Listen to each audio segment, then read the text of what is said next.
All right, folks. We're just 2 minutes away from the show we've all been waiting for, The Lion's Den.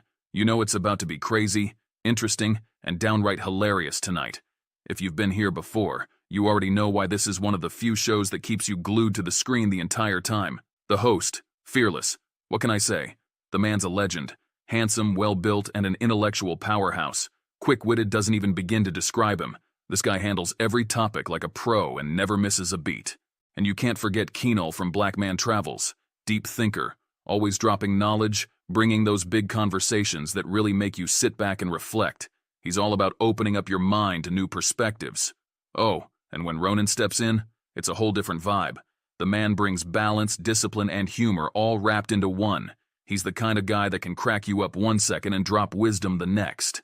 This is grown folks talk. No nonsense, no drama. Just real, respectful conversations. They get into the deep stuff, but they always respect everyone's viewpoint. You can trust the Lion's Den to bring real, unfiltered, adult conversations with that perfect mix of intellect and fun. You've got your popcorn ready, right? Because in just about a minute, this place is gonna light up. Get comfortable, hit that subscribe button if you haven't, and make sure you're locked in. Let's go. The Lion's Den is about to start. All right, it's almost time. I've been waiting for this all week. Is it just me, or does time slow down when you're waiting for the Lion's Den to start? Come on, let's go. I got things to say tonight. I'm ready to hop on the panel. You better have subscribed already. If you haven't hit that subscribe button and smash the like by now, what are you waiting for? You gotta support the Den, people. Hit that notification bell too, unless you want to miss out and hear about it later. This is the show you don't want to miss. Every week I'm here waiting. The energy, the conversations, it's about to get real. Tick tock, I swear this is the longest minute of my life. Tick tock, tick tock. The panel tonight's gonna be fire. I can feel it. Who's joining tonight? Let's go. Hit that subscribe button already. Yo, grab your popcorn, grab your drink. It's about to go down. You're not ready for what's coming. I got my snacks, my drink, And I'm locked in. Let's get this show started. All right. Quiet down. The show's about to start. Everyone ready? Silence. The Lion's Den is about to begin. Let's go.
Because people don't understand voodoo culture. Haitians come out of Haiti, which is a strong voodoo culture. Yeah, that's how we start. That's how we start. Well, as y'all know, what's been in the news lately? We're going to hit on that. We're going to save that to a little bit because I know that Black Man Travels will want to hit that very hard. But today's topic is, since we are all travelers out there, we want to know. Oh, he got the machete ready. He got the machete ready.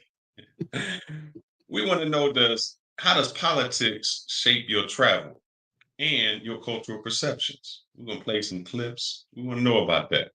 So, for instance, I know I was in the airport before, and someone asked where I was going. And I said, Colombia. They're like, Colombia? What the hell you want to Colombia for? Isn't there drugs there? Pablo Escobar. So people have this conception when you travel, and some of it's rooted in politicians and politics. So I want us to cover that tonight. Let me make sure I introduce my guest. Kanal, he's back from a long hiatus, as we like to say. He's been traveling down in Miami, doing some other things, and I actually had the opportunity to go down there to Atlanta and work out with him. We had a great time, and as always, we got Ronan in the house. How y'all doing, gentlemen? Doing well, man. Doing well. Glad to be back, man. Felt like it's been a while. It Yeah, I'm seems doing like well. you're a ghost. You are a ghost. Guys, first, before we start, we need to spice up the energy in here, man. You have any backdrop music we could play? I mean, we need to get the energy up, man. It's Friday, guys. Trying to Let's do this. trying to get ready already? Dude, man, listen, I'm Haitian. I'm a Zoe. I came with the machete tonight, dog. I'm here to chop heads, man. So let's do it. Let's go. I think I got is some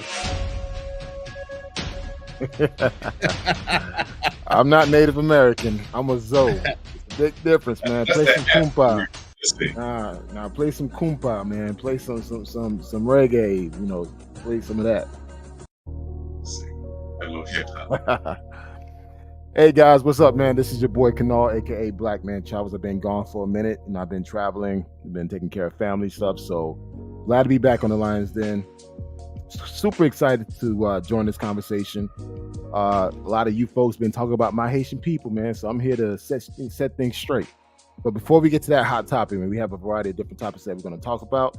So jump in onto the comment section, get engaged, drop the super chats. Let's have this real talk conversation, grown man conversation, grown man with receipts. Let's go ahead and have this conversation tonight, man. Let's do it. So let's see.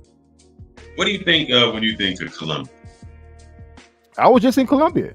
I was in the place that you don't go because you're going to get drugged and robbed and killed. I was just there a few weeks ago in Cali, Colombia.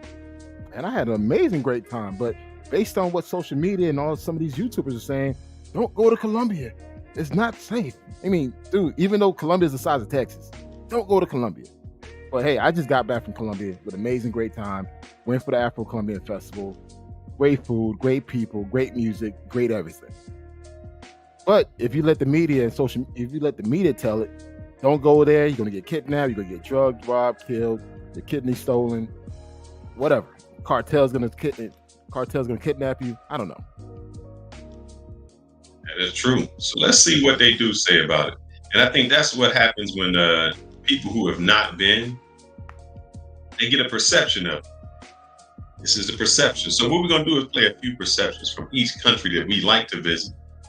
And we want to get some feedback and say, is this what it really is? So let's start with this first one. Let me turn this music down in the back for a second.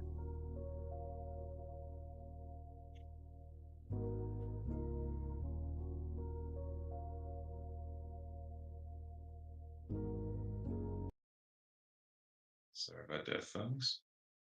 Okay.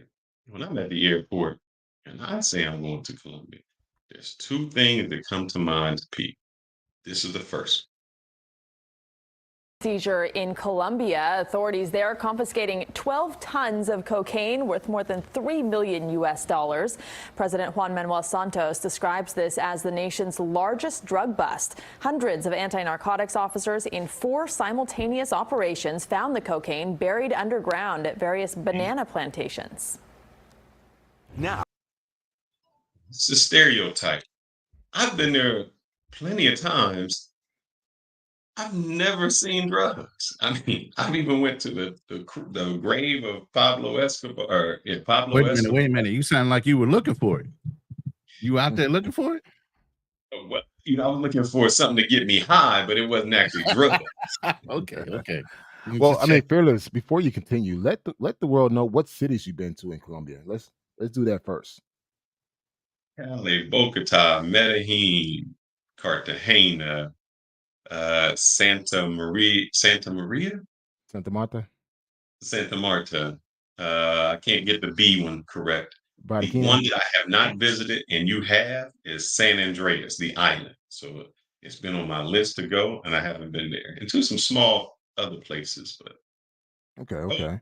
how I forget that one. Yeah. Yeah, as for me, guys, I've been all over Colombia. Been traveling to Colombia since 2015. I've been to Bogota, Barranquilla, Cali, Cartagena, Buenaventura, and Medellin. So, Hey, yeah, I've been around Colombia for Say, quite or some do we time. say that? hey, shout out to y'all because I ain't never stepped a foot into Colombia. I believed all those news reports. Nah, I Nah, just haven't gone man. down there. I've been to Panama and Mexico were my main two spots so far. Costa Rica was on my list, but up until I got into this community, I never even thought about going to Colombia. It's always been maybe Brazil. The only reason I went to Colombia, I met well, at the time I was single, and they put that disclaimer out there. I met a girl, a sister, a black Colombian in Costa Rica. And she said, "Hey, I didn't know there were black people in Colombia." So she's like, "Yeah, you should go to my country. It's beautiful. You have a great time." Then guess what? The following year, I went to Colombia. And my first trip in Colombia, I did a 3-city tour. I did Medellin, Cali, and Cartagena in 10 days. And that's what introduced me to Colombia. And from there, I started going back and forth. I even brought my Dominican girl with me to Medellin and Hey, had a you great know how we time. do? Yeah. We bring sand to the beach. We ain't shame. So before going there, Kanal, what was your perception, and why did you have that perception? I didn't have a perception. That's the thing. I just saw a baddie in Costa Rica, and she was like, "Hey, yeah, I'm from Cali." I'm like, you know what? I got to go where you from. So the following year, I went there, and I went there solo, and I had an amazing great time. I didn't have a perception. Of course, I missed the research. I did all my research. I planned accordingly, and I Mhm. went there, but I didn't have any perception. Like living in Miami, I was raised around Colombians, Dominicans, Puerto Ricans, Cubans, so I was used to being around Spanish people. Um, and I knew about the cartel situation, but again, I don't do drugs. I don't put myself in that environment, so I wasn't too afraid to actually be in that So situation. so that travel warning level 3 wasn't a concern of yours? No, I was Because travel some 6 people doing are all like, type of things. there's a travel warning down there. You might get caught up. Do you guys No, believe all the travel warnings that they put out in some of these countries? I pay attention to it, Mhm. but, of course, I'm a type of person, again, I missed the research. I Right. look at all the current news. I look at all the current developments that's happening. Now, if there's a riot, protest, I'm not going. But, I try to pay attention as closely as possible until the day I board the plane. I'm constantly looking at what's going on. And also too, with Google Maps, whenever I get an Airbnb or a hotel, I Google Map the place. Like, I wanna know not Google Map, Google Earth. Google Earth, yes. So I use Google Earth, so I know exactly where I'm at. So I could drill down to the damn corner of that street where I'm gonna be at. If I know that area is kinda sketchy, man, you know what? Cancel that place and find another better place, Facts. which a lot of people don't do. Mm. I think I was there when there was a protest in Bogota, but since I was so much out of it, I'm like, it doesn't pertain to me. Well, As long as man, my you look taxes like you get belong through. down there anyway. You know, quiet as Right. kept. We know you from down the way. The other perception that people get when you say you're going to Colombia. Um, I remember the first time I was saying I was going to Colombia, be careful, it's not safe and all this. And like these are the people that don't even travel. So for them to even give me that advice, like, bro or lady, you're not in a position to do that. So of course your family is gonna be concerned, your close friends will be concerned, but at this point I'd done all my research, I already bought my plane ticket and everything else. I was fully committed. So I was gonna go. This is what I found before I ever, well, let's see. I had gone there, but I never seen these places. And this is what people always think we go for, whatever During the reason. day, Cartagena stuns with its vivid colors and vibrant Caribbean charm. A picture-perfect holiday destination for tourists from all over the world. But when the sun goes down, things change. As night falls, sex workers flood the squares popular with foreigners. Many of them far too young to be doing this, as a DW undercover reporter finds out after just a couple of minutes on the central Plaza de los Coches. How old are you? 16. How much is it? 500. I know a place within walking distance. It's safe. I always go there. The city's Damn. That's what everybody thinks you're going and traveling for.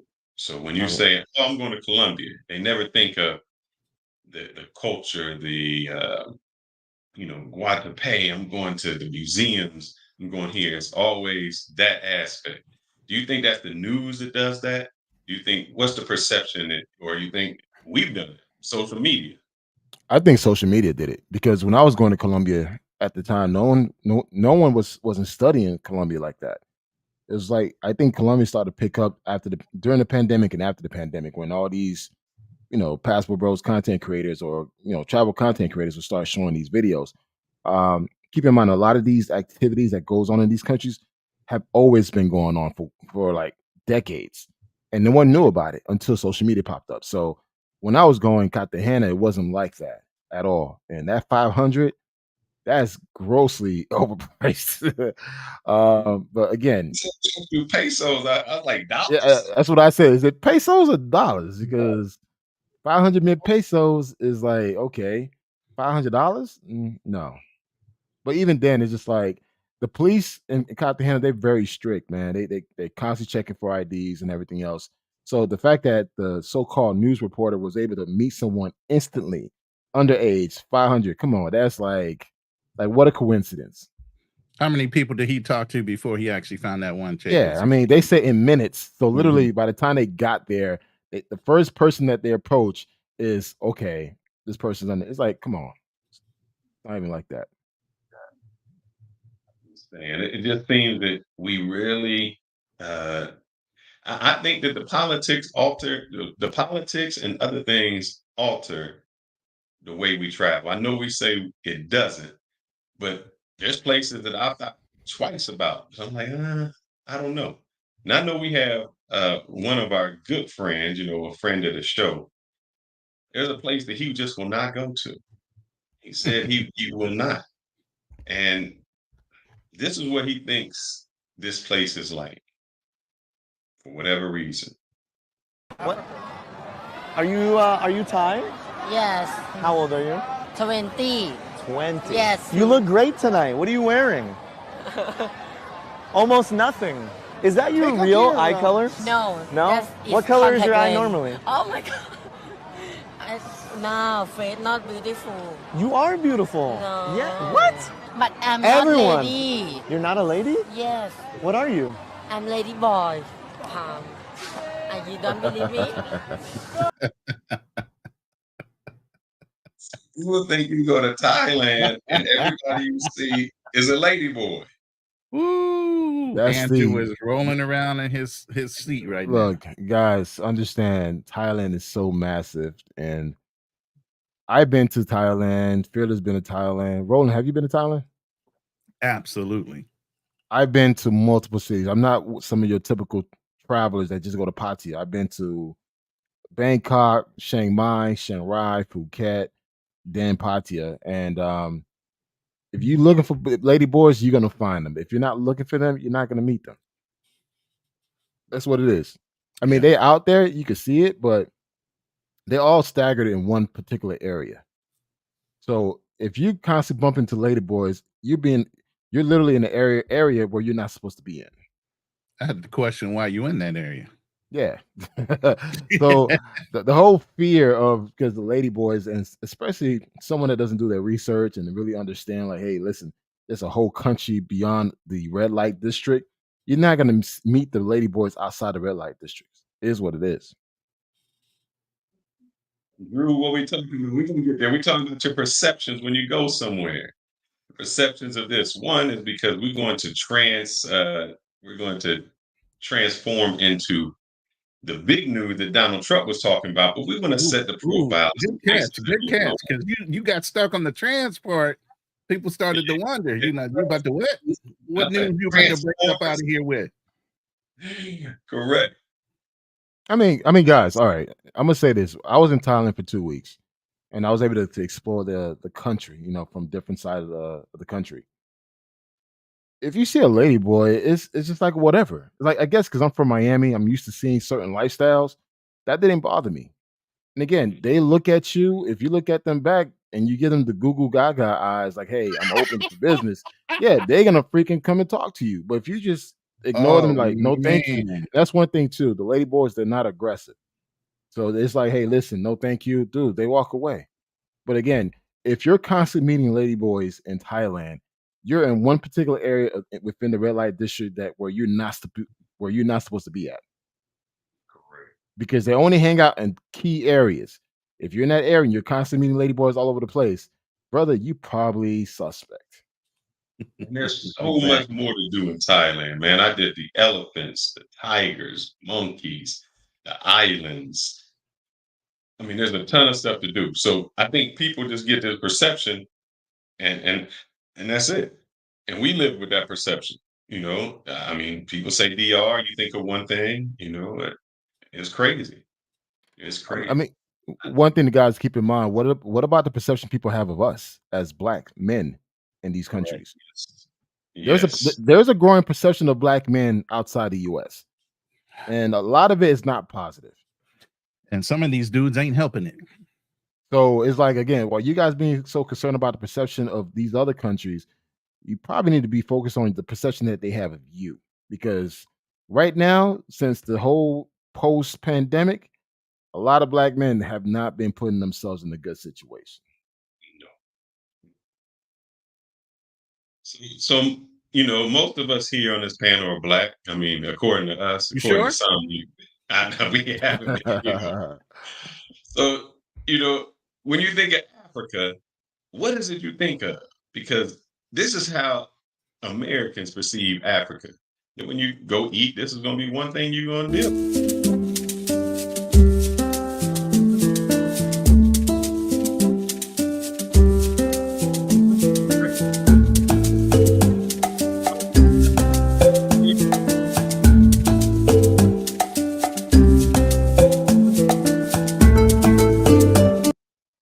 So we think that the jungles are everywhere in Africa.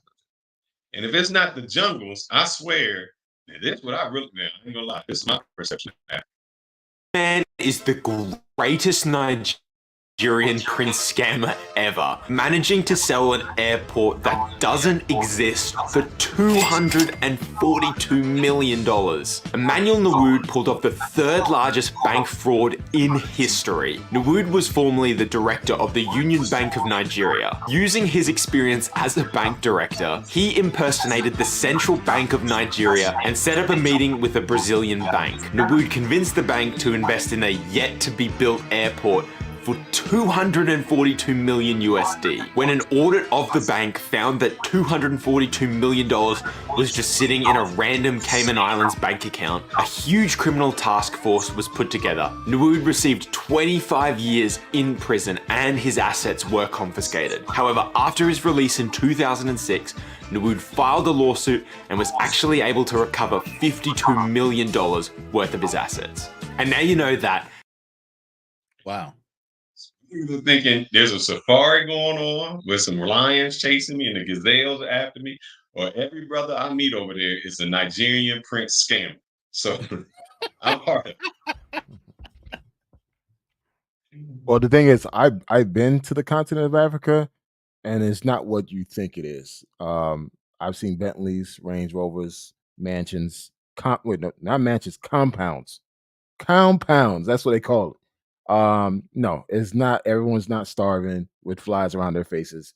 People live in bushes. No, it's far from that, man. So, yeah, the perception that we have, and again, you have to look at what's controlling that perception. Is it the media? Are they only allowing certain things to be seen of a country versus others? So that's something you got to question. That's why I think I always tell people to do their research. Like, yo, do your research, find out what's really going on in these countries before you just go and show up. You been to Africa, Ronan? Or what's your perception of Africa? None of the nice places, let's put it that way. I've only been to 2, and that was on mission. So you can already tell what that's about. Yeah. So, all right, you guys fly a lot. You're always on the plane, going back and forth. What if, I'm just curious, you on the plane and you hear somebody just say, "Adios, what you gonna do?" Hey, man. I'd be curious why he's yelling it in the middle of the plane while we're in flight. Same That's a here. curiosity I'll right be here. curious about that as well. Like, what Yeah. are your reasons behind that? Then surround his ass. It's like, okay, we need to jump on this dude right now. Facts. You see a couple, with the scarf on. I mean, would you want them off the plane if they praying next to No, you? no, that doesn't bother me, man, because I know there's people outside of Arabia. A lot of these Arabian countries that actually do that. Africans do that. Certain Muslims from different parts of the world. So I wouldn't take offense to that. Right. Indians have wraps on their heads and different things like that, depending on your religion. I'm very conscious about different religions that are out there, and you have a right to your religion, your religious beliefs, and how to carry yourself. I have the utmost respect for a lot of these guys because they are more strict and traditional in their ways of handling their religion, more so than Americans that don't even, you can't tell a Christian from a damn atheist. How you believe, guys? If you want to play in your mother? I started feeling a little really upset because, we hadn't done anything wrong. Nazia and Faisal Ali wanted their trip to Paris and London last month to be a memorable one. They were celebrating their 10th wedding anniversary. This last incident, it kind of tainted our memories because we had such an awful ending to this wonderful trip. Nazia and Faisal were kicked off a Delta flight from Paris. A flight attendant said she was uncomfortable with the Muslim couple, even though they are American citizens. I'm just thinking like all of these people are like watching from the back that this couple is being pulled off the plane, and what did they do? And it was, that's like kind of humiliating that why were we treated like criminals? And it starts to feel like, well, is it now where the Muslims have to move to the back of the bus? To the back of the bus. I think Drew got it right. If one of them people got on a plane with a pager, I'm like, bro, you got to put that pager up. We can't take that pager. That beeper cannot go on the plane with us, brother. So has the media skewed our perception of Muslims? Of pagers? Hell yeah. I don't want to be around nobody with a pager no more. I was just sitting here commenting back to Drew. That was truly diabolical and genius all at the same time. That's a twisted mind to think of something like that. You know what I'm saying? But yeah, right now, I don't know why anybody would have pagers. Now, obviously, the reason why they have pagers because the Israelis could intercept the cell phone signal, so they couldn't really communicate over cell phones. Hence, they go back to analog technology. Perception. We say that's one place in one area, and the reason I want to do that is because I've often wanted to visit. Shout out to LG Southern Vegan, yes, brother, catching the replay. I often wanted to visit the Middle East. I wanted to go there. I wanted to see what it was like. But the perception is, if I go there, will I be able to go other places? Are they going to flag my passport? What's going to happen? If I go and they say, "Oh man, you've been over there. Now what?" So that's kept me away from going to the Middle East.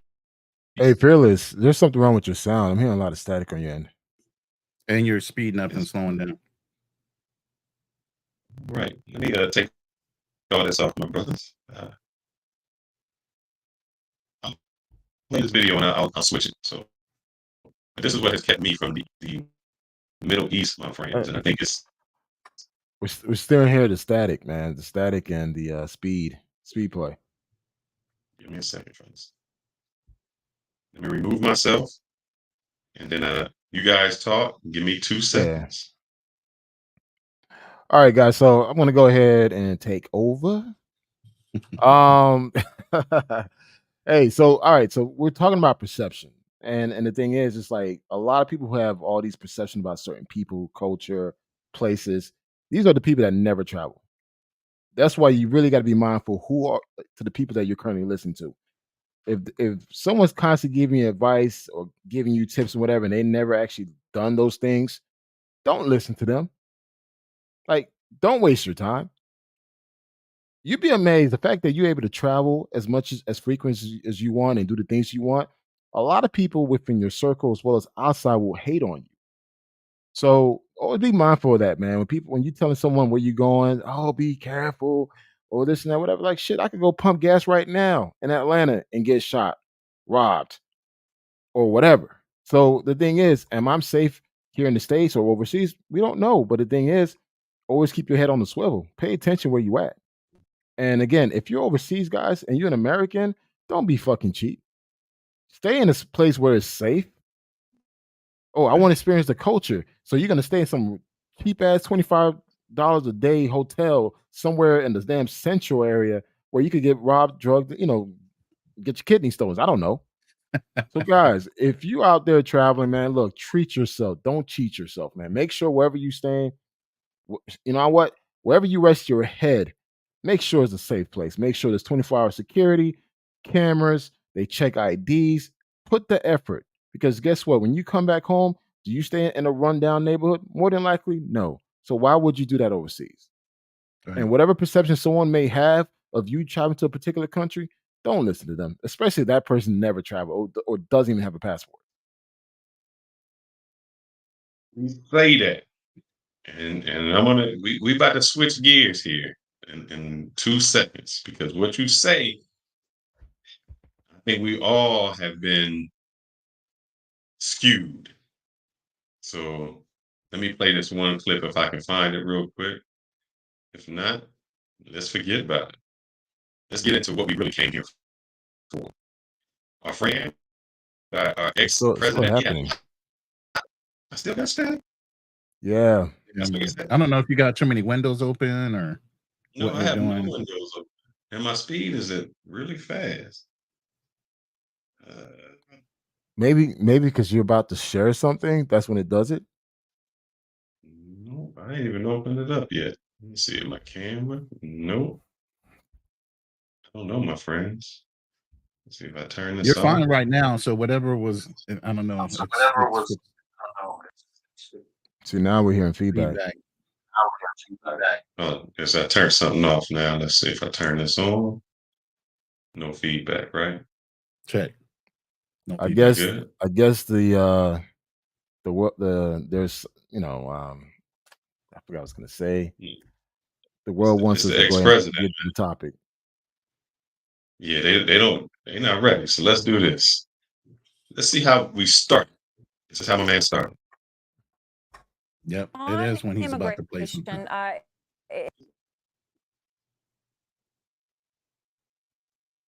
Can't hear him. Let's see what the man has to say. No, I'm exactly getting what to you it. said in that speech. Here you are. When Mexico sends its people, they're not sending their best. They're not sending you. They're not sending you. They're sending people that have lots of problems, and they're bringing those problems with us. They're bringing drugs, they're bringing crime, they're rapists, and some, I assume, are good people.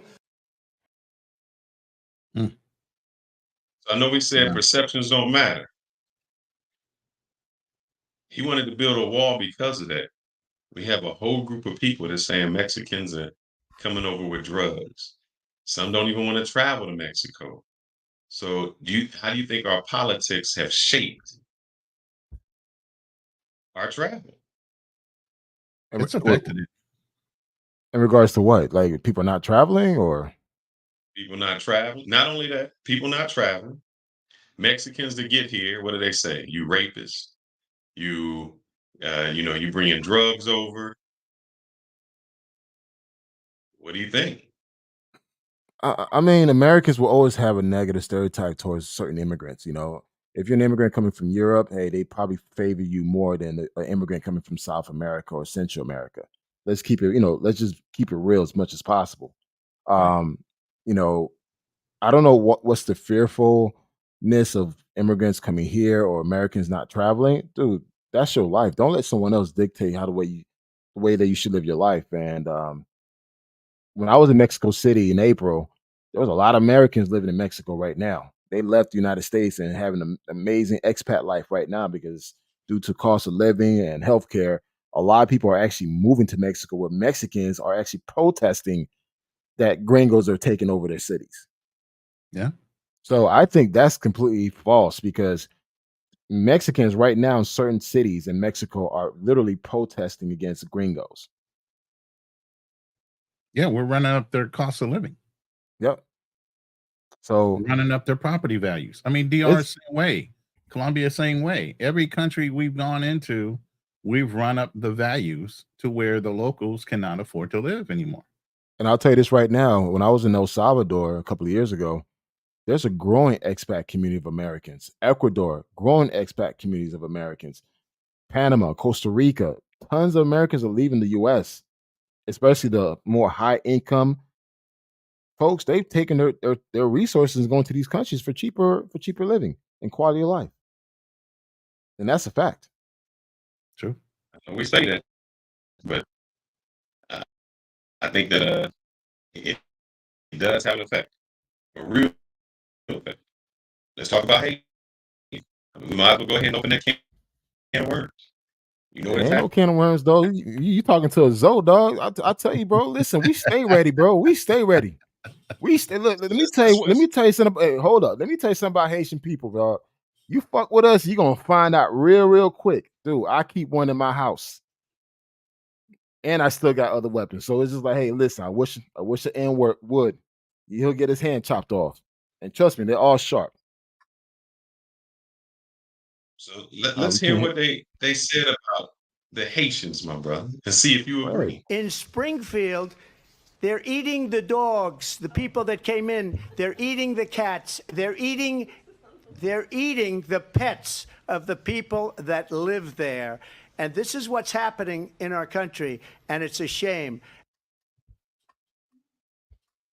These people, did you visit Haiti? I mean, a lot of them said no. And that's a lie, because before the pandemic, a lot of people were traveling to Haiti. There are certain parts of Haiti that they don't show. They only show Port-au-Prince. It's like me going to Chicago and they only show the damn South Side, the Wild Hunters, all the goddamn time. They don't show other parts of Chicago. So that's what Haiti is. Haiti, they show one city, which is the capital. They don't show other parts of Haiti. So people perception is like, hey, listen, is a shithole, and he called it a shithole. And I actually did a response to him a few years back when he said that. I mean, granted, guys, right now Haiti is not in the best situation right now. It's fucked up. It's what it is, man. No president, no running government, no security. People are fleeing. But don't get it twisted, man. There are a lot of rich people living in Haiti. Haiti still has resources. That's why a lot of companies are still going there for natural resources. But again, it's just a fucked up situation, and it's sad that the majority of the people that live in there, they trying to find a better life, just like my mother and I. My mother and I, we left Haiti in 1978 on a boat. I came into this country in 1978 on a boat illegally. I had to apply for my damn green card. I had to apply for my residency. Then I had to apply for my American citizenship.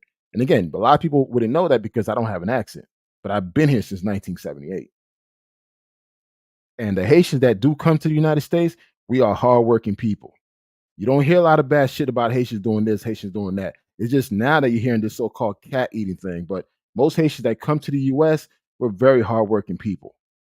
And guess what? Our kids end up becoming better. Our kids end up having way better lives than their parents, because guess what? We focus on education. We stress on education. So, I mean, again, right now, based on the current propaganda is being pushed, and again, I don't know, I can't say not all Haitians do that, but in my life, I've been to Haiti several times. I've never seen a Haitian person eat a cat or the dog. I've never seen that. Huh? This is not recent. So let's see how far this goes back. Go ahead. It's not recent. Vulgar language. President Trump today questioned why the United States would allow people from Haiti and Africa into the country, describing those places using an expletive while suggesting people from Norway might be more acceptable. The president tonight apparently uncorking another astonishing statement, complaining to lawmakers in the Oval Office about protections for immigrants. Why do we want these people from, quote, all these shithole countries here? According to a Democratic aide familiar with the conversation, Mr. Trump was referring to African nations and Haiti, before suggesting the U.S. should have more people from places like Norway, whose prime minister he met yesterday. A White House spokesman tonight not denying the president's words, but saying certain Washington politicians choose to fight for foreign countries, but President Trump will always fight for the American people. Except if you Haitian. So let's talk about it. You say the perception doesn't matter. I mean, this not It only doesn't. affects you going I'm gonna there, take. but people coming here. I mean, to Haitians, we don't give a fuck what the president say. We don't care what other people say. We've been judged all like for centuries because because we were the first and the only black country to fight for their independence. And since then, we've been punished for that. So Haitians wouldn't care. As long as we keep our head down, we do us, that's all that matters. This whole cat eating thing, this shit's been going on since I was a kid in Miami. Early 80s and 90s, Haitian eat cat, Haitian brought AIDS, Haitian, did this, Haitian done that. Dude, you know how it is growing up in America as a black. Okay, it's already hard as a black person to be raised in this country. Imagine you being an immigrant black person raised in this country. That's a double negative. So keep this in mind. Your question, bro. I'm sorry. Go ahead. Yeah, ask you a question. So far, we've heard 2 videos, one 9 years ago or 8 years, 7 years ago, where Haitians and Africans come from a shithole country. We just heard Trump say that they're eating cats and ducks in Springfield, Ohio. Who you voting for? Man, listen, I'm 46 years old. I voted twice in my life. I voted twice. I voted once for Clinton. I voted once for Obama. I checked out. So I haven't voted since the first election of Obama. That's the last time I voted. Now, this time around, I'm debating whether if I'm going to vote or not. I don't know yet. But based on what I'm seeing, I'm going to answer your question. Based on what I'm seeing now, I don't like the platform that Kamala Harris stands on. I don't like what I'm hearing. No, again, I don't like what I'm hearing, and I don't like what I'm seeing for the past 3 years or 4 years. And lately, the stuff she's been saying is like wonk, wonk, wonk, wonk, wonk. Like, you're not answering the questions. Out of the two, who's the better candidate? Neither. But if I had to pick one based on moving the country in the right direction, it would not be Kamala Harris. Video about you, bro. I made a video about you. Here we go. I think it's good. Freeman. This nigga here? That nigga there. Let me introduce the two of you. Django, this is another cheeky black bugger like yourself, Steven. Steven, this here's Django. Calvin, just who the hell is this nigga you feels the need to entertain? And you old decrepit bastard ought to show them every hospitality. You understand that? Oh my goodness. Yes, sir. Him I understand, but I don't know why I got to take lip off this nigga. You don't have to know why. Do you understand? Yes, sir. He gonna stay in the big house? Steven, he's a slaver. It's different. In the big house. Well, you got a problem with that? No, I ain't got no problem with it. If you ain't got no problem with burning the bed, the sheets, the pillowcase, and everything else when this black ass. Lord. And you know what? And Say again, that to say this. How can you, as a black man, you have a president that has called your country a shithole, that has said that you eat ducks and cats? That's like somebody calling me a nigga, and I'm saying, you know what? I'd rather be with you than anybody else. That's crazy that you would vote for somebody who not only disrespects see, now you're twisting my words. I said if I had to vote. Wait, no, because you're twisting it. You're twisting it. I need see to what get my you're doing. referee shirt on. I see what you're doing. You are. Because again, I said I haven't voted, and I said that I may not vote. If I had to vote and I had to pick one over the other, if the question is if, and right now, listen, right now, based on what I'm seeing, I may not even vote. I may just sit on the sidelines and just watch the shit show continue. Because at the end of the day, listen, let me tell you something, man. What Trump said is nothing compared to the shit that I had to go through when I was a kid. Trust me. I seen the shit that my mother had to go through in our black neighborhood when African Americans was harassing her, when African Americans were bullying other Haitians, beating them up. So please, I can give one flying fuck what Trump said. It will never compare to the shit that a lot of my Haitian people went through in the 80s and 90s within the black community. I could give a flying fuck about that, man. So really, Trump's saying that, and guess what? A lot of the Haitian people, the Haitian Americans out here, we're laughing at Trump. It's like, really? Like, you think that's gonna that's gonna bring us down? We've been going through this shit for decades. So hey, this is an if for me. I may not vote, and I probably don't care.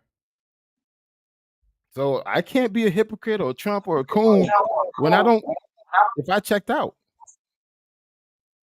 But still, the fact that you would even utter the words that you support. And No, I'm I not didn't saying say support. I but said who has a better platform. But as of right now, based on what I'm hearing, right now, Kamala doesn't have nothing to stand on. And again, I'm giving her the benefit of the doubt, just listening. I'm not hearing anything. And I'm definitely not hearing I'm definitely not hearing anything that's going to benefit Black Americans. I'm sorry. They done more for Asians and other communities than they done for African Americans. So that's a question for you. Because she ain't done shit for your people. I'm white, according to Zed, man. So people doing good. No, I'm just saying. You're really doing good. Hey, I'm just saying, man. It's just like the thing is for us, Oh man. watching this whole thing and seeing all the memes and all this and that, whatever. Man, listen, man. The Haitians have gone through so much. Haitians have gone through shit in Bahamas and DR and these other countries since the earthquake. Dude, I lost my cousin in the earthquake. The house fell on my little cousin. My mother risked her life with me to get on a raft boat to come to the U.S. for a better life. You think I give a flying fuck what Trump has to say about Haitian people eating cats? Yes, because one, No, that's the point. hold up. Policy starts up here. That's how, and everything flows down. Every So president never benefited Haiti. Every president never done shit for Haiti.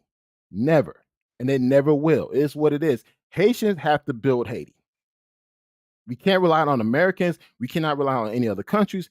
Haitians need to go back to Haiti and build it and get their shit together. We're not going to rely on any president or policy because guess what? They don't give a fuck about Haiti. They're investing more in DR than Haiti, and it's the same fucking island. I understand what you're saying, but my thing is this. I don't care if you didn't do something or you did something. Just let me be neutral then. He's not even letting y'all be neutral. He's calling you out directly, calling that country out directly. And what it reminds me of is people in Kentucky. You got poor white people in Kentucky, one of the poorest counties in Kentucky, where 90% of the people get welfare. And you know what they vote? They vote for not getting welfare. They vote for a Republican that says we're going to take welfare away. And I'm thinking to myself, shit, you vote for it. You're the one who needs the welfare. Your food stamps. Why are you voting against your own best interests? And that's what it seems like it is. So let me ask you this: Do you think the Democrats? Do you think the Democrats has the best interest for Haitians? No. All right. Here's the thing. The difference is. Let's say this. I'm going to use this term as for you. We're passport bros. So let's just say we're passport bros. That's not. We're going to do it for this term. What is it Black women always say? I don't care if you go to the other countries. Just don't mention us. Don't put us down. So their whole problem is you can go to the other countries, just don't mention us as Black people. So their thing is neutral. And I'm saying that the reason they're mad is because brothers are going there and saying something negative about Black women.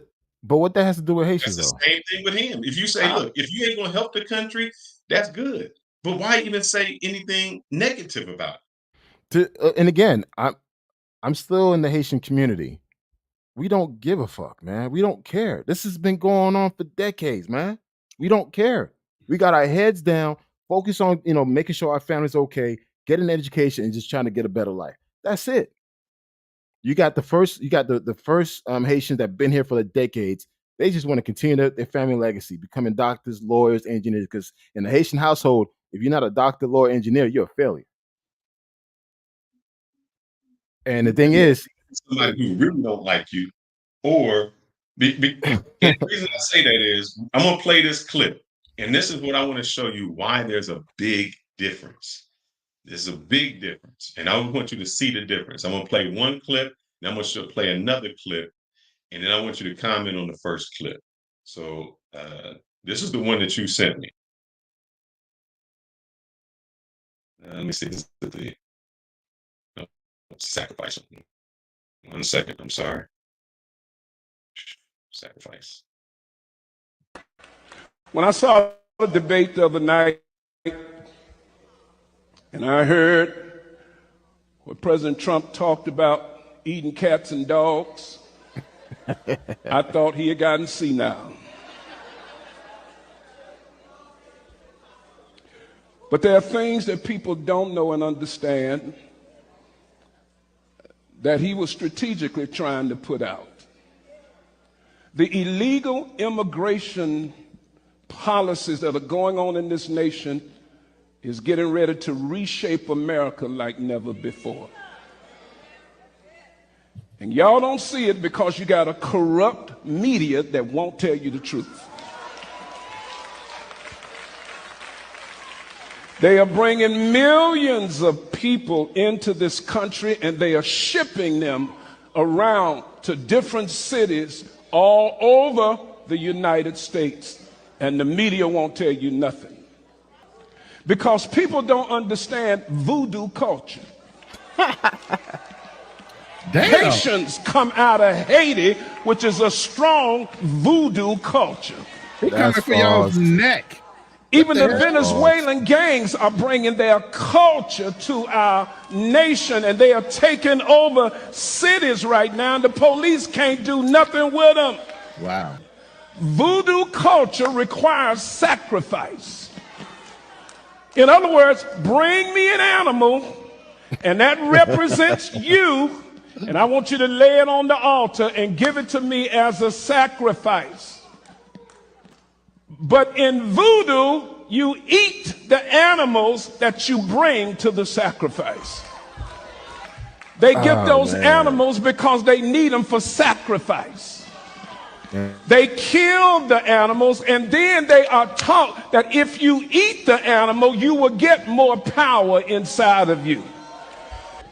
They are getting people's pets and killing them for their own sacrifice because that was the culture. This is exactly why I don't go to. Look, I'm gonna say this. I'm gonna say this, guys.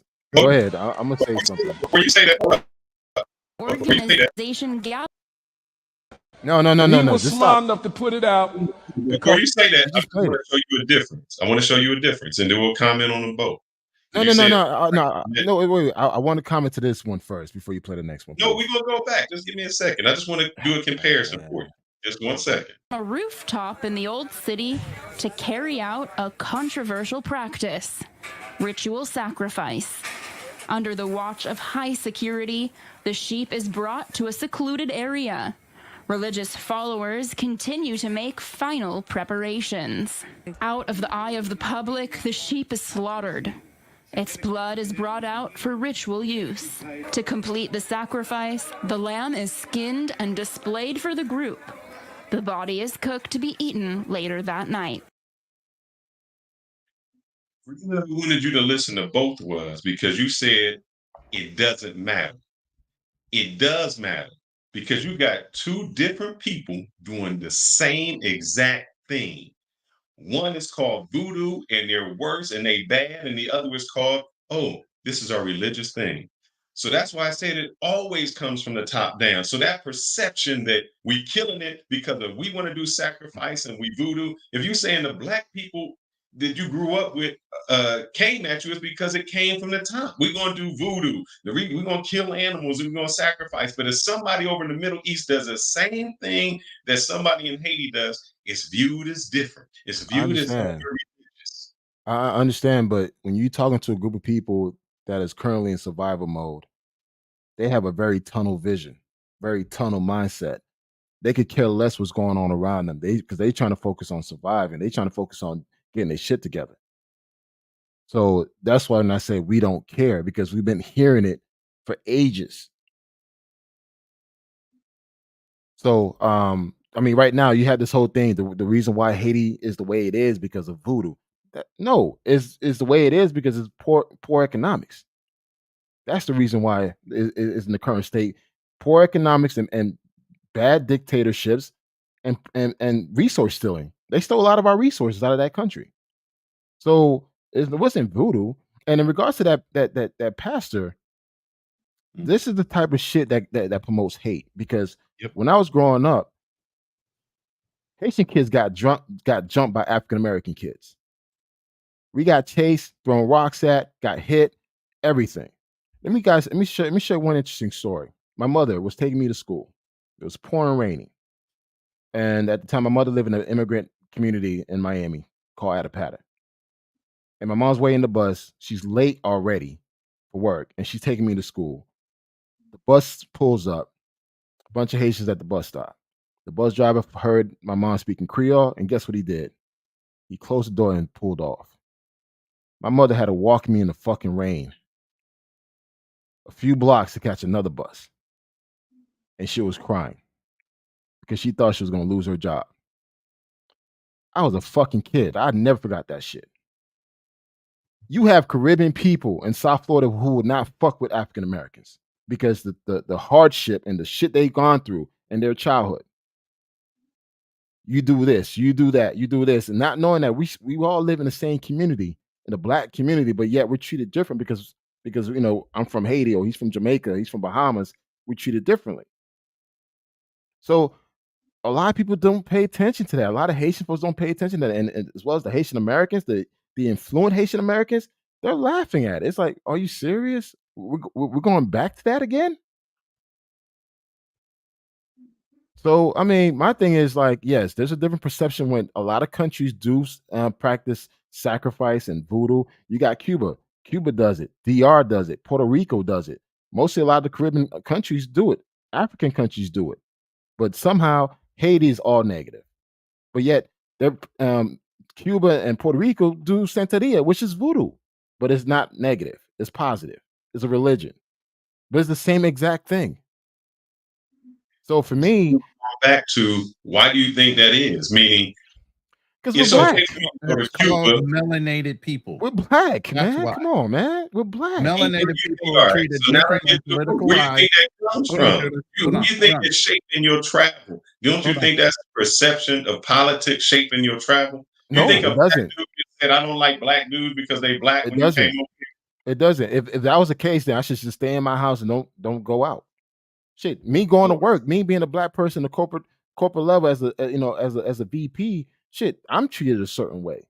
They probably see me as a what you call that diversity hire bullshit. Yeah. Not knowing that I probably have 20 years of work experience that I bust my ass in an MBA degree for me to be in that situation. But guess what? That person who doesn't know me probably think, oh, he's just a diversity hire. You think I give a fuck what that person think of me? Right.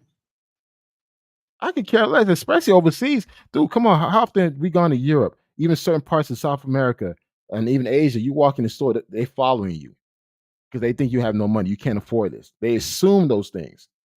But once you start speaking English, oh, you're American, so we're going to treat you better. But if I don't speak, you probably think I'm an African. Where do you think? That's what I said. Don't you think that the politics shape your cultural perception? It probably does, but I don't care. I don't let it, man. It's just it's hard to explain it. I mean, Hold on, Roland, you could chime in. Let me add this. I think when it comes to an immigrant, they're on a different mindset. And the reason, like exactly what Kunal said, if you listen to him, he said they're here to work and make a way because they've come from a situation. Okay. They're there to build themselves back up from whatever the drastic situation was that they came here for. Okay. I think it's more focused for the perception of African Americans that make it so indifferent. Just like they do fear mongering for white people to say we're taking their jobs, Mexicans are taking their jobs. For us, in order to control us, they use our own colors against us. These immigrants are coming into the country to take your jobs. They can't tell y'all your black job. They can't tell y'all apart. Who's to say you're going to get priority because you speak English versus that immigrant that's coming here that's darker you, and he's probably willing to work for cheaper because he's desperate to get a job where you know what the value is of that job and how much you're supposed to get paid for it. It's all about fear-mongering and distraction at the end of the day. And I understand why he says I can put my head down and just work and don't care. You know, because there is a definite separation between who we are as a people, Black African and Black Americans, versus the immigrant race that has come here. Even though we're all Black Americans, there are distinct differences when it comes to how we're accepted and our perceptions of what's going on in this country. A perfect example would be, who taught you that? Who taught you and said that Haitian is coming over there taking your job? Because here's the thing: when they say your job, of course, the media, politics, all that. You're right. Let's think about this. When they say the Mexicans are coming over there and taking your job, when they say your job, whose job are they referring to? You leave it to Trump. There are Black jobs out there specific for Black people. Let's say that. To a why would a white person say that? Because meaning they don't care. If I'm white, you're gonna say, well, they taking those Negroes' jobs. It doesn't bother me. So why? That's what I'm saying. Don't you think it comes from the top where they saying it? They saying it about us to you to make us fight.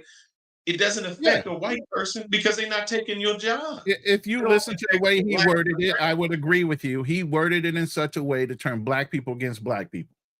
Exactly. Immigrants versus the local American population. Yes.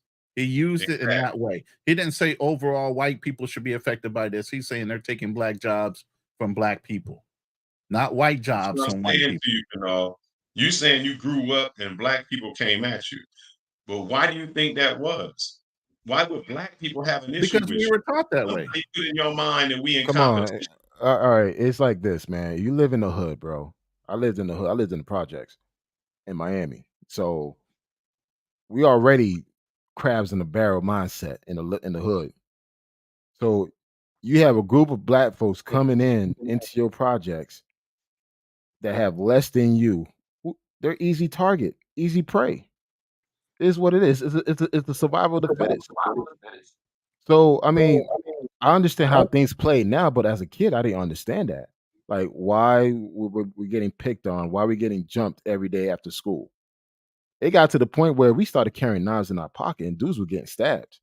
This is the 80s, man. Right. Then in the 90s, the Zoe pound started. Dudes start getting shot at school. So I mean, things just change, man. It's just like being an immigrant, a Black immigrant at that. It's just like you got two sides you're fighting. You fighting against, the white side and the Black side because you're not either one. It's the truth. I mean, this is my truth. This is what I experienced as a kid in Miami. And trust me, I think a lot of immigrants, Black immigrants who lived in New York, Chicago, and other cities, they'll tell you the same exact thing. They'll have a similar story that I have. Because if I can keep you divided amongst yourselves, then I am never the issue. And when I say I'm talking about someone who is of lighter complexion than me. If you keep fighting them, I know brothers who fought over blocks that wasn't theirs. And they fighting over the scraps at the table. If I can keep you fighting at the scraps at the table, you never gonna worry about this big state. I agree. I agree. I agree with that. But also too, let's look at the Black community. You got the light skin versus dark skin. What's up with that? So I mean, I mean, let's keep it a buck, man. Shit, y'all had light skin parties back in the 90s. You know what that stemmed from? That stemmed from, and I'll tell you, that stemmed from slavery. The light skinned kids were the kids that were fathered by the brown paper bag. Right. Well, not only that, they felt like since we were the descendants, or they were the descendants of the master, they got treatment in the house, where the darker slaves had to work on the field. But that wasn't always necessarily so. You can only have so many people up in your house. I mean, one thing again, guys, I'm speaking as an immigrant. And again, a lot of people don't even think I'm Haitian. Like when I talk to people, they think I'm a straight up American. And it's like, damn, I would never thought that you speak Creole. Yeah, I speak Creole. I had to learn how to speak. Like English is not my first language. I had to learn how to speak English. It just, I loved hip hop so much in the 80s and 90s. I used to sound like a New Yorker because I used to try to emulate that. Then I realized that then the accent's horrible when you get to, when you get to college. So I lost that accent. But just keep in mind that most cases when I'm out and about, they don't see a Haitian man. They see a black man. They don't know Guys what I in the am. back, stand by. We do see you guys are in the chat. Hold on. We see you back there. Yeah, we got one super chat. If you want to read that out real quick. Let me go to Daryl. I'm sorry, Daryl. And we're going to get you on that sand to the beach. You kind of wrong on that. Darnell says, oh, crap. It's the 90s. Hey, Cambodia was all over. Hey, that's when I first got my fetish for an Asian woman because there was a girl from Laos that went to my school. So, they was all over. I hadn't experienced it. But There's a person by the name of Play Dog. I had never been to Africa. You know what we used to say? Not even to an African person, because I didn't know any Africans. They would be like, "You an African booty snatcher." I don't even know what the hell that means, man. I can't teach this thing what the hell that means. We'd be like, "That's why you from Africa. You an African booty snatcher." I was like, "What the heck?" But that's what we would say because somebody put in our head that was a bad thing to be from Africa. That that Africa was jungles and things like that. So that messed my whole perception of one day traveling to Africa because I thought it as a booty scratcher. My fault. See, that's how much I know. An African booty scratcher. It's booty scratcher because they used to call us that as well. One thing, guys, if you speak to a lot of the Africans that were here in the 80s and 90s, they'll tell you the same thing. They went through the same treatment. Yeah. Especially those Africans that were in the Midwest, because back then a lot of Africans were going to Minnesota. They were going to Ohio, Illinois, Missouri, aka Misery. They'll tell you the same thing. It ain't that bad. It ain't that bad. I was just there. I mean, they'll tell you the same thing, that they experienced the same treatment that the Haitians experienced in New York, Boston, and Florida.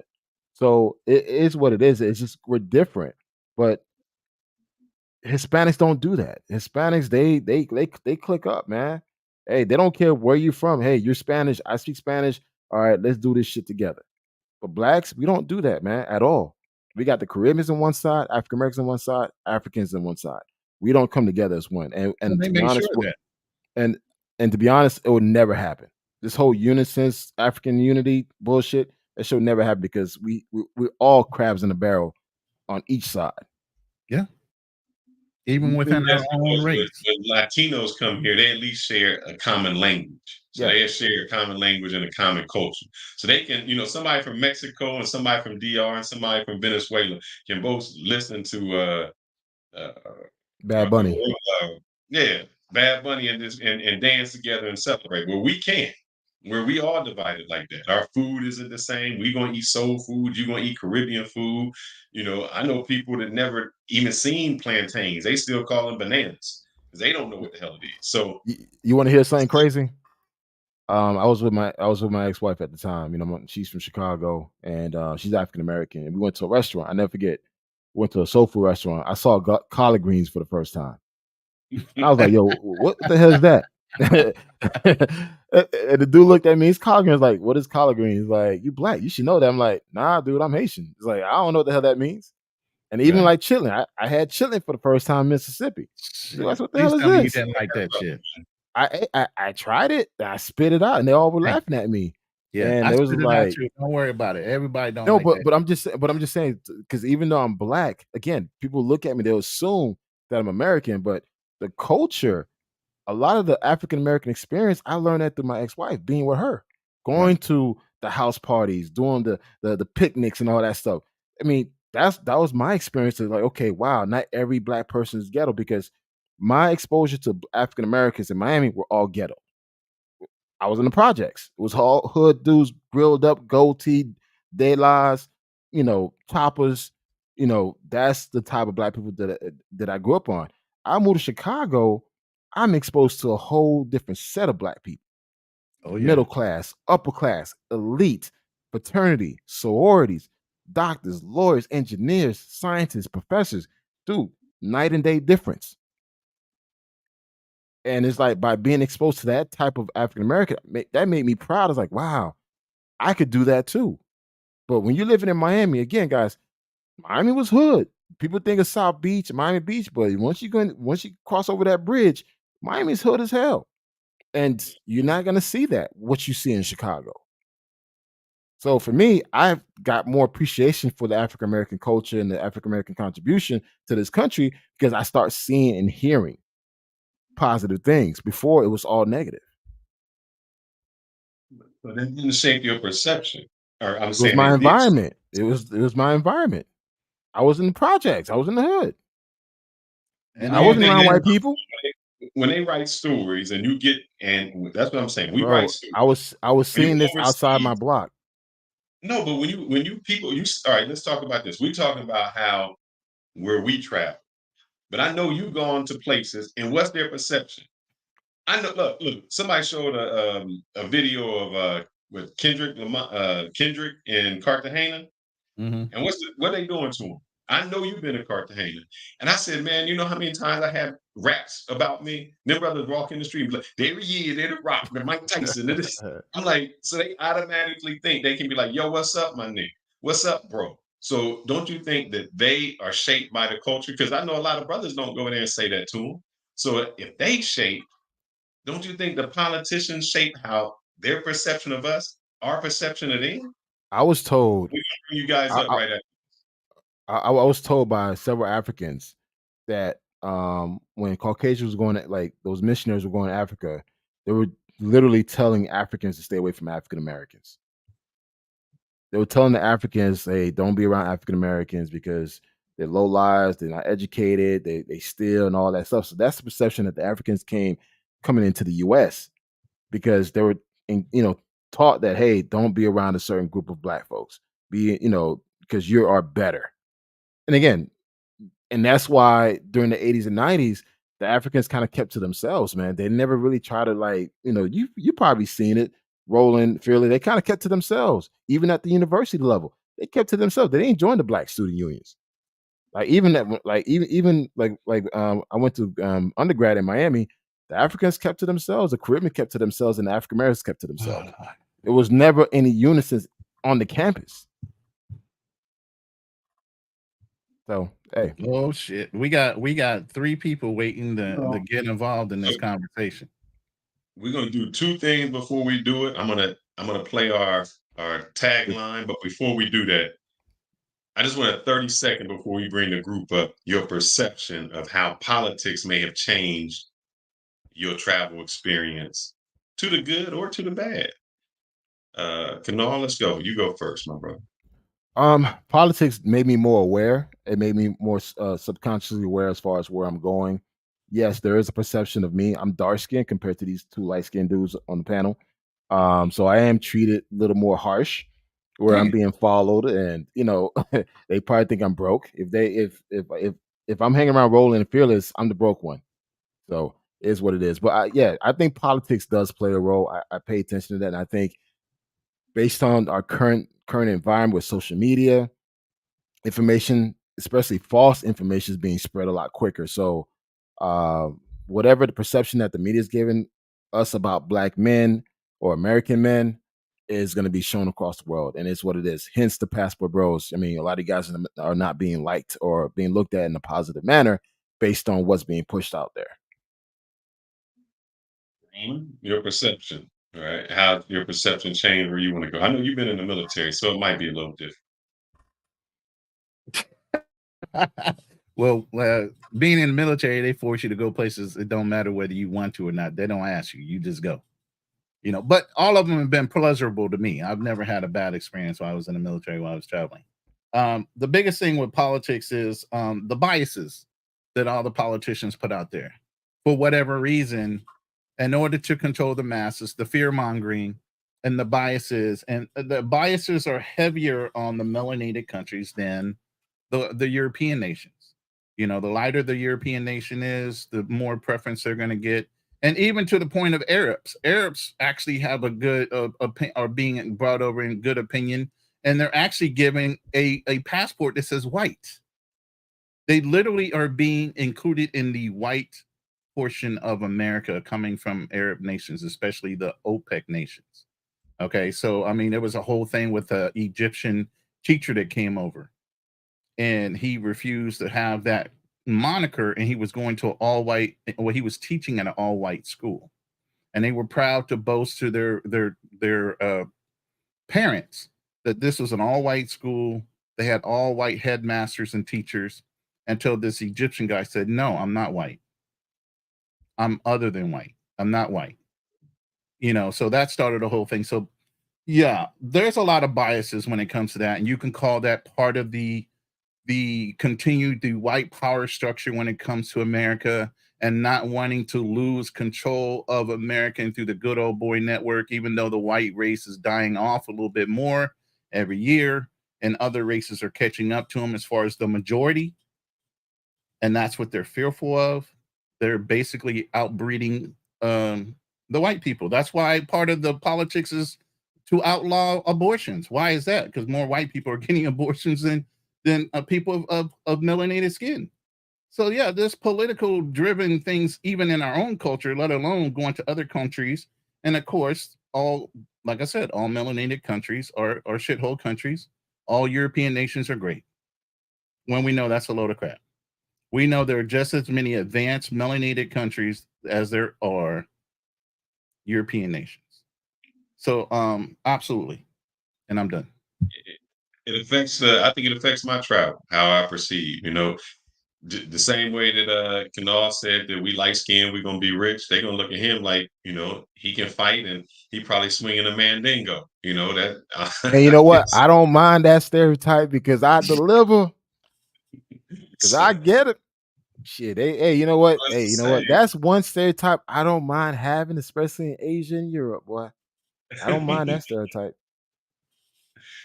But I think I think politics affect where we go and what we do. I would love to visit some Middle Eastern cultures, Iran, Iraq, they say that's the cradle of civilization.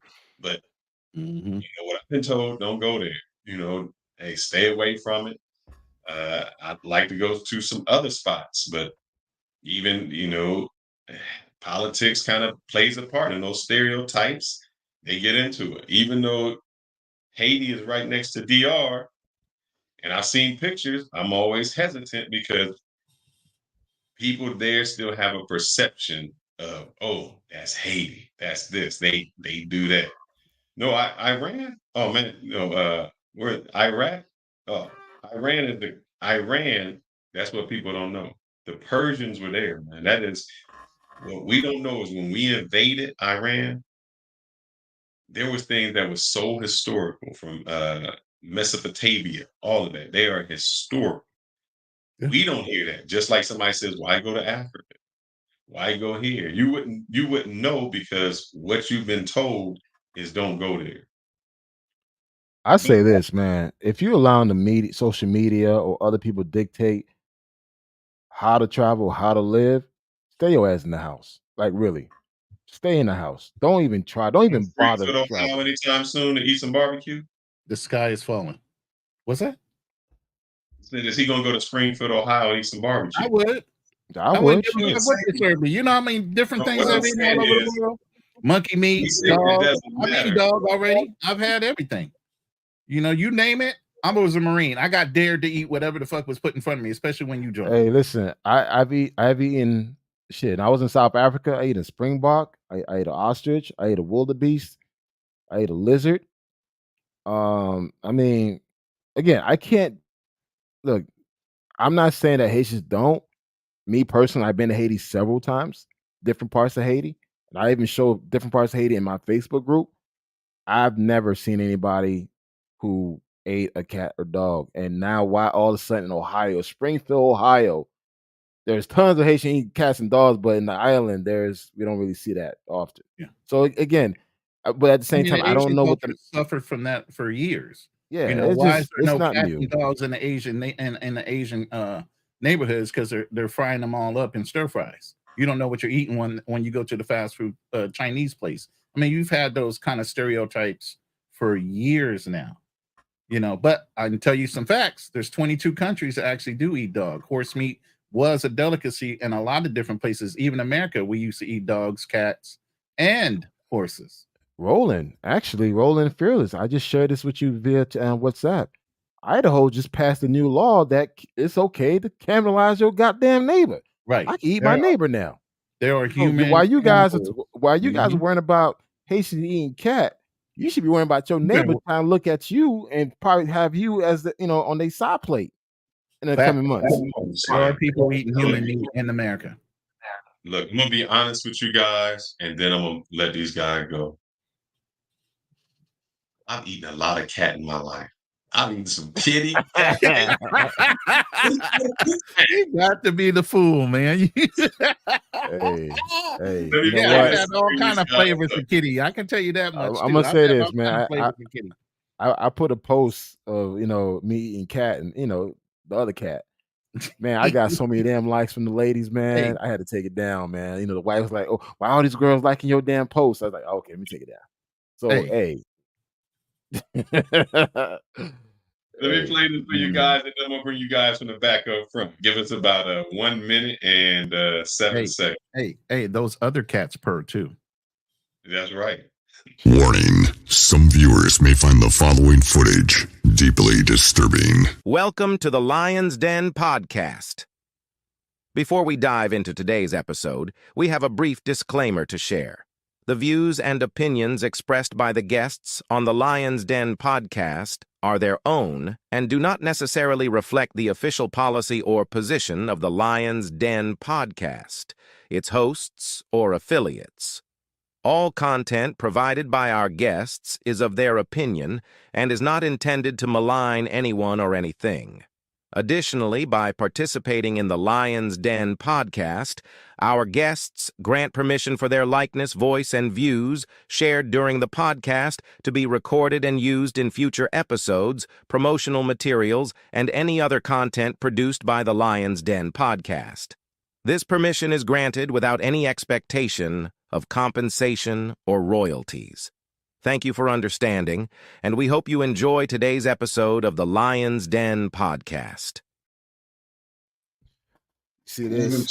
Podcast. I'm ready. I'm ready.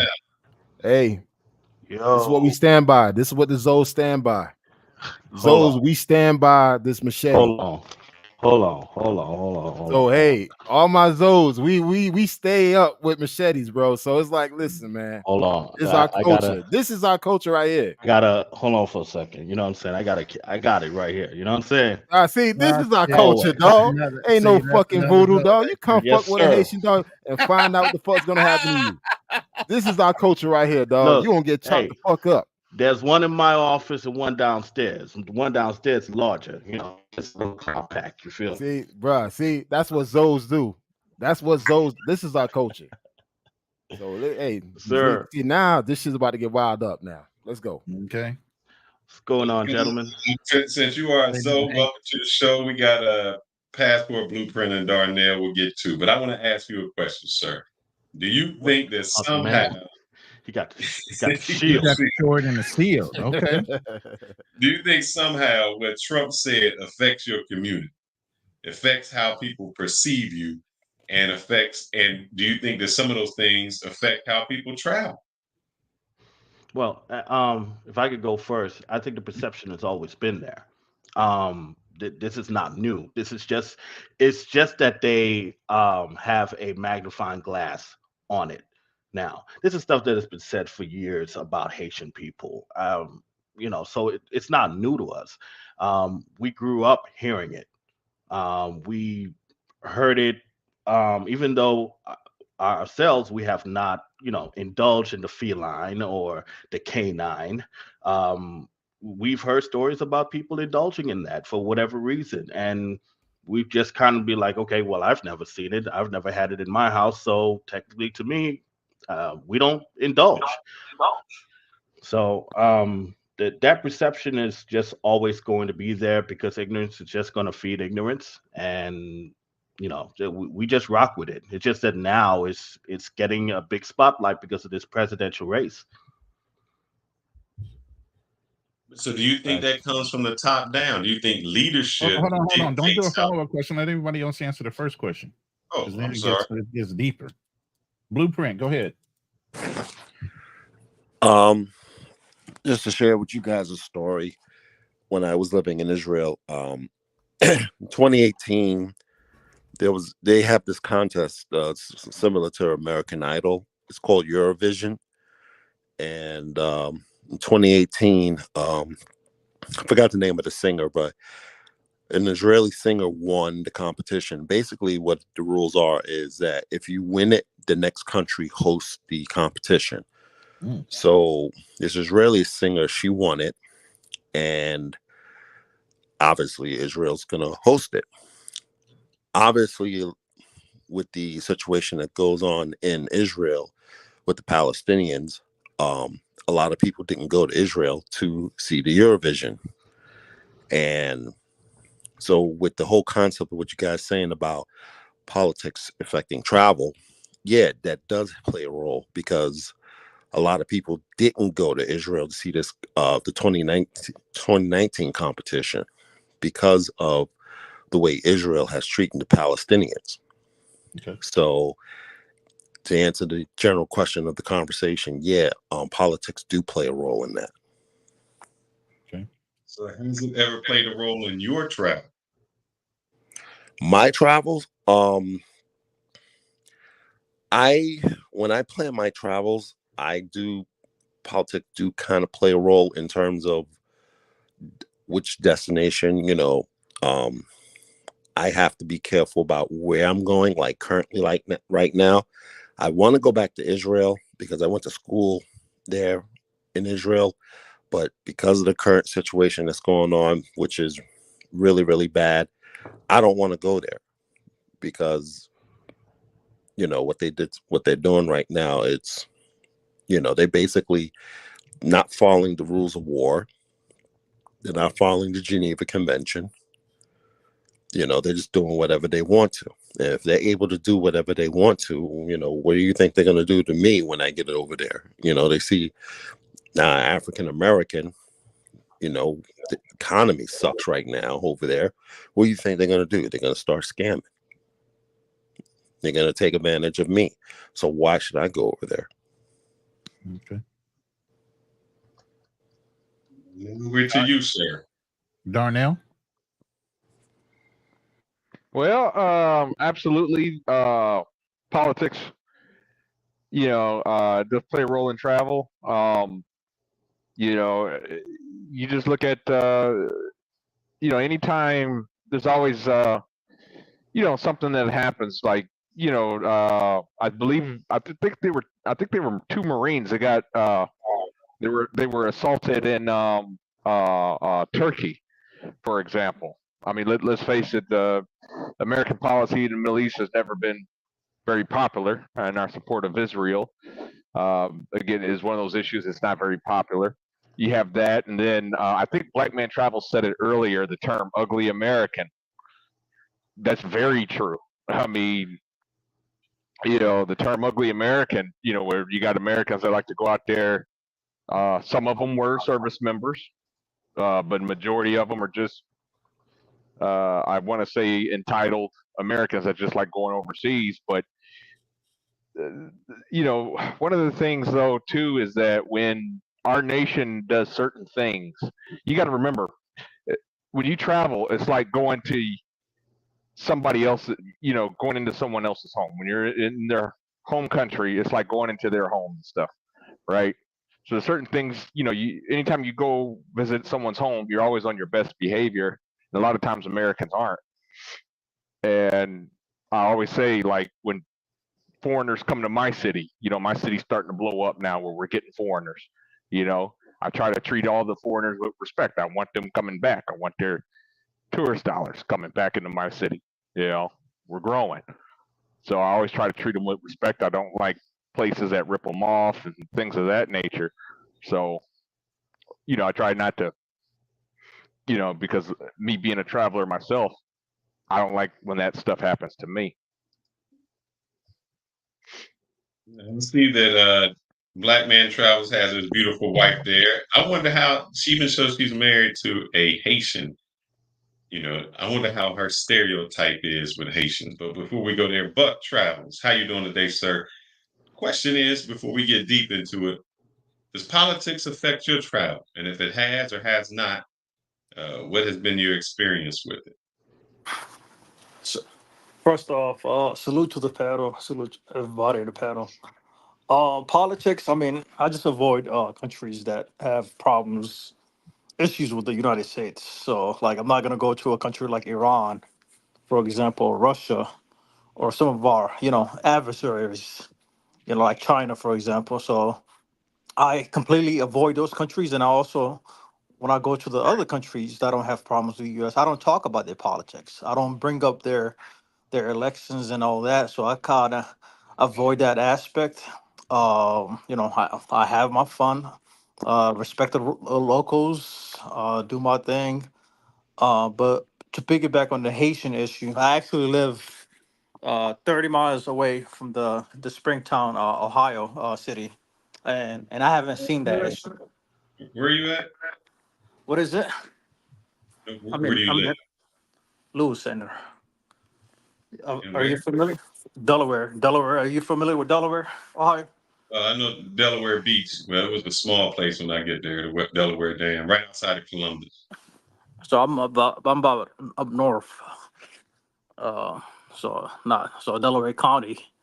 So I haven't been seeing those issues. Although I've been seeing a lot of Haitian recent immigrants, but I haven't seen them like eating cats and all that. What a lot of these leaders are saying. So a lot of people are feeding into that propaganda, which is why you should always do your due diligence. You can't just believe what one person says. So you gotta look up your sources, and reflect and go from there. But politics, in terms of picking back into the politics issue, yeah, just I completely avoid countries that have issues with the United States.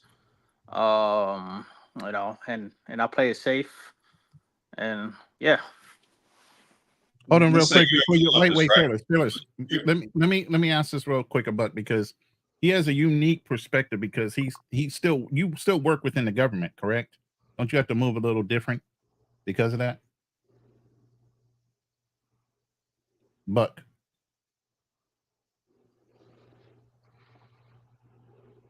Never That's one of mind. them Haitians done got his tongue. I guess he got jumped the minute he got off the mic.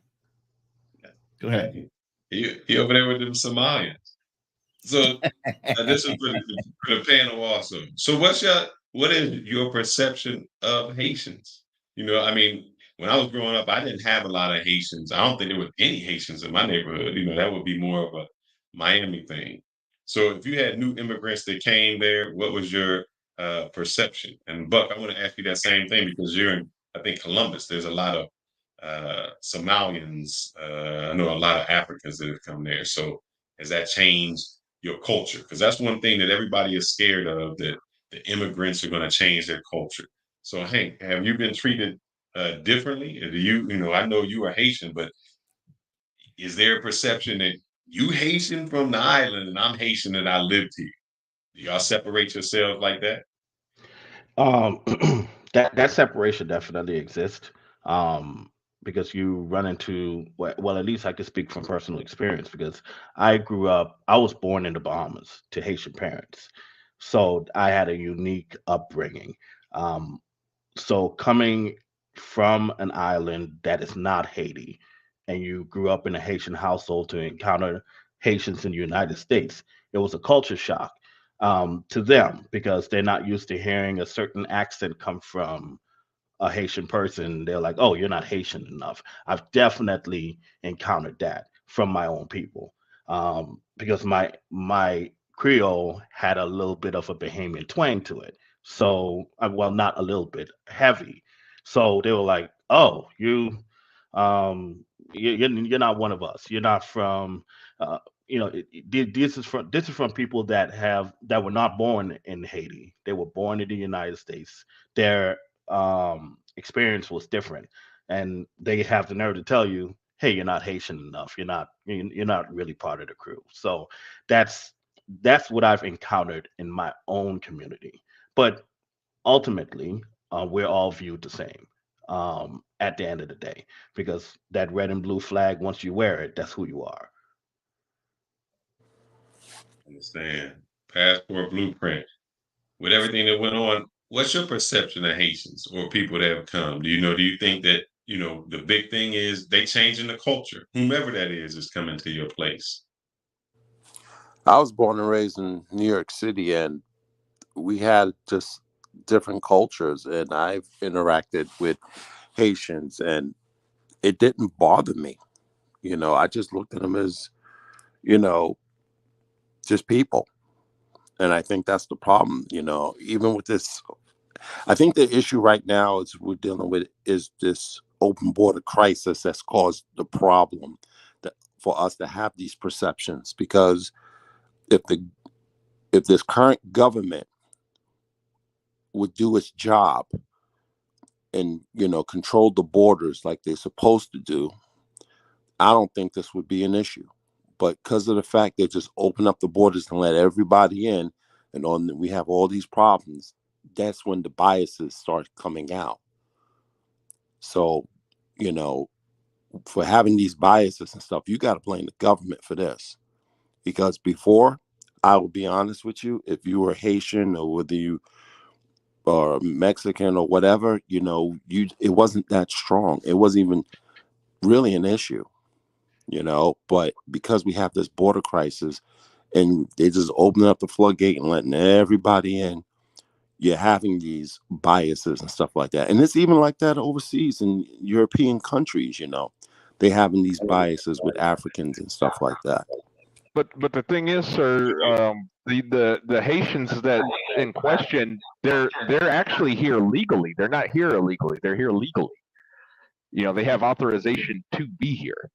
Well, those guys, I don't have an issue with. I like I said, I don't really have any problems with anybody.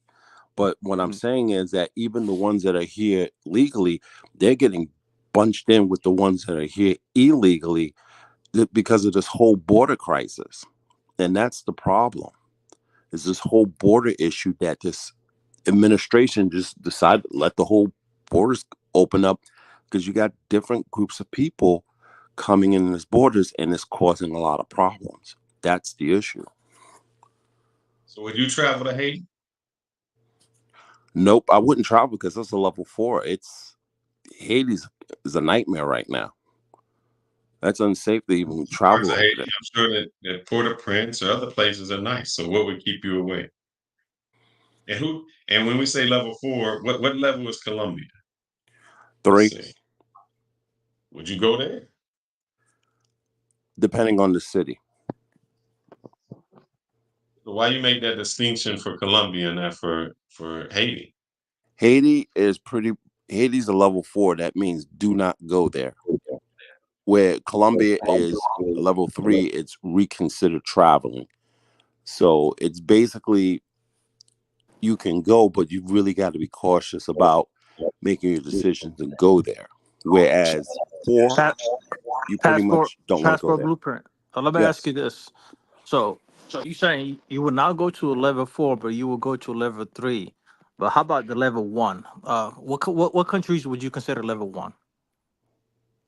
Level 1s and 2s, I would go. That's not a problem because those are generally safe. Level 3s, I would have to put some thought into it and have a contingency plan in place. But level 4s are definitely no-nos. Well, and then there's also Mexico, like Guadalajara, Puerto Vallarta. That's level 4. No, they're listed as other. Mexico, Israel, and some states in Mexico have level 3, including Baja, and then Jalisco is a level 4. Not recommended for travel due to crime and kidnapping. Like I said, I would have to do some research on that. When I travel, I do research. Even on level 1s and 2s, I research every place I go. Even when I went to Jordan, that's a level 2. I research which cities or where to go, where not to go. So it's a lot of it's on research. But if it's a whole country that's generally a level 4, I will not go. I did a pushback on that because just like any other place, there are certain places that you go and certain places that you don't go. Port-au-Prince is hot. as they say. It's a hot area that's not someplace that you are necessarily safe because of the gangs going on. But it has not stopped friends of mine that are humanitarians, friends of mine that know where to go, that know exactly what spots to stay away from, and know what spots where they feel comfortable. And it has not stopped a lot of tourism. Flights have not stopped going to Haiti. If it was truly the hellhole that a lot of people make it out to be, um, Delta, Spirit, United would have stopped all of their flights because they Well, I don't mean, want that's sorry. Go ahead. they don't want that they don't want that brunt of responsibility, especially if they're transporting American citizens to a place that is um, you know that is dangerous. But I'll leave with this example. The Bahamas is a level two. It's a level two country. Its number one import is tourism. You have Atlantis, you have Paradise Island, which is the for a long time has always been um, it's always been a highly sought after tourist spot. But what they will not let you know is that they are on their 80, I believe, 86th murder this year. They're on their 86th murder, and majority of them are police related, are police involved. And um, do you feel safe going to a country where the people um, that are sworn to protect not only the tourists but the locals are corrupt? Ask yourself that question. Well, I mean, the thing is, though, I mean, you mentioned, flights they wouldn't service, but I mean, try to book a flight to Lebanon or Israel. We all know what's going on there. Hell, Lebanon, you got exploding pagers and radios now, That's right. You're right. and flights, and they're still pushing flights out there. So, yeah, Israel, we all see what's going on with this conflict with the Palestinians. But but my thing is, why would you travel to a war-stricken region like Israel, Palestine? Like, it just don't make any sense right now. Like, all the information is being spread around. Like, why would you even risk it? Well, Well, here's the thing with Israel. That's in the south portion of this, the extreme south and extreme north. The central region of Israel is not affected by the war because Tel Aviv is basically in the central area of Israel. That has not been touched by the war. So they still getting flights going in there, but in the overall sense of there's people that's just not going to Israel over there because of the particular politics that's going on over there and the way they've handled the situation after the October 7th attack. Because the way they have been attacking so-called Hamas, this was not an attack on Hamas. This was basically a genocide. And people just didn't want to deal with Israel because Israel's not following the rules of war. And Israel think they I can do wouldn't it. go there. Period. I've worked with several types from that region. I would never step there. It's like, I'm good. I see how they treat blacks. Those are personal preferences, and I understand. Let me Yeah, I interject. understand. Let me interject real quick, just so you guys can have some basis. While you guys have been chatting, went into Chat GPT and asked them in the comparison for Chat GPT to give me a number based on the Trump administration, how many immigrants actually came into the United States and were granted green cards versus the Biden administration currently. Okay. During the Trump administration, you have to remember it was a pandemic. So moving around the planet and actually getting green cards were seriously restricted. So there was a national cap of 110,000 immigrants per year annually. That went down to 15K during the pandemic for the Trump administration. But all in all, he still let in 707,000 immigrants, green card holding immigrants. Okay. during the Biden administration, and by the way, it's still not over. It's still as of up to 2023. He is maxing out at the 125,000 cap. So it's gone up by 15K since Trump was in office. And I can understand if Trump was only letting in 15K versus the 110 he was supposed to, they were behind on processing paperwork. Okay. So right now, as it sits, during the Biden administration, it's 900,000 immigrants that are holding green cards as of this year, as of 2023.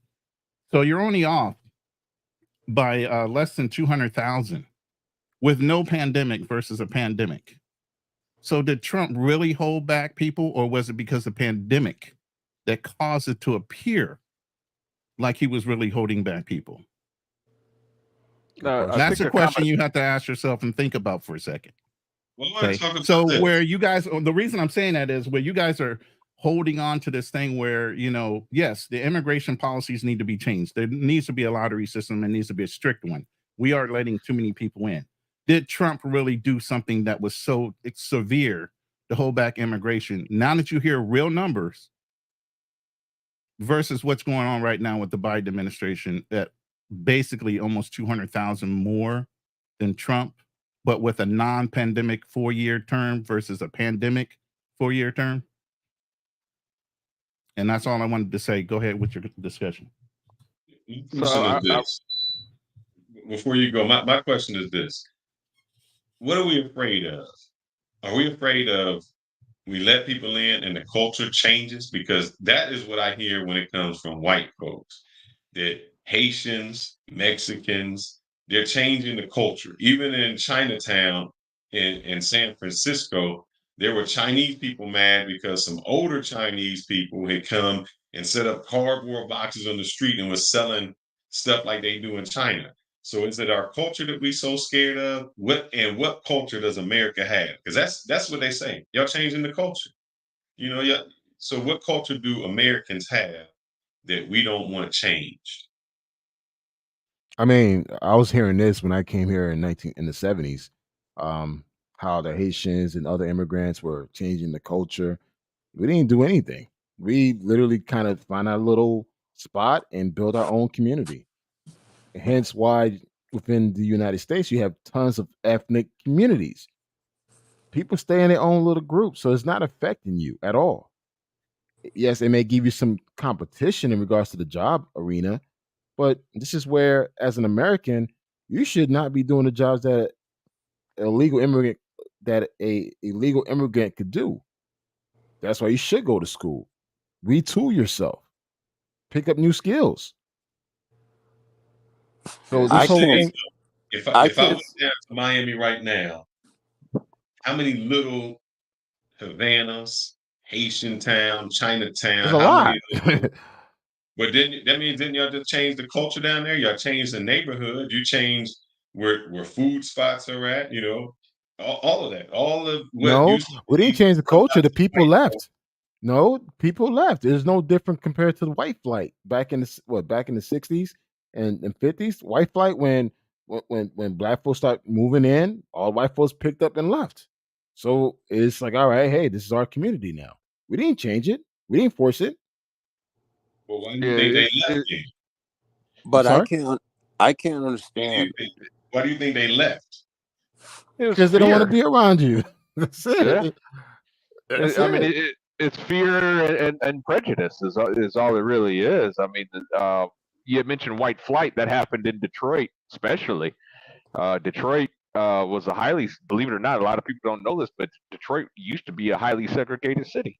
You know, and you know when blacks started migrating up there, because Henry Ford was one of the first to, he was one of the first factory owners to hire black employees and pay them the same wages as white workers.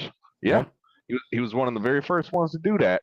So and the white workers were protesting because of that. They sure were. So guess what? They were protesting through their unions.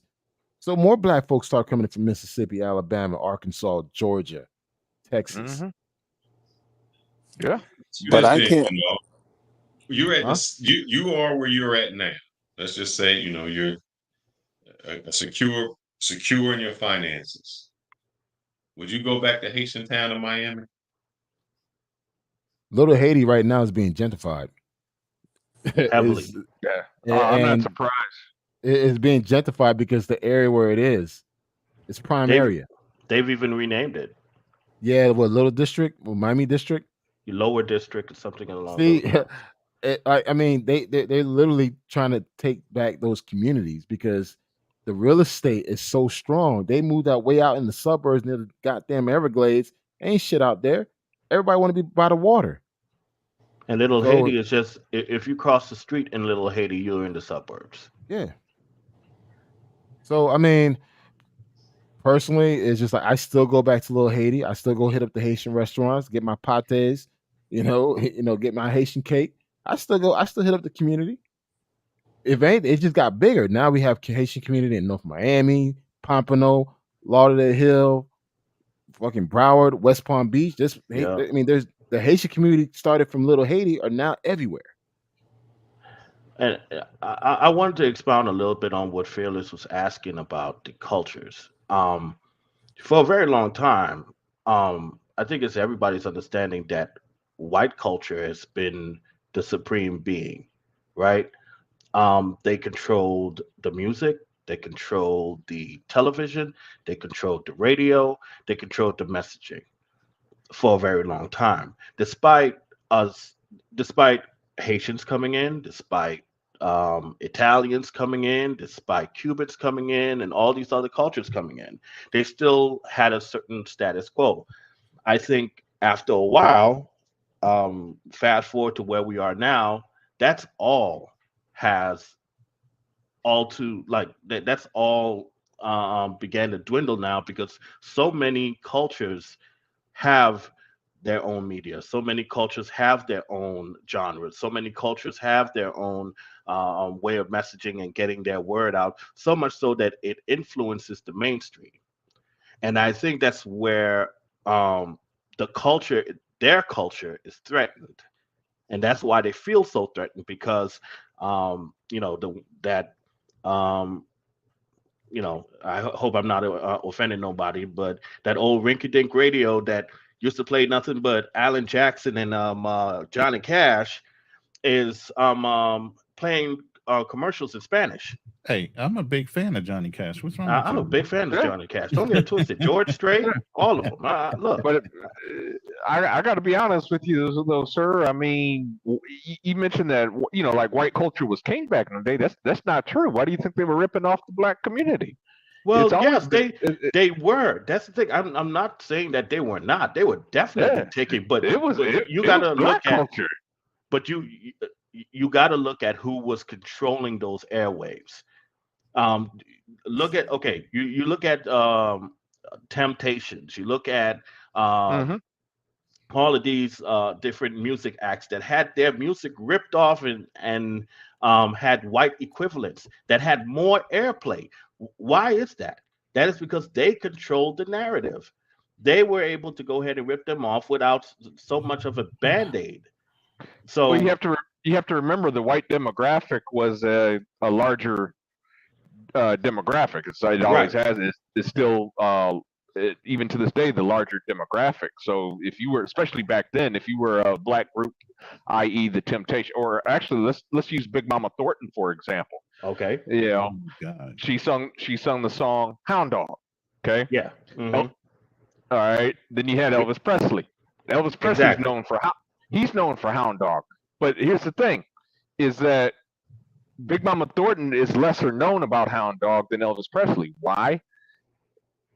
Because he was able to, nobody wanted to, especially being white, nobody wanted to listen to a, black artist. But if it comes from a white person, right? That's how the Beach Boys took off. A lot of songs were stolen from other groups for the Beach Boys. Yeah, I mean, and here's the thing: even growing up, if you're in your Generation X days, there wasn't necessarily a clear dividing. It was pop, rock, country, and maybe you talk about soul, not hip hop. All that stuff wasn't around, but we all interchanged. I listened to Led Zeppelin, Molly Hatchet. I listened to all white music right along with the country music and the R&B, yeah, and the jazz. You know, we listened to everything. We were music connoisseurs. It wasn't separated like, oh my God, you can only listen to this kind of genre now. Right.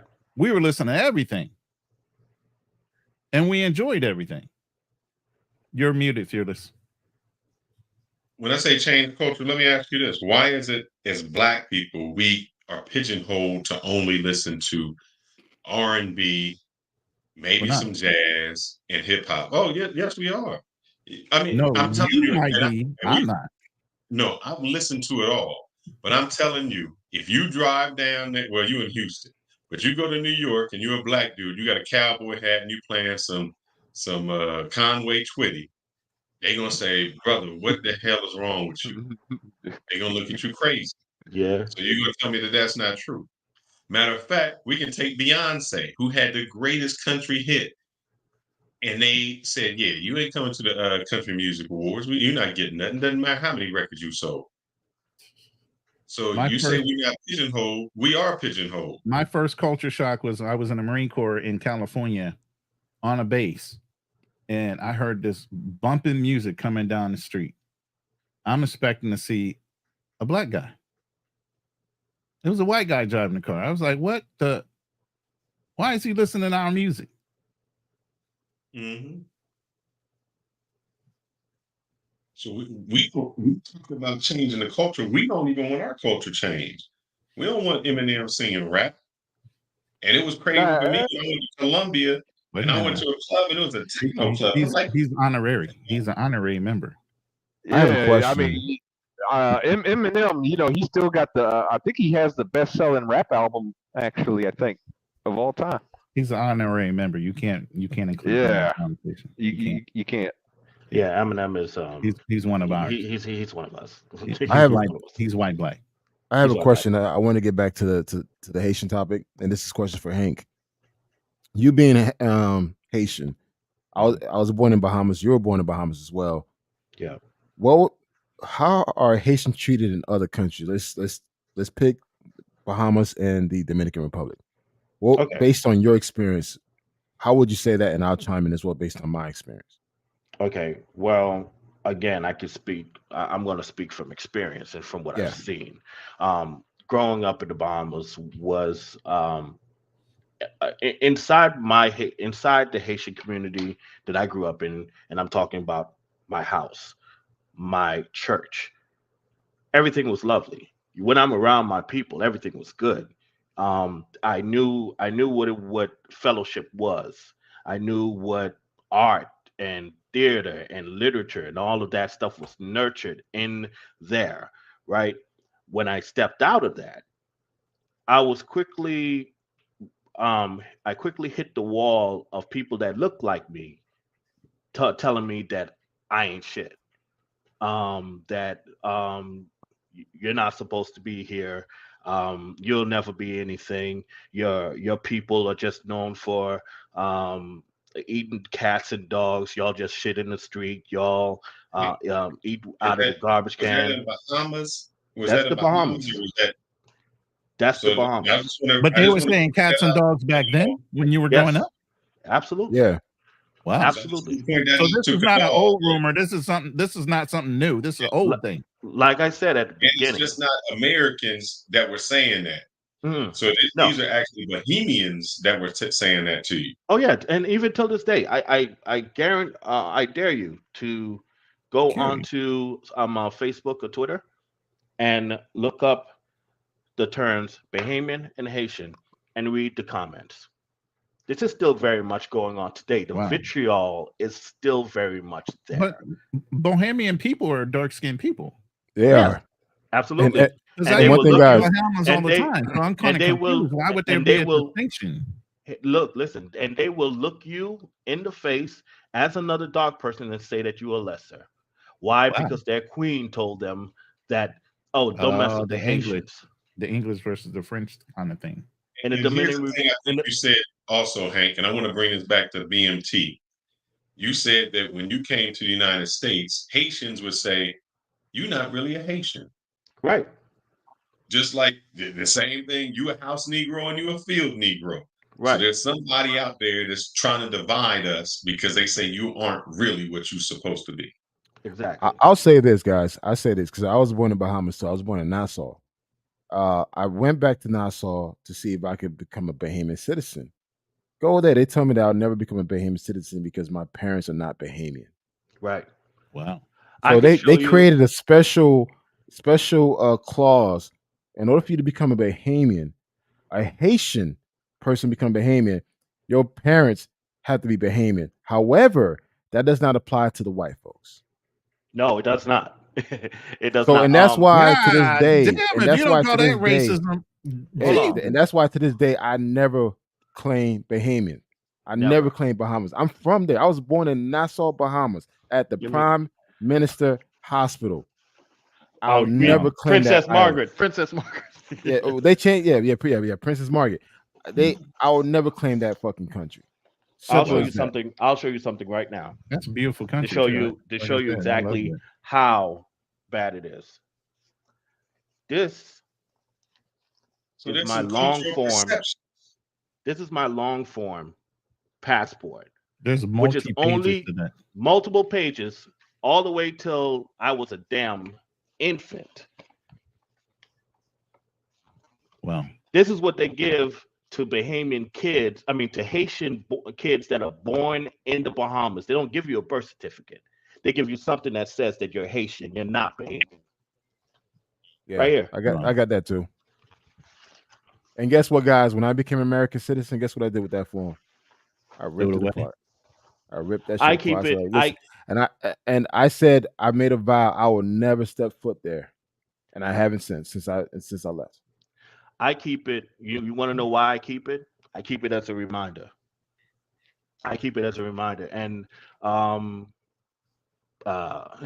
won't say, but for those that are in the government space, y'all know pretty much.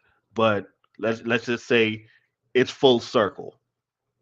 It's full circle. Pretty much the same people that said that I was not going to be whatever, what have you. Hey, Me too. I love the Bahamas. I had no idea that was going on. yeah, well, you won't know. The thing is that they're going to keep that. They're going to keep that on I've been going the there since I mainland. was a child too. I mean, Yeah, literally, that's one of our family vacations was Bahamas or Puerto Rico or Jamaica. So now, Hank, and share your story in the Dominican Republic, because we both go to the Dominican Republic. We met in the Dominican Republic plenty of times. Yeah. So as a Haitian person who had a business in the Dominican Republic, what has been your experience there as a Haitian person in the Dominican Republic? Because of course you have a lot of Haitian Americans that say they will never step foot in DR based on all the stuff that they see and hear. What's your experience? And guys, I just had my Dominican wife behind me. You guys didn't catch it. If you did, that was a good time to see what she looked like. She was literally right behind me. But yeah, what was your experience in the DR as a Haitian? Believe it or not, Dominican Republic was a culture shock for me. One, two, it was even more of a shock because as a business owner, I end up learning that it was better to trust the Dominican than the Haitian. Wow. That was from the first time that I went there, for the first time that I stepped foot in Dominican Republic, the one person that tried to do me dirty was a Haitian. Was a Haitian guy was trying to rob me. First chance he got, and it was like, dude, what the? And I just learned as I, got acquainted and started learning a little bit more Spanish and trying to establish a business there. I learned that not only counted on my expat network, because network of brothers that were there that helped me to learn what the culture was, but Haitians over there are, not to say it's all, but I've ran into some people that are just outright to get you. That's what it is. You find some Haitian people that are there trying to make it work because Haiti doesn't have the necessary the necessary resources for them. So that's just a hop and a skip over a border. Some people make it work. A lot of Haitian people are making it work, but when you are looking at the locals and stuff like that, man, yo, oh, okay, hey, all While right. you're saying that, I just wanted you just brought something up I wanted to play for 43 seconds real quick because I've asked Dominicans what the issue is, and I think this is kind of sums it up. Give me 2 seconds. Boyette ends up doing some really, we've got to be real with our history, some really messed up things. Some messed up things such as he redistributes land. He highly taxes the Dominicans. He forces Dominicans not to speak Spanish, but rather speak French. He gets rid of religious festivities, gets rid of cultural pillars like cockfighting. So they felt like there was an attack on their culture. And because of that, Dominicans start to uprise and they say, we need independence from Haiti.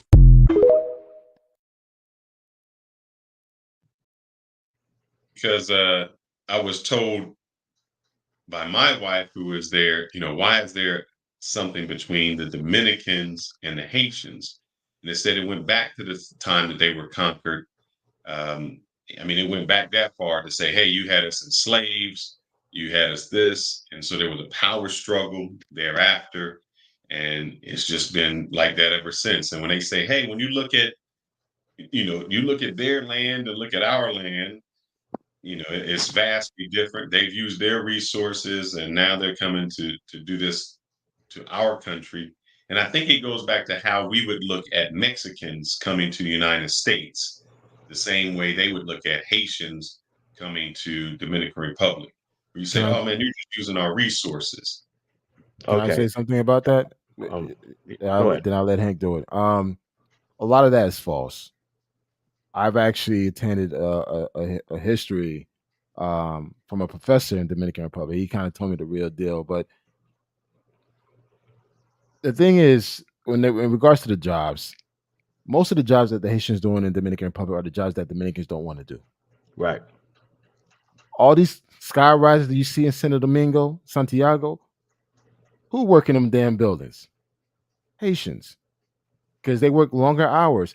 You have Dominican business owners will tell you they rather hire Haitians because they're willing to work. They're not trying to take a day off, time off. They work during the holidays. They work up to 12 hours a day. That's a fact.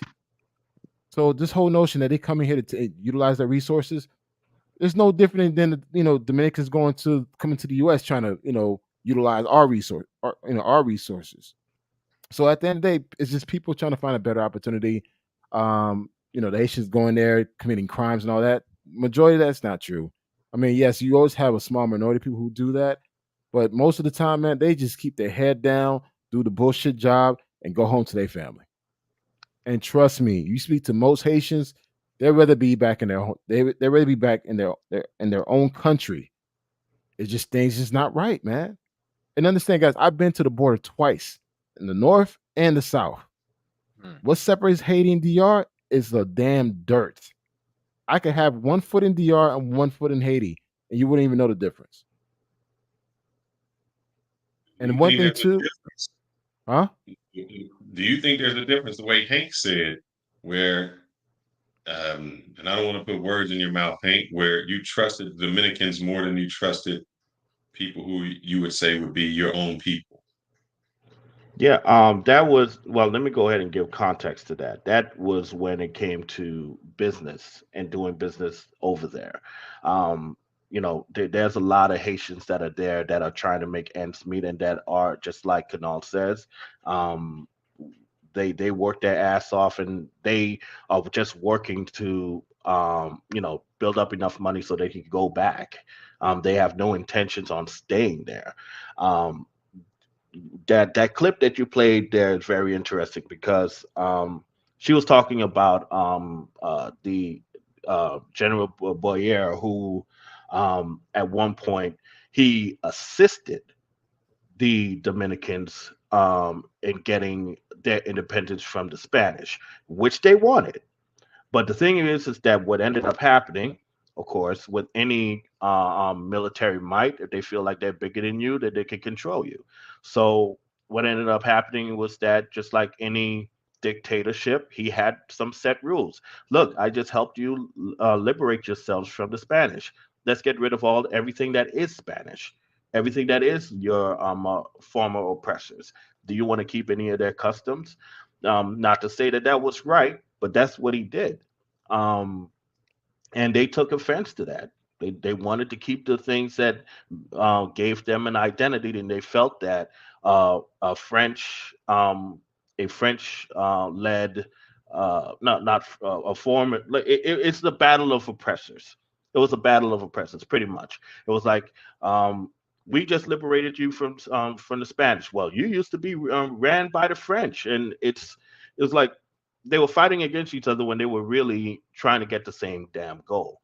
It was freedom, which they all initially wanted. One half of the island had it, the other half of the island did, and they wanted it. And they went and asked for help from the black side of it. They came over, they helped, and then they like, oh well, we're gonna kind of take over too. But they didn't like that. They wanted to, and that's where that whole thing came from. It's a matter of perspective, matter of what side you're looking at it. But that's what ultimately happened. But I mean, one thing to keep in mind that this whole notion, because again, what I've noticed, I've gotten a lot of hate from Dominicans here in the States versus Dominicans overseas in DR. Like I have guys literally will like, because they found out I'm married to a Dominican woman, all that. They'll tell me all the things that, like, dude, I've been with my girl for almost 10 years. And and what I've noticed, I've always gotten the hate from the Dominican Americans, not from the Dominicans themselves. Dude, when I'm in DR, I get nothing but love out there, man. It's just, I'm speaking Creole in the street. When I see Haitians, I'm speaking Creole to them. When I'm out and about, I'm being social, socializing, whatever. Of course, been I there do with you, get some, bro. huh? Been there with you, man. Yeah, man. I mean, Phyllis, you've been there with me in DR, dude. I move around. I have a car out there. I'm driving around. I'm living like pretty much like how I live here. But I noticed that a lot of the hate I do get tend to be the Dominicans here. Those tend to be my trolls. Those tend to be the ones that always got something slick to say, and those are the ones that literally hide behind their computers and talk this whole Haitians versus Dominican shit. There's no Haitian versus Dominican thing that's going on in the island at all. People in that island is trying to survive. They're trying to work to pay, buy food for their family and go home and drink a beer. It's like all the stuff you see on social media, TikTok, Haitian versus Dominican, that's all bullshit, man. Here's a perspective to look at. The poor Dominicans don't got an issue with the poor Haitians. No. Not one iota of issue. They live together in harmony. They live together. They live right next door to each other. No issue. It's usually the ones that are elite, that are elitists, that have the money to send their people over to the United States, so they have that same mindset. And that's whose voice is going to be prominent, because everybody is striving to be whoever is so-called at the top of the totem pole. So that's where that comes from. But if you were to go down and sit and go down by the river, I forget what. Don't kill me, Canal. I don't remember where it is. Yeah, there's tons of rivers. Yeah, you know what I'm saying. But you go down there, they got like a little restaurant there, dude. It's Haitians, it's Dominicans. They're just sitting there, just having conversations, dancing. I've seen Dominicans protecting Haitians when those trucks come trying to snatch those Haitians and put them on the truck. I've seen Dominicans protect them. Right. So this whole notion about Haitians, and again, I want to kill that, man. Haitian versus Dominican, Dominican versus Haitian. That's bullshit. That's what's going on here in the States. That people that have miserable lives and you got nothing else to do to create that bullshit. Because again, once you in DR, it's not like that. Now, granted, are there some racist people, some nationalist people? Yes, that's everywhere.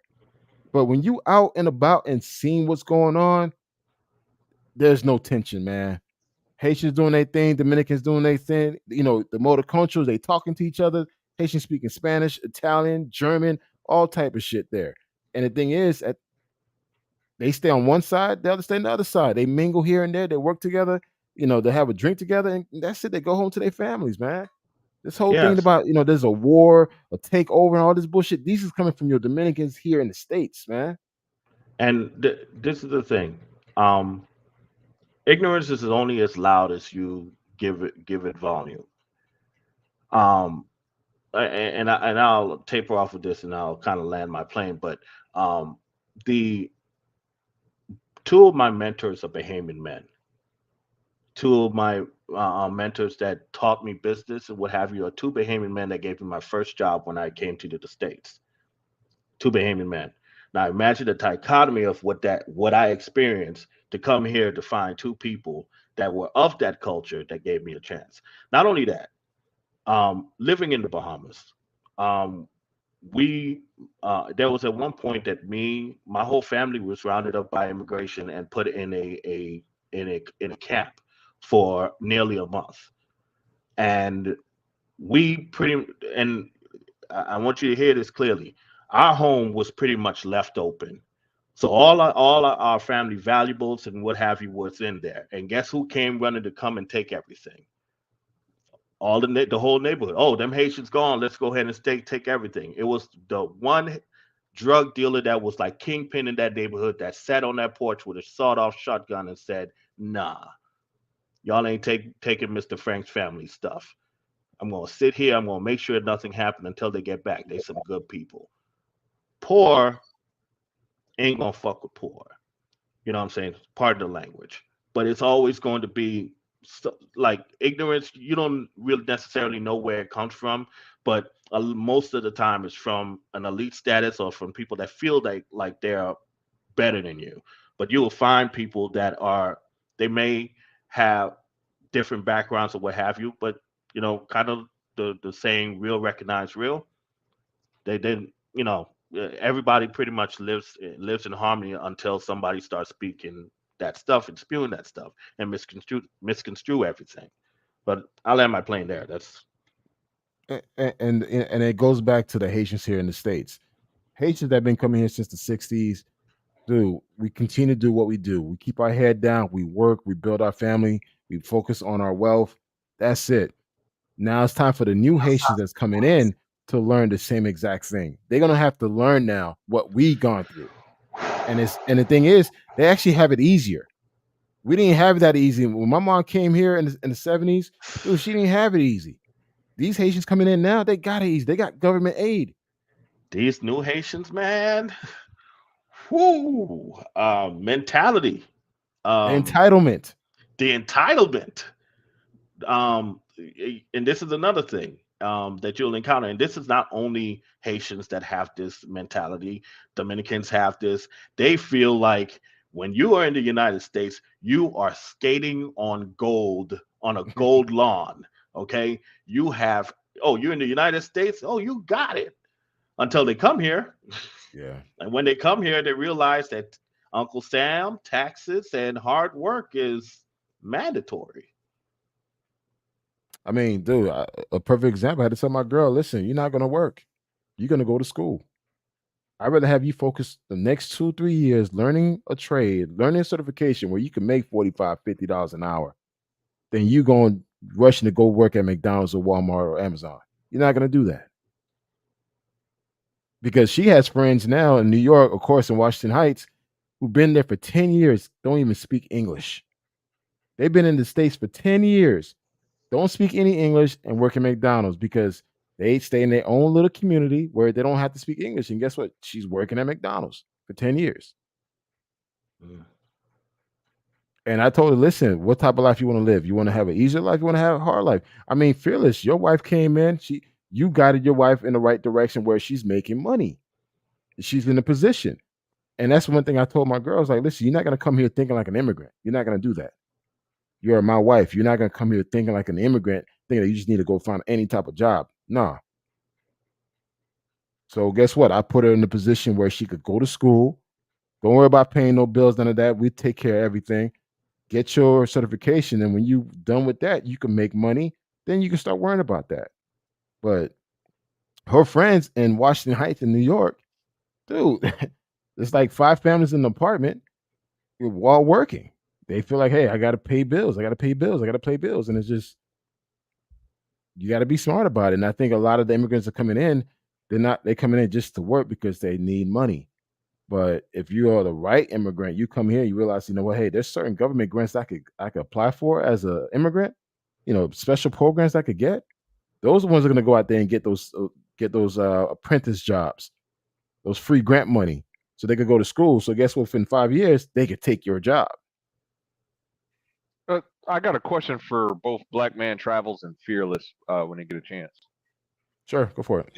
Let me read this super chat because it looks like we got one of them brothers who don't went astray. I guess he didn't watch the show and he don't mind being called a cat eater. I don't know what kind of cat he eats, but let's see. We got Ray Money in the house. He says, "Meow, Canal. I'm gonna get you a so we can be matching buddies." Oh man, say it ain't so, Ray Money. I thought we was good. I hope. Are you going that route? Or because he is a Zoe. I didn't know if he's y'all gonna have dinner together, and that might be Actually, interesting. you know what?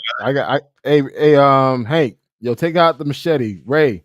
You being a fellow Zoe, though, you should know better. We always stay corrected, buddy. So hey, if you're a Zoe, you should have one too.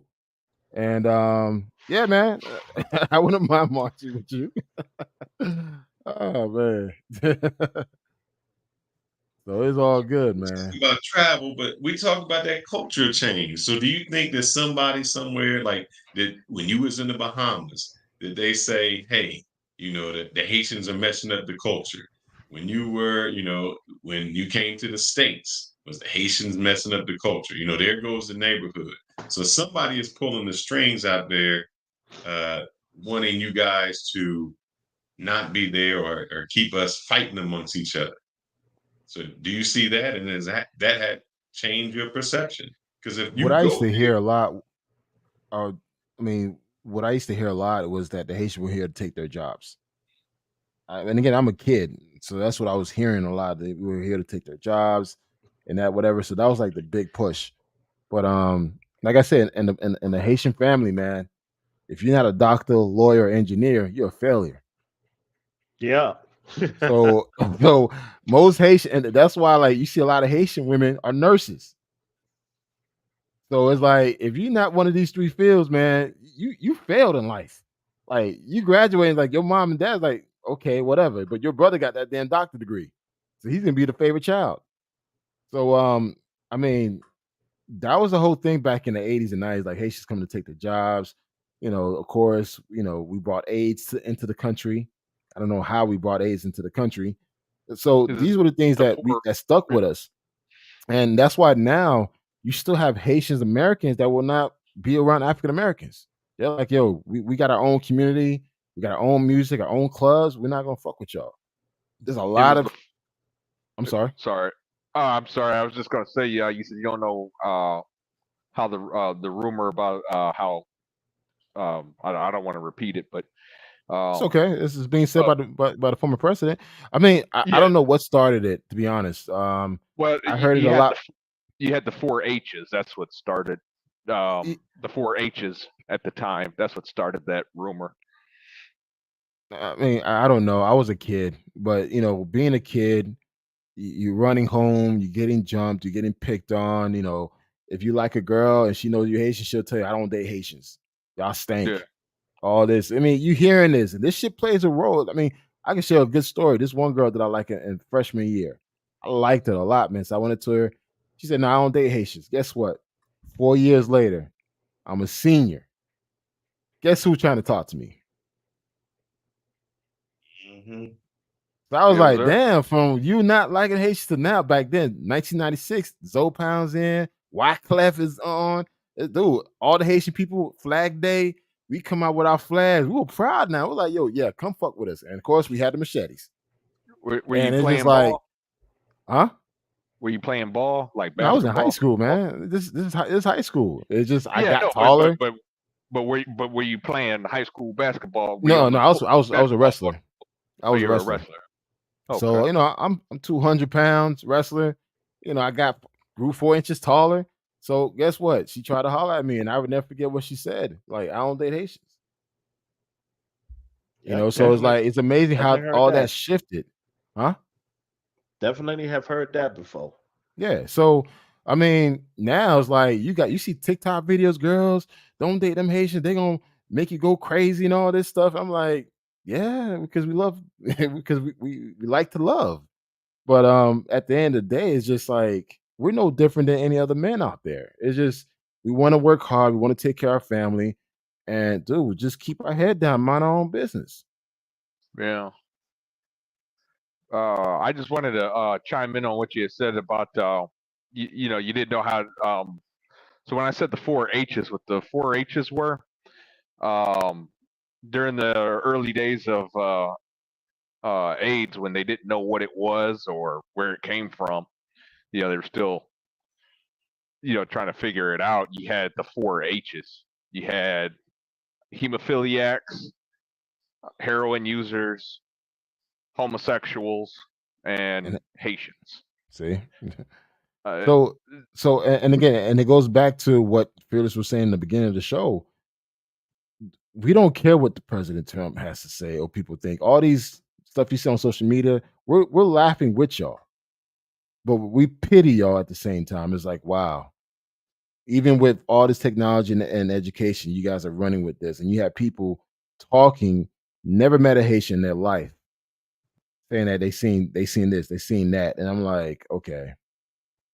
And it's kind of sad a little bit because you're giving other Caribbean people more reason not to come together. I'm gonna give you some pushback on that because I know you said you wouldn't let somebody else dictate where you stay, but you were talking about people from Israel or somewhere you wouldn't go when you said I met them. But that's like me saying I met a Haitian and I don't like him, so I can't go to Haiti. No, I mean the whole Israel situation. It's just a war situation, man. I don't feel like it's a safe zone. So that area, that zone, I would not go. There's something always going on there. I mean, I'd rather take a chance with a girl trying to drug and rob me than a bomb. It's just, I mean, you know, I take my chances getting drugged. Well, Yeah, Gaza, I mean, Gaza that wasn't is a kinda place for Gaza wasn't a place for everybody to go. It's always been like a gated city. So what's going on over there is it's No, but I'm saying that region. So I'd rather take my chance, you know, South America, Central America, Asia, Europe. There's so many places I could go. I don't need to go to that particular region. So again, I'd rather take my chance someone trying to drug and rob me versus a potential bomb or a beeper blowing up. And again, just for that region. I'm not calling out any particular countries, just that region. Okay. Still don't have no desire to go there. So, But do you think that there's still some stereotypes to places you wouldn't go that even to this hey, day still exists? this is Zed character. I'm about to ban this person. You mind if I do that? I ain't got patience for this person. Uh-oh. Yeah, she's out. She's gone. I don't got time. I just came back in and Dude, saw that. I don't have love patience. that. I don't have patience, man. Yo, you out. Whose Yeah, room go did ahead. she come through? She probably came through my room. I thought I banned her, but I don't think she came through mine. She changes her rooms a lot. I mean, she changed her name a lot unless you guys banned her. Well, she just got banned. I don't got time for that. By the way, now you guys, I get accused of having an AI girlfriend all the time. So that's why every time she video chats me, I have to flip the phone around just so you guys know I'm actually having an actual real conversation with a real person. Yeah, Fearless, were you saying you had a question for me? It still goes back to: do you think there's still a perception of places that keep you from there? Oh, let me go to this one. I want you guys to comment on this. A former president should be more responsible for I what he agree. said. Well, this president is Trump. Since when Trump has ever been responsible for what he says? When has any politician been responsible for what they Never. said? They haven't in a long time. The morality of America and their politics and politicians have gone to hell in a handbasket since the 60s. These guys don't have any honor anymore. They don't work for the American people no more. They work for corporations. You know, Yeah, that's true. they work for they're like hired assassins. They work for the highest bidder. That's They don't true. work for us. I will say that. I want to say that, man. So I don't I mean, politics plays a role. It does, but I think again, as long as you do your research and you plan accordingly, is what it is. Like I've been called a nigger in Colombia. Not with the hard ER. You just said it Yeah, with the yeah, hard yeah. But ER. the thing is, guess who the person who called me that? It wasn't a Another black person. Colombian. It was a Colombian American. Oh Lord Jesus. So you have a lot of people from America taking that ignorance to these countries. They don't know any better. Yeah. Someone calling me a negro, I won't. Someone calls me a negro. I don't get offended.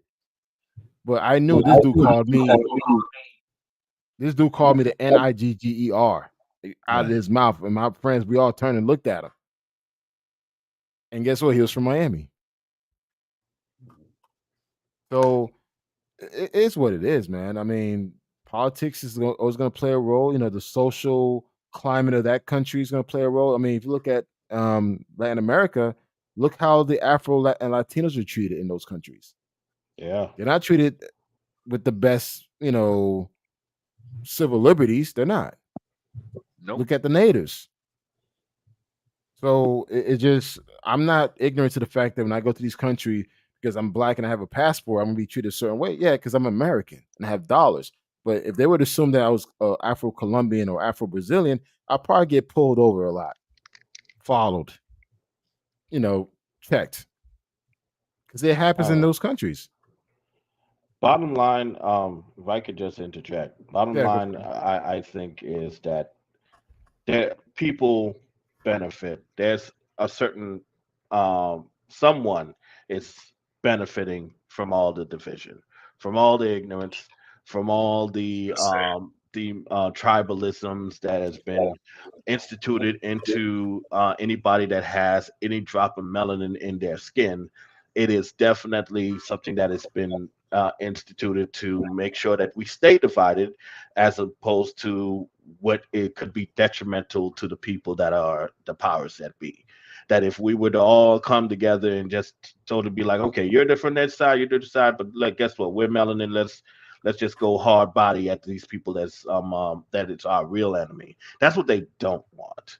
But you know, the thing is that a lot of people find their little trinkets of notoriety, their little trinkets of being I'm better than you, and that is enough for their self-esteem, and that's enough to keep them going. That's all they need. They don't need brotherhood. They don't need fellowship. They just need to.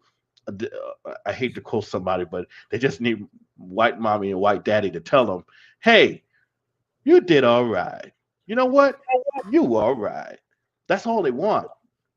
That's all they care for, and they will go ahead and put down their brother that look just like them, that looks a shade darker, and which, by the way, way back when that wasn't a factor at all. That was brought. That whole shade of skin color was brought in by a Spanish person that implemented that whole thing. So somebody said that started in freaking Haiti. No, I saw that dumbass statement. it did not. It did not. The you paper sure bag the was French developed started? was started by a Spaniard, a conquistador. That's who did that. So you know they hate to admit their own the history of their oppressors, but Right. it's up to us to tell the truth. So Correct. I'll just leave it at that. True Julio. Yes. Real So low. Hey, Yeah, that's the Dominican guy. sorry for missing out on the panel for a minute, but 13-hour time difference. It's all right, man. Go ahead and cake, so, man. It's all right. Where are we at? What did I miss anything? Did you ask a question? You might. But you know how y'all changing all this culture up, man. You know, I understand this. Oh, y'all. How people say, y'all. Are you trying to infer that I'm white? What the? I don't have any control on this shit. You At whiter this than point, me up in here. At this point, Ronan has a point. I mean, it is. I mean, has anybody noticed white talking points, like white supremacist talking points, are entering the black spaces? I mean, hell yes. It's insane. I mean, man, you got black people sounding like they in the KKK. Exactly. Well, that red hat does something to you now. I put it on. I put it on. I took it off quickly. but is it really Trump and the MAGA Republican, or is it? I mean, or is he just kind of the flavor of the month? I think definitely he is. I think he is their most fearless, outspoken person yet. Because if you go back to the different mouthpieces that they've had before, nobody has been as vocal as him. That's just pretty much it. And I think it's right now because he's being loud. You find a lot of people being loud now. There's even saying, and I don't know. I've just read the headlines, and that's on me. I should have probably went and read the full article, but the headline said. So take this with a grain of salt. It said that Haitians should go back to slavery. They should be back in slavery times now. Wow. Like this is the time. Yeah, you got black. Hell, I don't know if anybody heard this, but he's running for governor, I believe, in North Carolina. He was talking about bringing back slavery, and he was a black man. Oh, Jesus Christ, you guys! I mean, there's. Let me defend Trump. So I'm gonna say let's defend Trump. Let's not. I'm going to defend it. So what about this? When he says, hey, you got these people coming over here. They're taking they bring us. They're not make me say this. Think about this. Do you think that Mexicans that come into the United States are the best Mexican has to offer? You gonna make me say it? Because if you had things, if you were wealthy, you would be staying in your country. You would not leave because your wealth is generated there. So other countries, example, you want to go to Australia. Australia does not let you in. You will sit in the water. They don't care what's wrong with you. You can't come in because they don't want you changing it. Poland said every place around them has Muslims and they have high crime. They do not let Muslims in, and that they have a point is less than 1% crime due to Muslims because they don't want their culture changed. If you go over to Europe right now and you see the Muslims are there, or let's go up to Michigan. There's a place in Michigan that is Muslim, and they say, hey, you as a police, you can't come in, you can't patrol.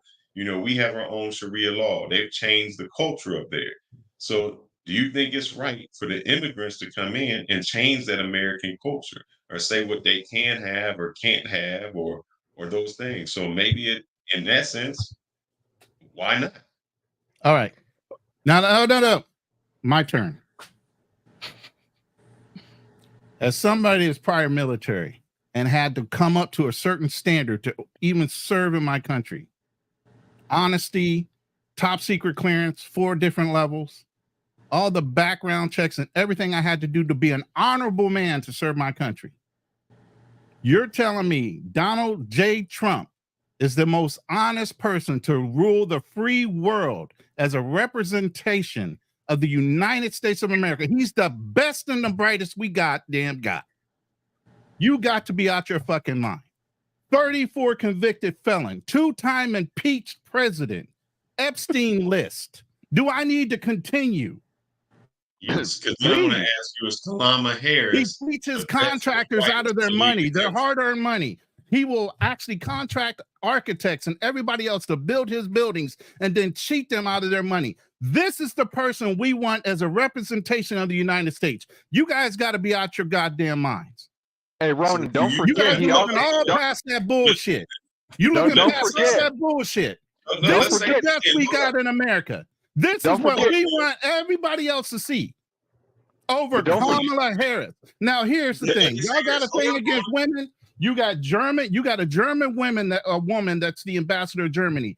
Margaret Thatcher was the prime minister of fucking England for damn near 15, 20 years. Shut the fuck up about her being a goddamn woman. You tell me this immoral motherfucker is the best person we can bring up as far as representing us in the United States.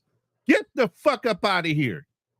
Tell me So somebody. Tell me I'm doing something wrong. Tell me I'm saying something wrong. So what about this, Ronan? You talk about that. So I'm gonna play the devil's advocate. Is Go ahead. Kamala Harris the best person that we got in She's America? better than Trump. Hold up. Let's talk about what She Kamala has Harris experience in politics. Listen, she has experience in politics. Hold on. I'm going to answer your question, but you got to get. No, you asked me a question. Let me go point by point.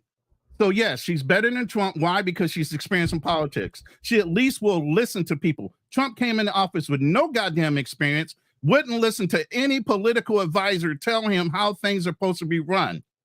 Okay? He circumvented system after system, playing off of that. And by the way, this motherfucker couldn't even get a top secret clearance, nor could half of his cabinet.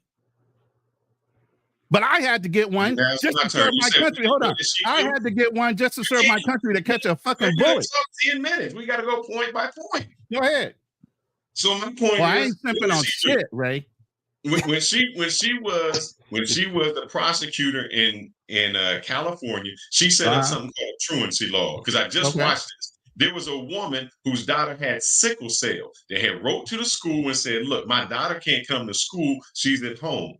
One day when her daughter was in the hospital because of sickle cell, they came to her house, arrested her, did her the perk walk. She had to spend 3 years going to court to show that, hey, my daughter has been sick. While her daughter was sick, her daughter had a stroke because she was in there. What did Kamala Harris say? That's what we're doing. We want to get the truancy. But it was only toward black people because she said, I want the money. That's what she did. How do you know it was only towards black people? Can you prove it? Hold on. Arrest people. Could you prove that it's only been towards black people? The law is the law. Listen. There's one thing you do know about the military. You don't get the question. Listen. You don't get the question. You don't get to question your orders. So yes, there's a gray area, and whoever's the best arguer is going to win. It's not who or what it is, it's who can prove their case. Now, whoever stood up against Kamala, whoever stood up against Kamala could not stand against the argument, and that's why they fucking lost. The case was dropped after 3 years, not prosecuted. All it was a political thing to say we're hard on this crime. That's it. It was not the right or the wrong. It was I'm hard on this crime. Is that your opinion? She was supposed to go down there and protect the border. She did nothing. She actually said, yeah, I'm protecting the border. And then when they asked, did you go there? And she was like, yes. When did you go to the border? I've never been. So what are you talking about when somebody does that? She actually, and the other governor even said she slept her way to the top.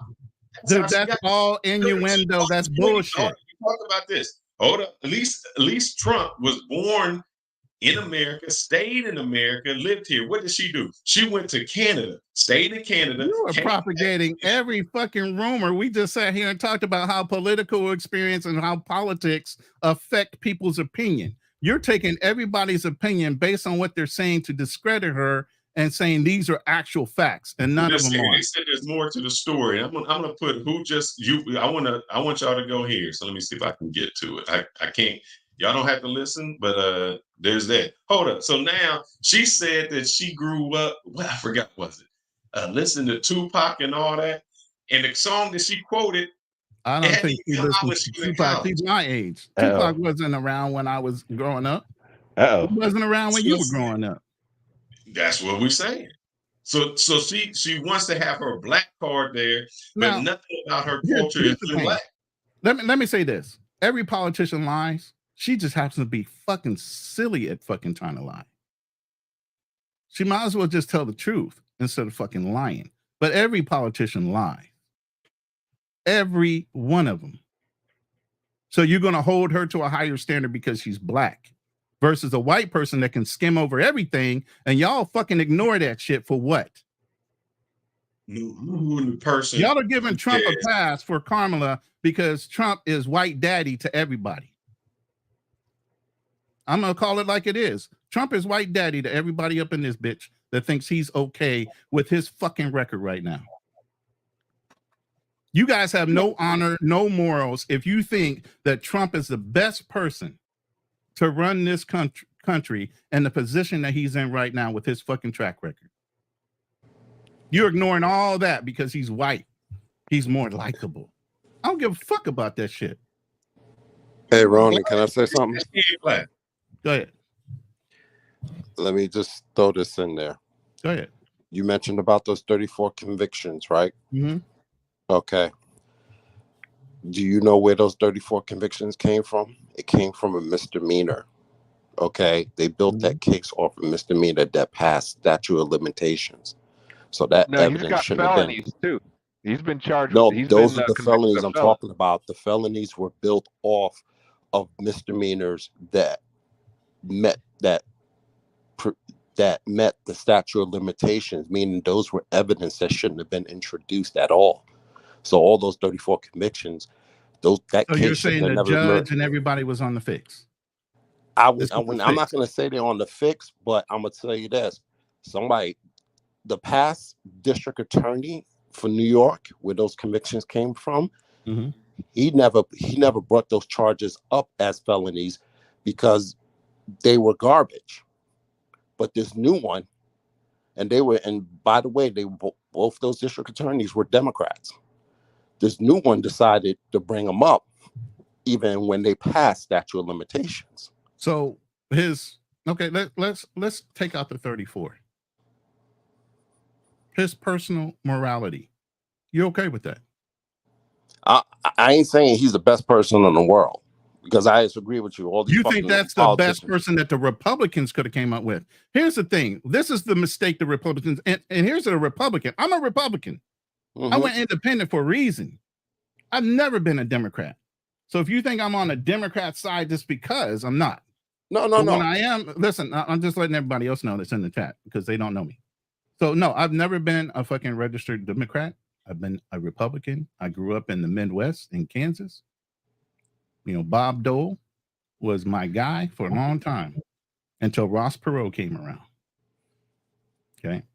But what I'm saying here is the Republican Party could have picked a better representation.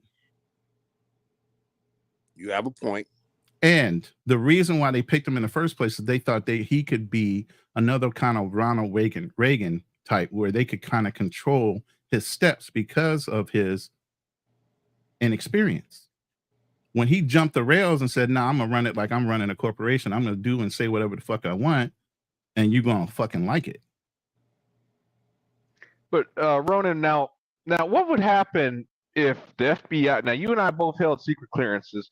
What would happen if you and I had classified information in our bathrooms? We couldn't have walked out the house with. We couldn't have walked out our jobs with that stuff. We would be in jail right now. Exactly. Before you hit the car. He got exceptions to the people in his family that did not pass a top secret clearance background check. He got exceptions for them to stay on his staff and to be around all that fucking information. Yep. So if Kamala was so good, why didn't they open up the process to say, all right, Biden dropped out, now let's nominate a person? Why is it you just got inherited today? And if we nominated, do you think she would have been? That was a thing. I think they did consider possibly bringing somebody else in, and then I guess like I said, I'm not a Democrat. I don't know what their process of elimination was on. She was the best and brightest that they could have used, or it was convenient because she was already there and she was a known figure. But gentlemen, you got to remember this was unprecedented. You know, no president normally steps out of the way. That's the whole reason why Bill Clinton got in office, because Daddy Bush wouldn't step out of the way of Perot. Perot split the vote and wound up putting Clinton in office, if you guys recall that. Because Daddy Bush wouldn't even step out the way, even though they knew he wouldn't fucking win. Now, what I'm going to do is I'm going to take 1 minute, just 1 minute, because somebody asked, where's the proof? I'll put the chat in there, but I'm going to skip through this as fast as I can. What proof are you looking for? This right here. So my message to all Americans, especially Black Americans, do not trust Kamala Harris. Oh shit, she ain't no proof. That's her personal fucking bias ass opinion. Where did this fat bitch come from? Where did this fat bitch come from? Parents for truancy. When Kamala Harris was the California Attorney General, she had me arrested and prosecuted because my handicapped daughter was sick in the hospital and had missed some days of school. It's funny how they're showing clips of her laughing. Time here at the hospital. Kamala's horrible policies hurt mothers like me and the Black community. All mothers. My name is Sheree Peoples, and this is my story. I am a. And then she wrote her California schools get. Oh, I'm so excited. For years, the teachers were aware of her condition, and her absences were all excused. California schools. She had the excuse, but what happened? They wanted her to do the perp walk because they said, "Hey, we're going to do it." So, how many other people have done the perp walk? Why are you guys making a big deal out of one case?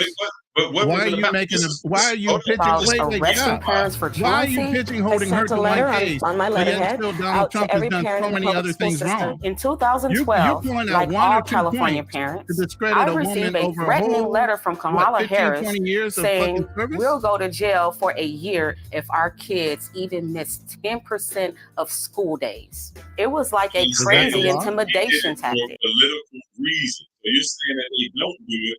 They do it for political reasons. Everybody does things for political reasons. That's why they're talking about the Haitians eating fucking dogs and cats right now. The fuck are we talking about here? And Fearless, let's be fair, Trump also advocated for the execution of 5 innocent Black teenagers. So, I mean, where you're going with this? And at that point, he wasn't even a politician. He was just a regular civilian taking out full-page ads to fucking execute Black kids. Just because he didn't want them.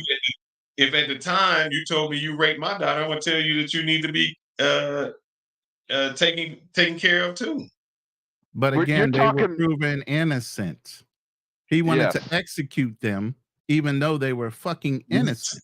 Now, they had not gone to court yet. And that makes him even better?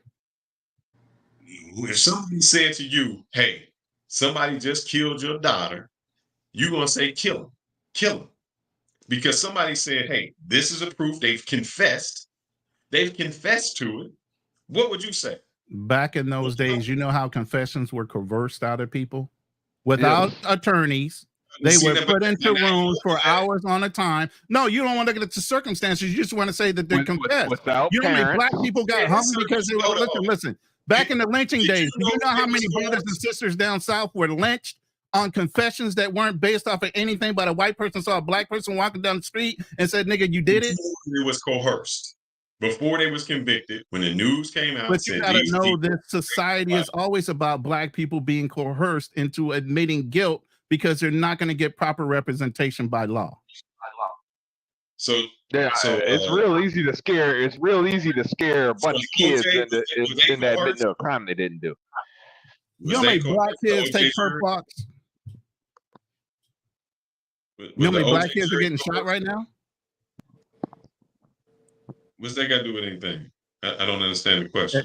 It's part of our culture. So you're making a big deal out of one thing. When this guy's got a documented history of being racist. I'm with him. Don't bring that culture here. Hey, let's change the subject real quick. This Smith had a question about Santiago. Just to let everybody know, I'm not a Republican. But in order to get points across, you always have to have a different view so that we can get things out. Go ahead. Can you recommend some places in Zona Colonial area in Santo Domingo for this young man?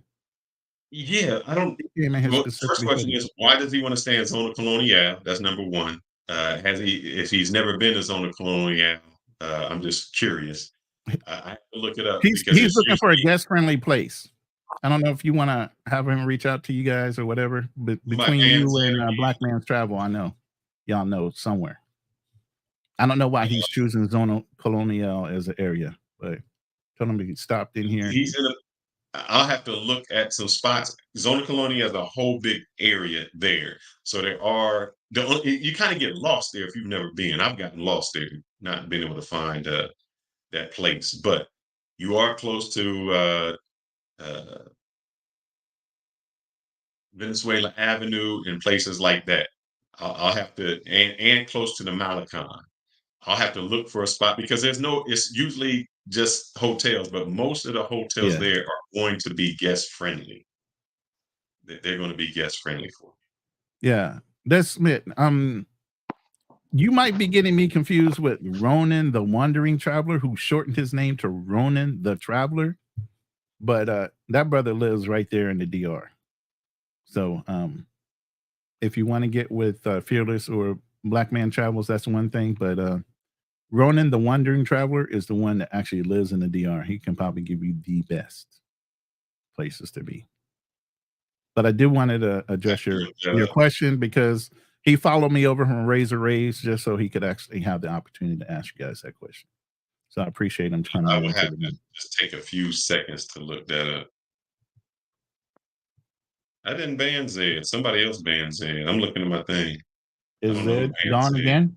Oh, it's probably Black Man Travels. If she was in his room, he definitely not. That was Black Man Travel. Yeah, because she insulted his wife the last time she came in a room with him. Oh, that's right. She's not Black. Yeah. Yeah, I was trying to look in the back to say I didn't. She wasn't in my channel. I didn't. I didn't ban her. Yeah.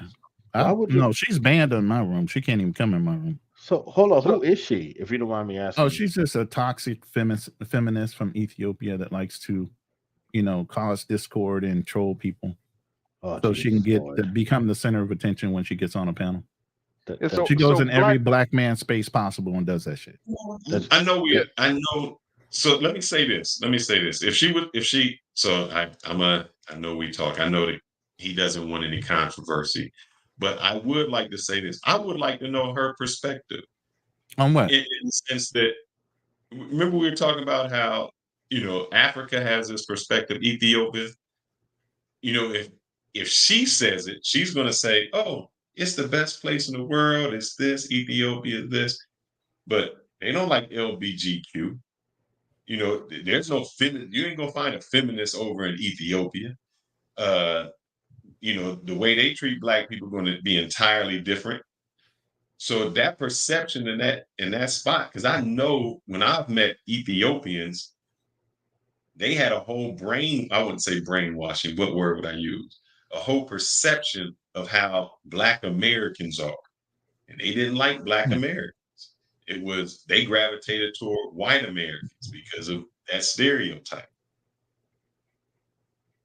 I mean, not even social media, because this is way before social media. TV, movies, the B-rated movies and all that stuff going overseas. All that gave us a bad black eye when it came to foreign travel. It's only now through military travel and a lot of the six-figure guys. I even give some of you guys that claim to be passport bros some credit as well, that they're starting to see successful Black men that have some goddamn common sense. But it's always those fucking few that continue to give us a black eye and a bad fucking reputation. But we've been fighting an uphill battle since we've been traveling as Black men because of those preconceived notions and those movies that have been out for a long ass time, how we're all gangbangers, gangsters, pimps. All our women are prostitutes. All that shit comes from movies for years. Like some of y'all were growing up back in the 60s, 80s. All that shit's been going on for a while. I would only say that, though. I would only say that's the only avenue that they've gotten that information from. Yeah. Although viable, I don't think that it's the only source. This is what they've gotten from their overseers. But what I'm saying is that started off with movies. Now you got social media, which makes it even worse, because now they can pick and choose the type of information they're getting. And that's why you'll even have a guy that'll run up on old boy that was just in Colombia or DR and start rapping at him instead of having an actual conversation with him first. Oh man, boy, do I hate that. Because that's what they think. That's all we're about. I ran into that in Colombia, which is it was just so off-putting. I just walked away, and I just continued to walk away because it was just like, dude, I love hip hop, but nah, not here to listen to you rap, sir. Yeah, I've been called either Mike Tyson or The Rock over in Cartagena. So I'm one of them. They make a rap about me every time I'm there. Right, and if you call them Pedro or some shit like that, they'd be like them looking at you cross like, what do you mean Pedro? Well, if you think I'm the fucking watermelon man, you're fucking Pedro. Oh, I've You know? I've heard I don't know, going off on a tangent here, but I've heard some guys are coming out of a restaurant and these, the little street kids are like, "Hey man, y'all just had some chicken wings. Y'all had some chicken wings, man." Right. Like Every racial connotation and stereotype. y'all gonna get some liquor, huh? Hennessy. Y'all like the Hennessy. Yeah, they're like, oh God. Y'all like that brown liquor. So that's but why is that our cultural perceptions? Is it because most that's brothers what's go portrayed. there and drink Hennessy? Yeah, it has to be us. There has to be some truth to it. I don't know. I don't particularly care for Hennessy. I mean, personally, We smoke menthols. Somebody does. Or what about soccer games down in Europe? They do the monkey chants when the black players on the field. They sure do. They do. So these are the places that y'all want to travel to that don't respect us as black men, but we still go there. Why is that? The only way to change a culture is to re-influence them with the proper way of looking at us. You avoid it, you're not going to fix anything. You want to stay at home, like Black Man Travel says. If you can't go out there and do it properly, then stay at home. I want to say this. I was in South Africa. I was in Cape Town. I went into the store. I was looking for a gift for my mother. I wanted to get her one of those African dresses. As I was walking the store, a white woman walked before me. So I kind of probably walked in 30 seconds before she did. The woman that was in the store greeted her. She did not greet me. She literally ignored me throughout the entire time that I was in that store. She was catering to that woman, hand over fist. The white woman ended up leaving, not buying nothing. I'm still looking around, whatever. And I noticed that she's still not talking to me until I spoke. When she heard my American accent, her eyes lit up. Oh, she got a little pep to her step. She want to talk to me. By then, I already picked it up. I like, you know what? It's time for me to leave. Why? Hold on. Because the thing was, it wasn't. So in this sense, let me defend this lady. It wasn't your color. It wasn't your color that got her there. It was the culture that she thought you represented. And which culture is that? I don't know, but it wasn't American culture. Once you find out, what I'm saying. Exactly. So wait, here's the thing. And, here's the thing, guys. In South Africa, they don't like Nigerians. So she thought I was a Nigerian. She thought that I probably didn't have anything. I was just window shopping. So once she heard my American accent and she found out where I was from, oh shit, this is American. Even though I'm Haitian, but this is a guy from the States.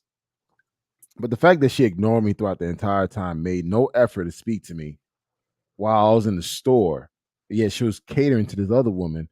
I feel like, you know what? I think you assume that I don't have any money. I'm not doing anything here. So guess what? I'm going to leave. This is a black African woman.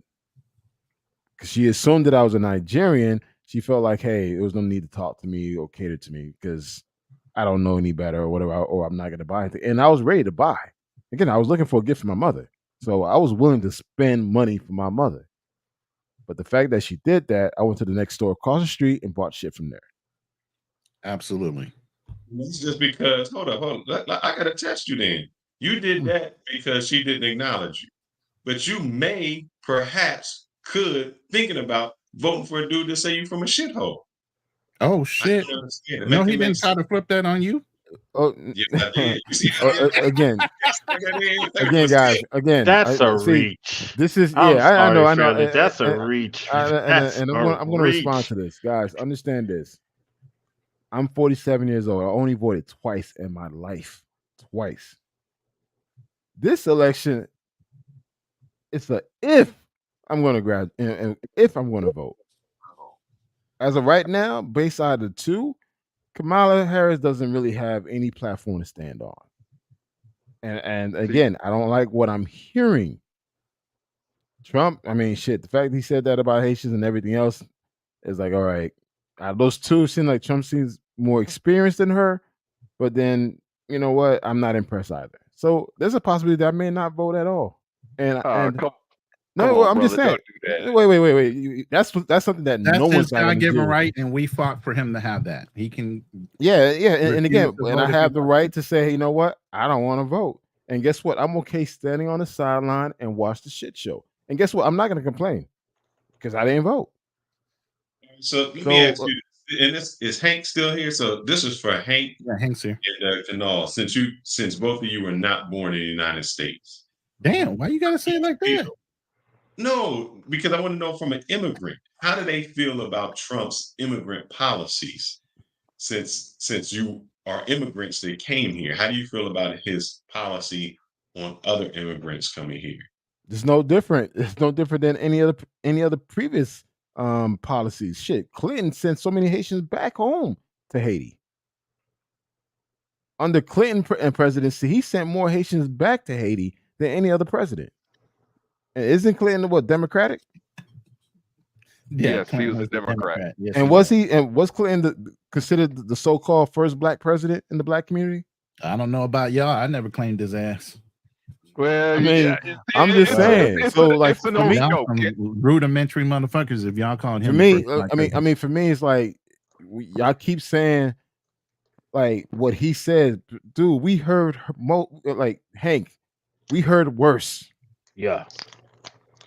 But we heard worse. That shit, you know, honestly, it's funny now to us because we look at it like, yo, us Haitians, the ones who've been here for a while, we doing good. It's just the new Haitians coming in, they're gonna have to experience what we experienced back in the 70s and 80s. Exactly. But the Haitians that are here now, oh, we good. How do you feel about saying we don't want you here? We don't. And when I say Haitians, I'm not just specifically talking about Haitians. I'm talking about any illegal immigrants. Where he's like, I don't want you here. So as immigrants, how do you feel about a policy that not letting new immigrants come? I mean, look, my mother came into this country legally in 1978, and she had to do what she had to do with me. I was there with her throughout the entire process. I can't fault any immigrant that risks his or her life and their children's life for a better life. My mother did that. So if they want to come here, you know, hey, come here, assimilate, and just do better. But if you come here having this entitled mentality, like, you know, the world owed you something, and you're getting all these free aid, I mean, I think you just got to be careful with that, man. I'm gonna jump in on that. So, my parents also came here. They came here. They actually came here legally. They actually came here legally, but only on a short-term status. They overstayed, obviously.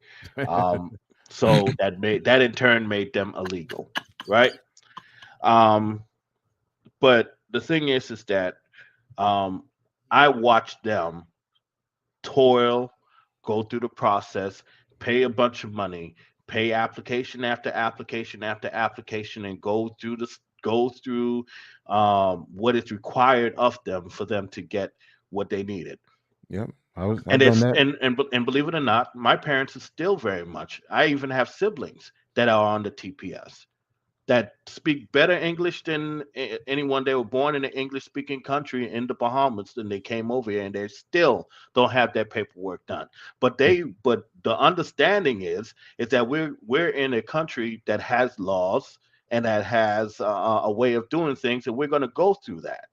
That's what the understanding is. So that's what I would expect if my family has that outlook on what it is that they need to do to get themselves right. And now they are legal.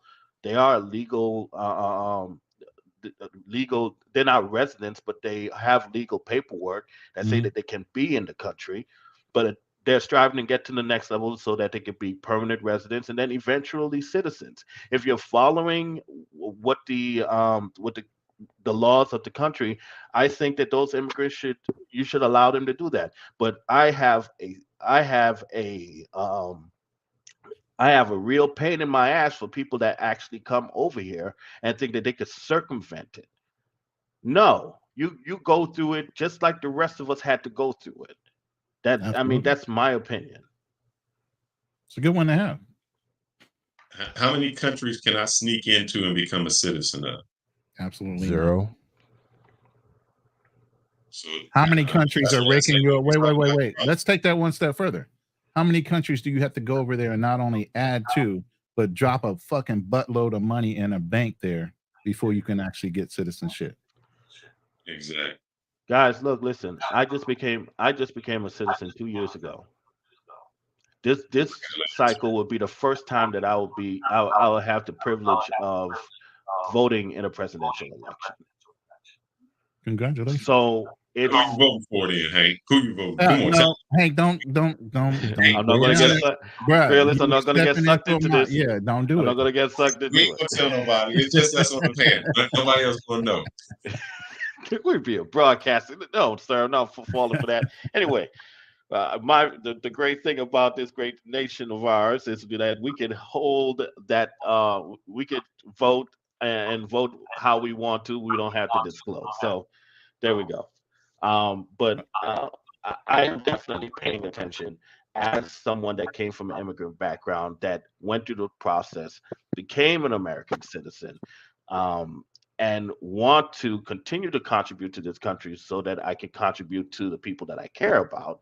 I'm looking at it. I'm looking at the landscape, and honestly, just like everybody, I'm disgusted by a lot of things that have come out of Trump's side, and I'm disgusted by a lot of things that have come out of the Democratic side. The Democrats don't have necessarily a good track record with Haitians. If you go back to Clinton, they never had a good track record. Yeah, they never did. They called him the Black president because he put on sunglasses. Black people, period. Because he put on sunglasses and played the saxophone on Arsenio Hall. That's all that they needed to call him a Black president. This guy there was a BJ situation under the presidential desk, and that sounded straight like nigga shit. But we don't have to go over that. You know what I mean? This president caused and he likes fat white women too.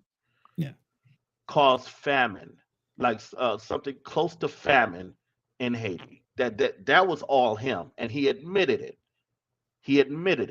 Yep. So Democrats have never been a good thing for Haitians ever, not in my opinion. Okay, so we got a new panelist. Welcome, Nak Measy, to the panel. I don't know if you had enough time to assess what's been going on in the room and the panel conversation based on how politics have shaped travel and cultural perception.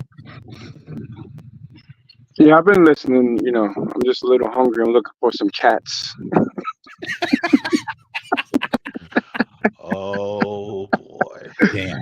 No, I came up here actually to defend the honor of Haitians, probably the best immigrant group that I've ever run into worldwide. And why I say that is that Haitians, in my opinion, because I grew up in Flatbush, I have a house in the Caribbean as well. Haitians are known for being hard workers, period. Haitians are not known for going into communities and flooding them with D-rugs and all that other stuff. And that woman who ate the cat was actually a Black American. She was FBA. Thank you. She wasn't even a Haitian. So when they talk about all these Haitians in Springfield, I'm like, I want to see the footage of a Haitian wilding out. And you won't see it. Besides Miami, and I'm not going to link a gang and try to say that represents Haitians. Outside of that, Haitians have a very good record of being immigrants that work. You know what I'm saying? So shout out to Haitians. Shout out to the respect and the hard work that they've been putting in everywhere that they go. You know what I'm saying? But don't cross them because they will turn up on your ass. Yep. Physically and spiritually. The question I've been asking is, would you travel to Haiti right now? Oh hell no. The reason why I wouldn't is no, I wouldn't. And you know, crazy. What's crazy is that I know a lot about Haiti. I've been studying Haiti for a long time. I wouldn't go because I listen to Haitians that won't go. So I I'm won't not going to go. try to play hero. You know what I'm saying? There's Right. certain parts that outside of the capital and outside of other cities you can go to, but you know I've heard stories from the '90s, bro. Like people getting kidnapped on the way from the airport. So why would I go there? You know what I'm saying? I think what's happened to Haiti as the first free black republic after Palenque in Colombia. I think it was Palenque. It is, or it might even be before Palenque, but I think it's a shame. I think them trying to join the African Union twice and getting rejected is a shame.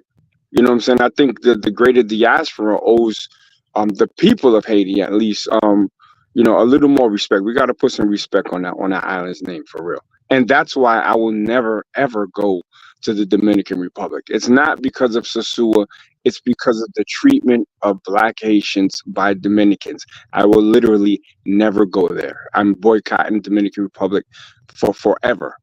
And any Haitian that patronizes Dominican Republic, understanding Trujillo, understanding the legacy of the Parsley murders, and understanding the historical beef between Haitians and Dominicans.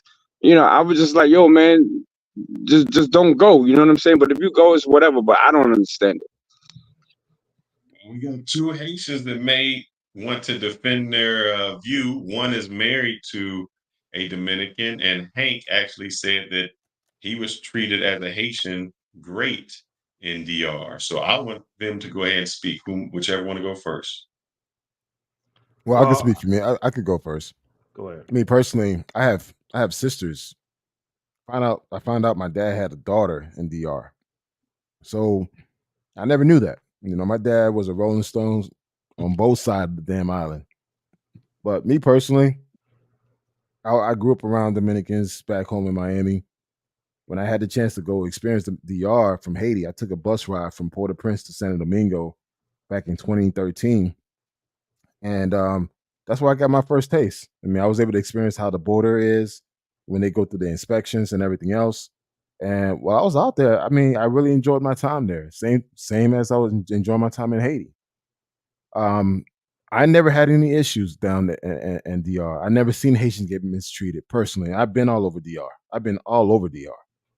And granted, are there ignorant people out there? Yes, on both sides. But the whole mistreatment and everything else, I haven't seen it with my own eyes.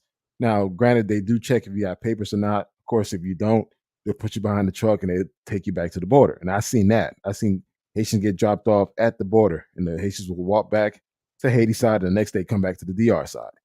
It's what it is. But I just never had any issues there, man. You know, now that I'm married to a Dominican, we talk about that a lot. You know, we have, you know, my son was born in DR, but he's American. And we talk about the politics, we talk about the history and everything else. A lot of stuff that's being pushed out there in DR are a bunch of lies. And she knows that. I think the more education you have, the more you know the truth. But you know, I understand DR has their border issues. They have every right to protect their borders. Again, similar to what the United States and other countries are doing. But I think a lot of the hate speech is coming from Dominicans that are here in the States. And because while I'm in DR, I see Dominicans and Haitians sitting next to each other, working together, marrying each other. I see that. And but a lot of stuff you see on social media is being pushed are not from the Dominicans in that country. Majority of the time, they're probably from here. I mean, that's my experience. Hank? Hey, black man, can I ask you before a Hank question? goes? I want to push, but Hank, before you go, I just want to I ask one question. want to respond to it too, because a lot of these Haitians, these Boule Haitians that come to America and then go back to Haiti with American passports, okay, they get treated differently. They get treated like Americans, and they're duplicitous. I know a couple of them. One rider going all through Africa. I met him in Ghana as an American, but then when he gets to Colombia, he wants to act like a Haitian, and then I'm like, they're duplicitous. So, like, if you understand the history, just off the history alone, I wouldn't rock with it. You could sing Kumbaya all you want, but if I take away that American passport, I'm not finished, brother. If I take away that American passport, and you got to be a Haitian, because right now you're not a Haitian, you're a Haitian American, or you're an American, right? I'm But if technically a your name, Bahamian Haitian if you American. had a Haitian passport and you had to live like a Haitian, then you'd have a different experience. You're moving from a place of American privilege. I'm not talking about them people. I'm talking about the Well, I mean, Haitians there's no that there's no difference when, like I said, my experience here with the African American community when I was during my younger years were not the best, and based on how they treated us, I wouldn't fuck with African Americans. But thank God I'm not that type of person. So, well, when you say you mean in Miami? Just the United States. Well, where at in the United States?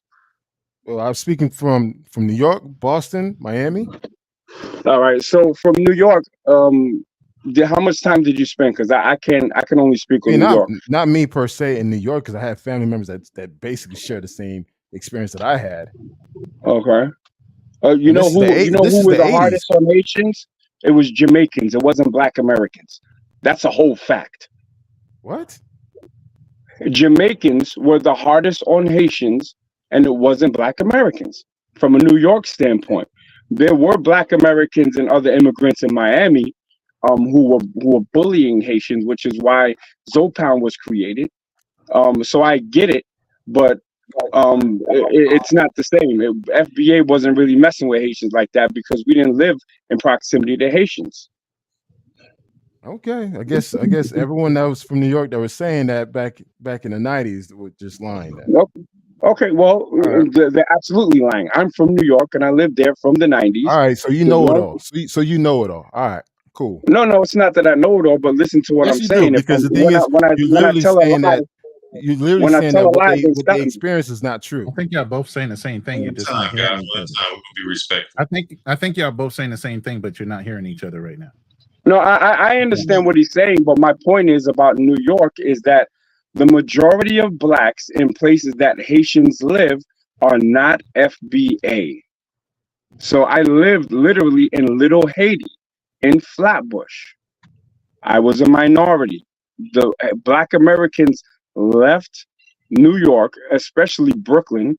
Those that worked in transit, those that worked for Con Ed, those that worked for 9X when it was 9X before it became Verizon, moved to Long Island, Westchester, and New Jersey.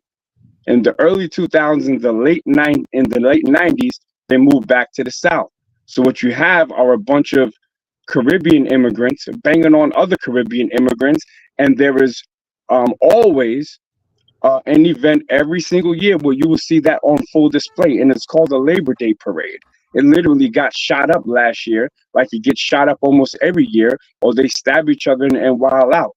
And at the brunt of it was always Haitians. People always had smoke for Haitians, and the majority wasn't Black Americans from a New York standpoint. That's a whole fact. All right, man. Let's move on. One comment, and I don't want you to be offended, Kanal, but I got to put it in a different perspective. If someone like, just say me or anyone else who was born in the United States and is African American or Black, however you say it, if we marry a white woman, some of the things they say is, why are you marrying your oppressor? So my question to you is, you married a Dominican person. Have you ever heard that where a Haitian or someone else would say, why are you marrying your oppressor, or someone who, a group of people, because I know she's an individual, but a group of people who. I never view them as oppressors or anyone else as oppressors. That's just never had that mindset. So thank God I don't, I fell in love with an individual. My first wife was African American. If that was the case, I could have just married a Haitian person, be done with that. I dated all type of women. It just, the two women that I ended up falling in love were two women outside of my culture. And I'm not going to limit myself based on someone else's opinion or someone thinking points. Fuck that. I live my life the way I want to live. If you got something to say it in my face. That's it. Machete, brother. I can't say nothing. Yo, I say ready, bro. It's just like, man, it's like I'm a Haitian to the core. I'm a Zoe to the fucking core. So it's like either I have American passport, a Haitian passport, or a fucking Bahamian passport, which the island I was born in. So at the end of the day, man, listen, it sucked that right now Haiti is the way it is. I've been to Haiti several times. I'm not one of these Haitians who never been back to Haiti. I lost my cousin at the earthquake. I literally went back after the earthquake. I was there to see all the rubbles and bodies on the fucking ground, still not put in underground. So I'm still that Haitian dude that still has strong Haitian roots back to the island. I still speak Creole.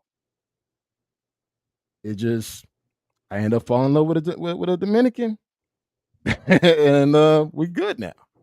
Yeah. So I'm not, Question now to Hank. Hank, Nagmezi opposes going to Dominican Republic because of the way that he perceives Haitians to be treated by Dominicans. Yeah. Can you give your perspective on that? Because you are a Haitian who had a business in DR. Go ahead, sir. Okay. My first visit to the Dominican Republic, I was an American citizen. I had a Haitian passport, not a Bahamian passport. I had a Haitian passport. Remember what I showed you guys before? When you're born in the Bahamas, you're not. If you have Haitian parents, you're considered Haitian. So that's the paperwork that they give you. So when I came to the United States and I didn't have, and I'm going through the process and I can't get an American passport, guess what passport I had to get? A Haitian passport. So my first visit to DR was on my Haitian passport. And when I appeared at that airport, I wasn't treated any differently. I wasn't. I was just let through. Maybe probably because, and if I'm going to play devil's advocate with Nagmezi and what he's talking about, I had a green card. That's what allowed me to get into DR. Because if I just had my Haitian passport without that American piece of paperwork, I would have been turned around. But I had a full-on Haitian passport, and I wasn't treated differently. With that Haitian passport, I was able to go and get all of my all of my business paperwork done in DR under my Haitian passport. So if it was truly something where they didn't want any type of Haitian person to own a business or anything like that, I would have definitely experienced it, and it was smooth sailing for me. Actually, you know what? I bought land 5 years ago in the Dominican Republic. I didn't have any issues purchasing land. So, I mean, I would love to purchase land in Haiti. I would love to go back home now, but ever since this whole thing happened with the president of Yeah. Haiti, I can't go back. My mother refused to go back. So, I mean, I would love to support because there's so much to see and do in Haiti. Like Jacques Mer from the south, the north, you Yeah. got Cape Haitian. Dude, Haiti has the same thing that DR has, but it's just Exactly. based on what you see on social media and what the media is pushing. It's a desert, but it's not the case. And also, Haiti has all the small islands around it that belongs to Haiti, but it just is not safe. I had a friend of mine's. His uncle went to Haiti to do some medical work. They kidnapped him at the airport, hold him for ransom. They cut his fingers to send to the family, and the gangsters wanted $2 million. The family couldn't get the money. They killed the guy. This happened 2 years ago. And this is a common thing, and this is the dichotomy of what it is to love a country and also keep your distance from it. One of the big reasons why I went to DR was because that wasn't my first choice. I wanted to go to Haiti because, like Kanan knows, I was writing a book at the time. The book is out. It's a fantasy fiction novel that I felt that I had to be on the soil. Oh, he got it. That's my book right there. He got it. Yeah. So I knew that I felt that I had to be on the soil to write that book, that particular book. You never know where I wrote majority of that book in? DR. I wrote that book in majority of that book in DR because I still felt that I was on the same island, the same place, and felt the same vibes. And one thing too, guys, I want to make this clear. I've spoken to a lot of Haitians in the Dominican Republic, and we sit down and have long conversations. And one thing they all say, here at least I'm able to feed my family, have a better life. Right. I can't go back to Haiti. There's nothing for me to do there. At least here, I have a chance. And it's sad that your own homeland would not give you that chance, and because how things are currently running.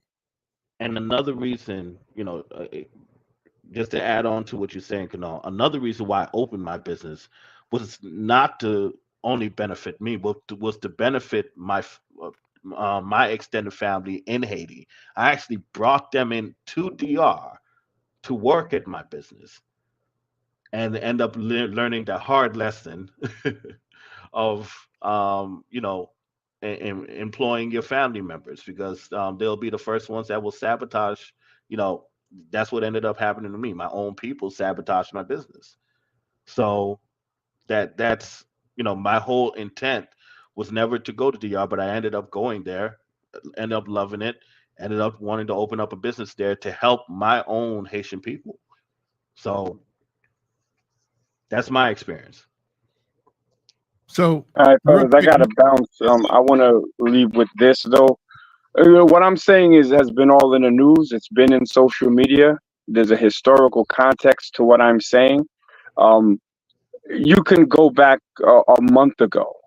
There was a Dominican police officer that was arrested and beat up by Dominican immigration officers because they thought he was Haitian. There's I am Marwa, who they thought was Haitian, was mistreated there. 6 years ago, was it 6 or maybe 8 years ago at this point, they were sending Dominicans to the Haitian Republic, to Haiti, because they were misnationalizing them because they appeared to be Haitian. Amnesty International 2023 says this: Dominican authorities must end racist treatment and guarantee the right to nationality. Ahead of the 10th anniversary of a judgment that formalized the denationalization of children of people with irregular migratory status, the Dominican Republic must put an end to structural racism that disproportionately affects tens of thousands of people of Haitian descent. Now, that article goes a long way. So I'm not making this up, because you have an anecdotal, nice experience in Haiti under the guise of being American. Again, duplicitous Haitians who are Haitians of convenience. Wait, Haitians of convenience, right? I'm Haitian. 10 minutes before that, I'm American. I'm Bahamian. Where would you recommend these people go if your fucking country is out of whack? Where would you recommend the country to go? I'm gonna land my plane, brother. Hold on, I never cut you off. I put the machete away, brother. I'm not finished. Dude, you do this shit on every show, dog. No, I know you your mad? gimmick, man. It's a fucking gimmick, bro. Mad? Stop it. Why you mad? See, you ain't doing that shit. Hold on. Let's have a good conversation. You ain't doing that shit here, dog. Let it You ain't do that shit here, man. Knockneasy gonna do what Knockneasy. You ain't doing that shit here, bro. Oh wow. I'm sorry. Do the same gimmick on everybody's show. You ain't doing that shit here, bro. Get the boy that city out. Fuck that, bro. You ain't doing that shit here. Fuck that. The whole convenient Haitian thing. I'm like, where's that coming from? Fuck out of here with that shit, man. That I'm sorry if he's like ran into some people that are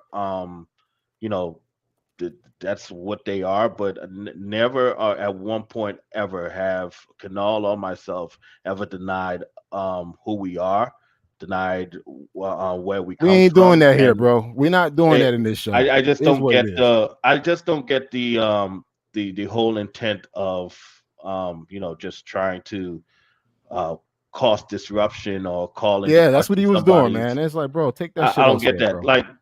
Like Fearless, I can appreciate his approach and how he comes at it from different points of views. I get that, but it just seems very malicious the way that he came at it. I don't know. It's like I don't know what point he was trying to prove. But do you see this thing? Real quick, what I'm trying to show is, do you see how everybody has coming from a different perception? So you have been to DR, Kanal has been to DR, and you're Haitian.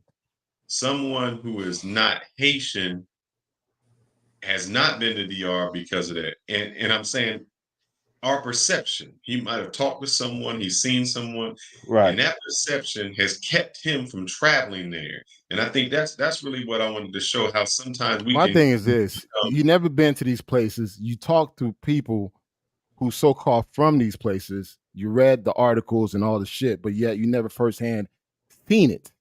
So you talking to people who actually been to these places that actually seen it. I'm not pulling fucking articles to recite to the damn public and try to make a point. Dude, I'm not doing that. We're telling you guys our personal life stories based on what we've been experiencing as Haitians. Now I'm privileged Haitian. Since when I became fucking privileged Haitian.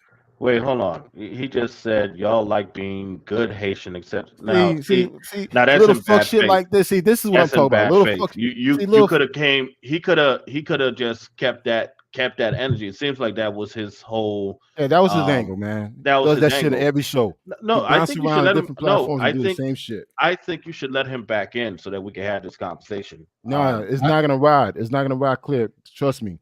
I know the gimmick, man. Don't do it. Yeah, I don't get it. I don't get it. I would like to understand. I mean, the position he was taking as is he thought highly of Haitians. So I don't get where the disconnect is. But But the thing is, like, if you think highly of Haitians and you have two men that are proudly Haitian, how does I'm not getting the logic. I'm Because not we're getting. traveling to because we're traveling to places that we should not be going. But like, hey, you have Haitians living in that particular side of the island because they have no other choice to go. Are they going to risk their lives and their children's lives to get on the boat and set sail to South America or North America to have a better life? So now you actually saying that, hey, anyone who goes back to DR for vacation, whatever, oh, you're not a true Haitian. Dude. So you're I mean, bro, so you're trying to tell people not to go somewhere because you've heard that it's like this. But couldn't that just be his personal choice based on that's his business? And I mean, so I would rather him present that as his personal choice as opposed to trying. I think he did. I mean, I don't know. He was trying to make it out to be a. I think he said, "I'm not going to Dominican Republic because out of respect for what they've done to the Haitian people over the years." I think he made that position very clear. Look, I mean, I think you guys are just hearing it wrong, and something was just tweaking y'all a little bit. But I heard him say that he respected the Haitian people so much, he's not willing to go against how he felt about the Haitians growing up in that neighborhood. Back on, man. Damn. You got to block her. You how do you do that? Before you block her, before you block her, go all up in that bit. Before you block her, I do have a question. Because I wanted to know. I know you know. I wanted to know about the Africa aspect. Do we want to bring Zed up to talk about that? No. You guys, why do you entertain trolls, man? You guys know what type of people these people are. They do that every fucking show, and you guys want to go ahead and entertain them. Then next you know, your show goes left because you let these fools onto your shows, onto your platform to talk their shit. We need to stop doing that, man. We had a great conversation here. Then you guys want to let trolls come in so they could talk their point and make shit go left. We all know what happens when these people jump on the shows. It's just a matter of time. You agree, but sometimes I think that by letting somebody like a Nat Measy or somebody on, we get to see that version or that talking point, and it allows us to say, hey, that doesn't sound right, that doesn't sound correct, or that's not my perception. And I want to know, because there's going to be people out there that's always going to say, oh, that's not how it is, or this. And they've never. I agree, but the thing is, when you make your point with an intention to insult, I have the option to either take it or not. And it's like, you know what? I have the option. I don't want to listen to it. Especially when I know you have ill intentions in coming onto the platform. This is that person. I don't know who the fuck she is. This is a 6th time trying to get, try to come on. So, I mean, it's your choice. You want to let her in, let her in. I'm not going to say anything. I'm going to stay quiet. Ozzy said that I've never met her. So, I mean, I didn't come here with the intention to argue, but I'm definitely gonna, especially if I feel like somebody's just being hella malicious for no goddamn reason, then I'll definitely voice my opinion. But we're gonna be the good old Haitians and just accept our privilege and stay quiet. I don't think that's how anyone should be. Like I said, it's all about this cultural change and what's going on. And I think that's the bad part, that if any people, sit back and say we're just going to accept what's given to us, that becomes worse. Right. I mean, the whole United States was supposed to be founded on the fact that you can come here, you can have your culture, you can have your religion, you can have your language, and that's what it should be. So you should be able to enjoy that. I've said this plenty of times, man. This is the only country where you could come with nothing and make something out of yourself. Only country. That's why I would never, ever bash the United States. As much as, there's a lot of fuck shit things that's been happening. But I'm grateful that my mom risked her life, including mine, to make sure that her other kids had a better life. Yeah. And look at us now. This is supposed to be the melting pot where you have different cultures and customs and things like that.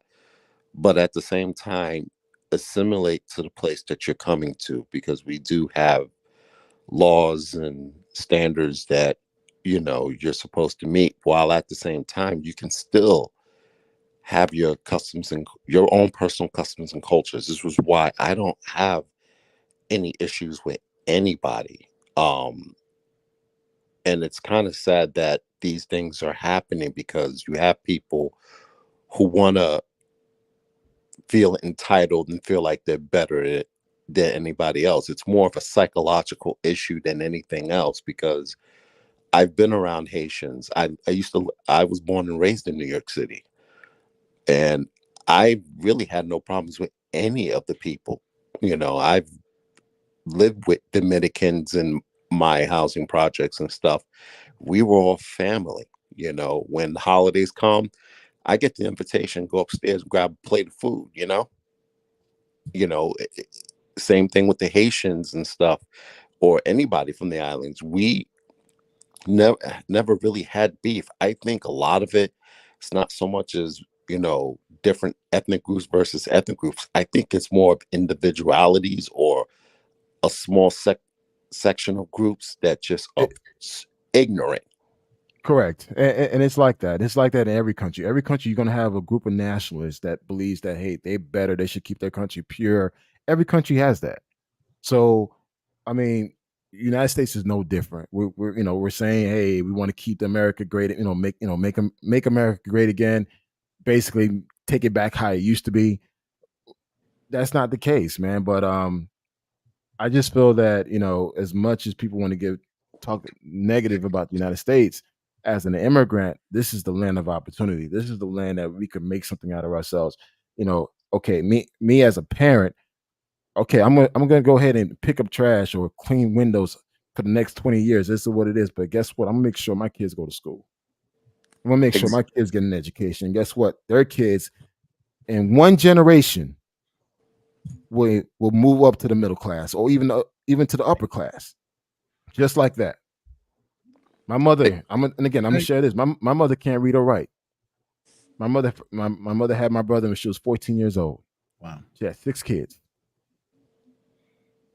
She came to this country. Hold up. She came to this country, housekeeping, cleaning hotel rooms. She's retired now. All of her 6 kids, college graduates. Her grandkids, not just regular college graduates, Ivy League college graduates. One generation. That's exceptional. Let me ask you a question real quick. Okay. And if you can answer this question from 3 months experiments when you guys get a chance. Yeah. I was meaning to speak on that. And Hank, you could chime in on this as well. No, 90% of the Haitian population do not practice voodoo. That's a lie. There's only a small minority of people who actually do that. Voodoo is a subculture. Hey, it's not it's not a full culture of Haiti. So this whole misperception that 90% of the population of Haiti do voodoo is a complete lie. You might I would also say get 90% of Haitians are more as Catholics. Being a French Creole from Louisiana, we deal with more voodoo probably than Haitians do. But my question to you, Black Man Travels, was really specifically, I know you said your Dominican wife is also a Morena. So with her family history of that mixture of heritage, they've kind of experienced maybe that intermixing of identities. I would try to categorize it as trying to identify themselves. Does she ever struggle with that from her history of her family? I mean, it's funny. She identifies herself as a Black woman. Right. And I noticed you said that before. So and that's a big deal where a lot of people say, oh, Dominicans like to say no Black because they're thinking they're trying to call them Haitian. You know what? Most Dominicans, depending on they skin color, they consider themselves whatever they want. I don't care. That's not my life, man. But her and I, we just have a common identity and purpose. So it's like, my kid. I mean, Fearless. You met my son. He's like Fearless color. Yeah. I mean, with curly hair, but I know he's gonna get darker. But I don't care, man. It's just. It's like when we go out, it's funny. She'll start speaking Spanish. People think I'm Spanish, so people start coming towards me thinking that I speak Spanish. I'm like, nah, it's her. But I even had one guy thought that was Colombian, because I was with her, because they probably have they have dark skinned Colombians. So I mean, it's what it is. But she never really had any racial identity issues, thank God. Nor does her family, obviously. No. Her family is cool. Sounds like you got a good maladjusted Dominican woman. Yeah, I mean, her mother was here a few months ago, and we had a big party. Her mother was talking to my mother, and her mother speaks Spanish. My mom speaks Creole. They were trying to struggle talking to each other, but it was just like it was a beautiful thing to see two different people from different sides of the island together with their grandsons. I just wanted to ask both you and Fearless a question about so. You guys both are married. You met your wives overseas. You brought them here to the States. So there's always been this stereotype or common belief that once you bring, a woman to the States, beware of them mingling with other American women, especially African American women. Is there any ring of truth to that, or have you guys experienced? I mean, bullshit. I mean, personally, for me, I'm not gonna restrict anything. You can't do this. You can't do that. That's not my character. If she end up making friends who's African American or white or Hispanic, that's on her. But now, has there been any negative influence on your marriage? Like maybe she has a friend that says, that means that you married a weak woman. If she's that easily influenced, you married a weak woman. That's what it is. Well, or didn't marry the right woman, because I'm married to a American woman, American Black woman, who just so happens to have Haitian and American blood running through her veins.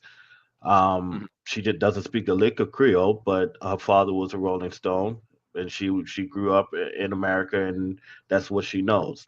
It's a matter of picking the right person and making sure that they're aligned with whatever that you desire, as opposed to what the modern woman is. If you listen to what the manosphere says and what have you, and what you want to avoid, is who aligns with your values, and that's who you choose. So the whole thing about it, having somebody from overseas and bringing them over, and they're going to be corrupted by the black woman.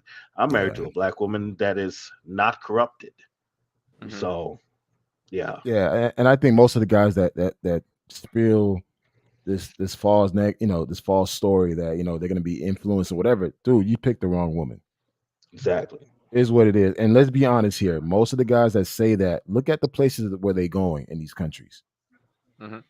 Look at the places where they're going. If they're going to the same spot where you typically get paid for play, yeah, you're gonna be afraid, because guess what? Because you sold a false life that you so-called live in the United States. You make less than $40,000 a year, but yeah, when you go to DR, you make everyone assume that you're making the six figures. Yes. You going to I'll say this. No, go ahead.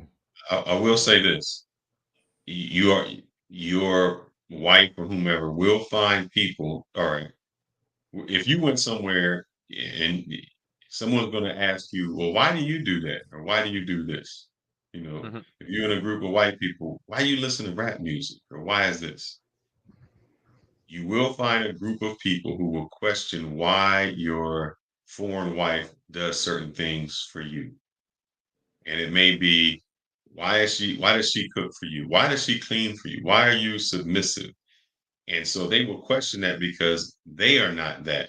And they will find their culture and their values, because it's different, they'll question it because it's different. So, and also when you look at some of these guys, you're going to certain areas in some of these countries where the areas is impoverished. So when you're picking up these people, it's like impoverished environment equals impoverished mindset equals impoverished behavior. So when you bring them back in there, they're gonna just meet up these same type of people and vibe off that same mentality. And like you just said, just you married a weak woman. Okay. And it's the same, Darnell. I've never been to, I've never been to Arizona or Phoenix or whatever city you're in. I could go there and never know where the hood is at and never know where the drugs are at. There's people who could go there in one day and know, like, oh, that's the hood, and never been there, but they can tell you where the hood at, where the gangs at, all of those things, because that's what they gravitate to. So if that person already has it in them, that they associate with the drugs, they associate with that type of people. Hey, let me add something to that conversation. And it has to do with this right here. Some women do get jealous of others' lifestyles. You have to question a woman on her psychological reasoning for why you would envy anybody. Your life is your life. Their life is their life. You're never going to have somebody else's life. So why are you jealous of that lifestyle? There's something within you that you need to work on. I mean, that makes you jealous of somebody else's life. I think we need to get to the root of the problem here. The guys who are saying this, look at the women that they're associating themselves with. They're not meeting the girls who are going to college in these countries, who have a profession. They're not. You're meeting women who are currently unemployed, never had a job in their life, live with their parents. They just partying, drinking beer all day, and just be on the phone all day.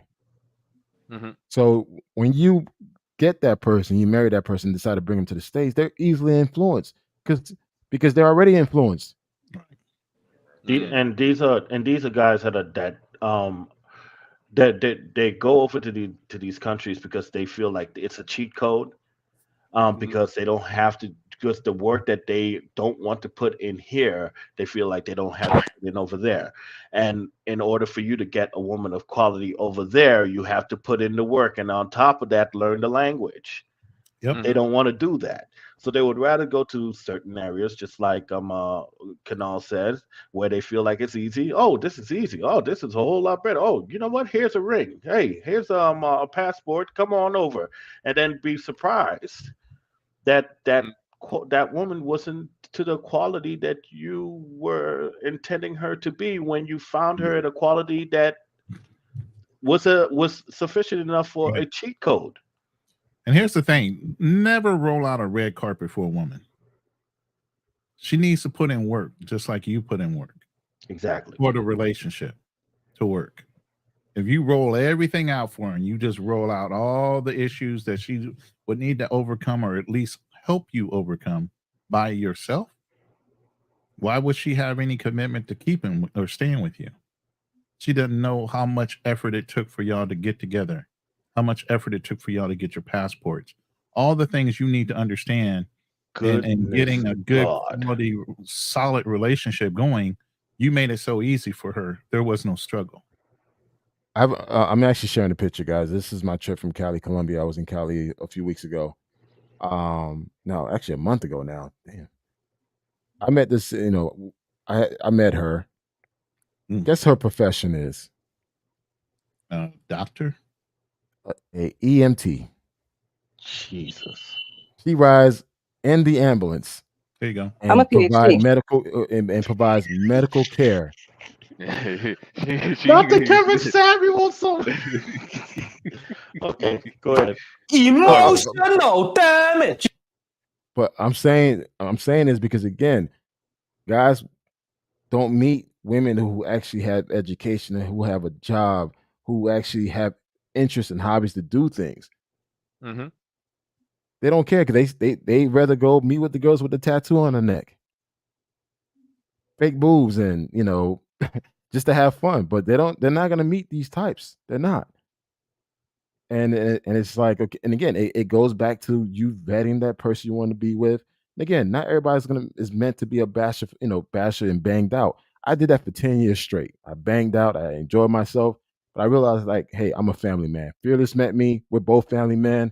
We love spending time with with our wives. That's what I like to do. But if I was single, definitely, this is what I go for. So again, the guys that say, hey, don't bring them back to the States, they're going to get influenced, whatever, bro, you chose the wrong one. That's what I got to say. She doesn't see value in you. If you're worried about that, she doesn't see the value that you bring. Exactly.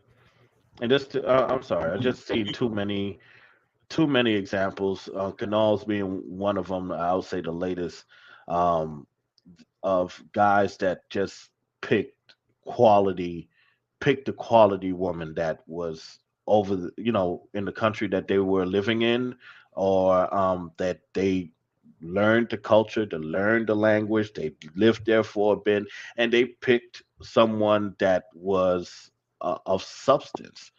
And even if that person is to be brought over to the United States, substance is a huge.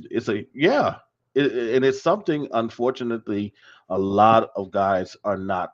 It's not something that they gravitate to. They gravitate to who's the closest thing to Cardi B, who's the closest thing to Megan Thee Stallion, who's a bad bitch, who's like, it's that. And you take a look at a picture that Canal showed. I mean, that was a extremely beautiful woman, but a quality woman, because she has something more interesting to say than how much she can shake her ass. Hello. Mm-hmm. Now, like a lot of it too, though, I have experience as a government contractor. Like a lot of guys, like I said, have married women overseas. Mostly, I've seen a lot of guys marry a lot of Ethiopian women. Some of them from the Philippines. Oh shit, Zed would love to hear you say that.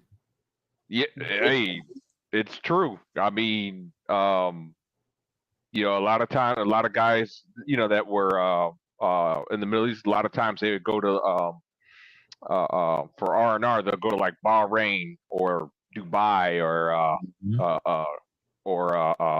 Doha. And a lot of times that's where a lot of the Ethiopian girls, because you got to remember in the Middle East, they import all their labor in the Middle East. Yeah, they do. So, they don't work.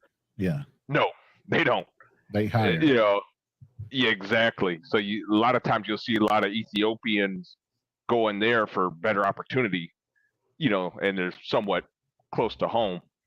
But a lot of these guys, they end up marrying some of these women. Now, I have heard of cases where guys had married an Ethiopian woman. Everything was perfect, at first.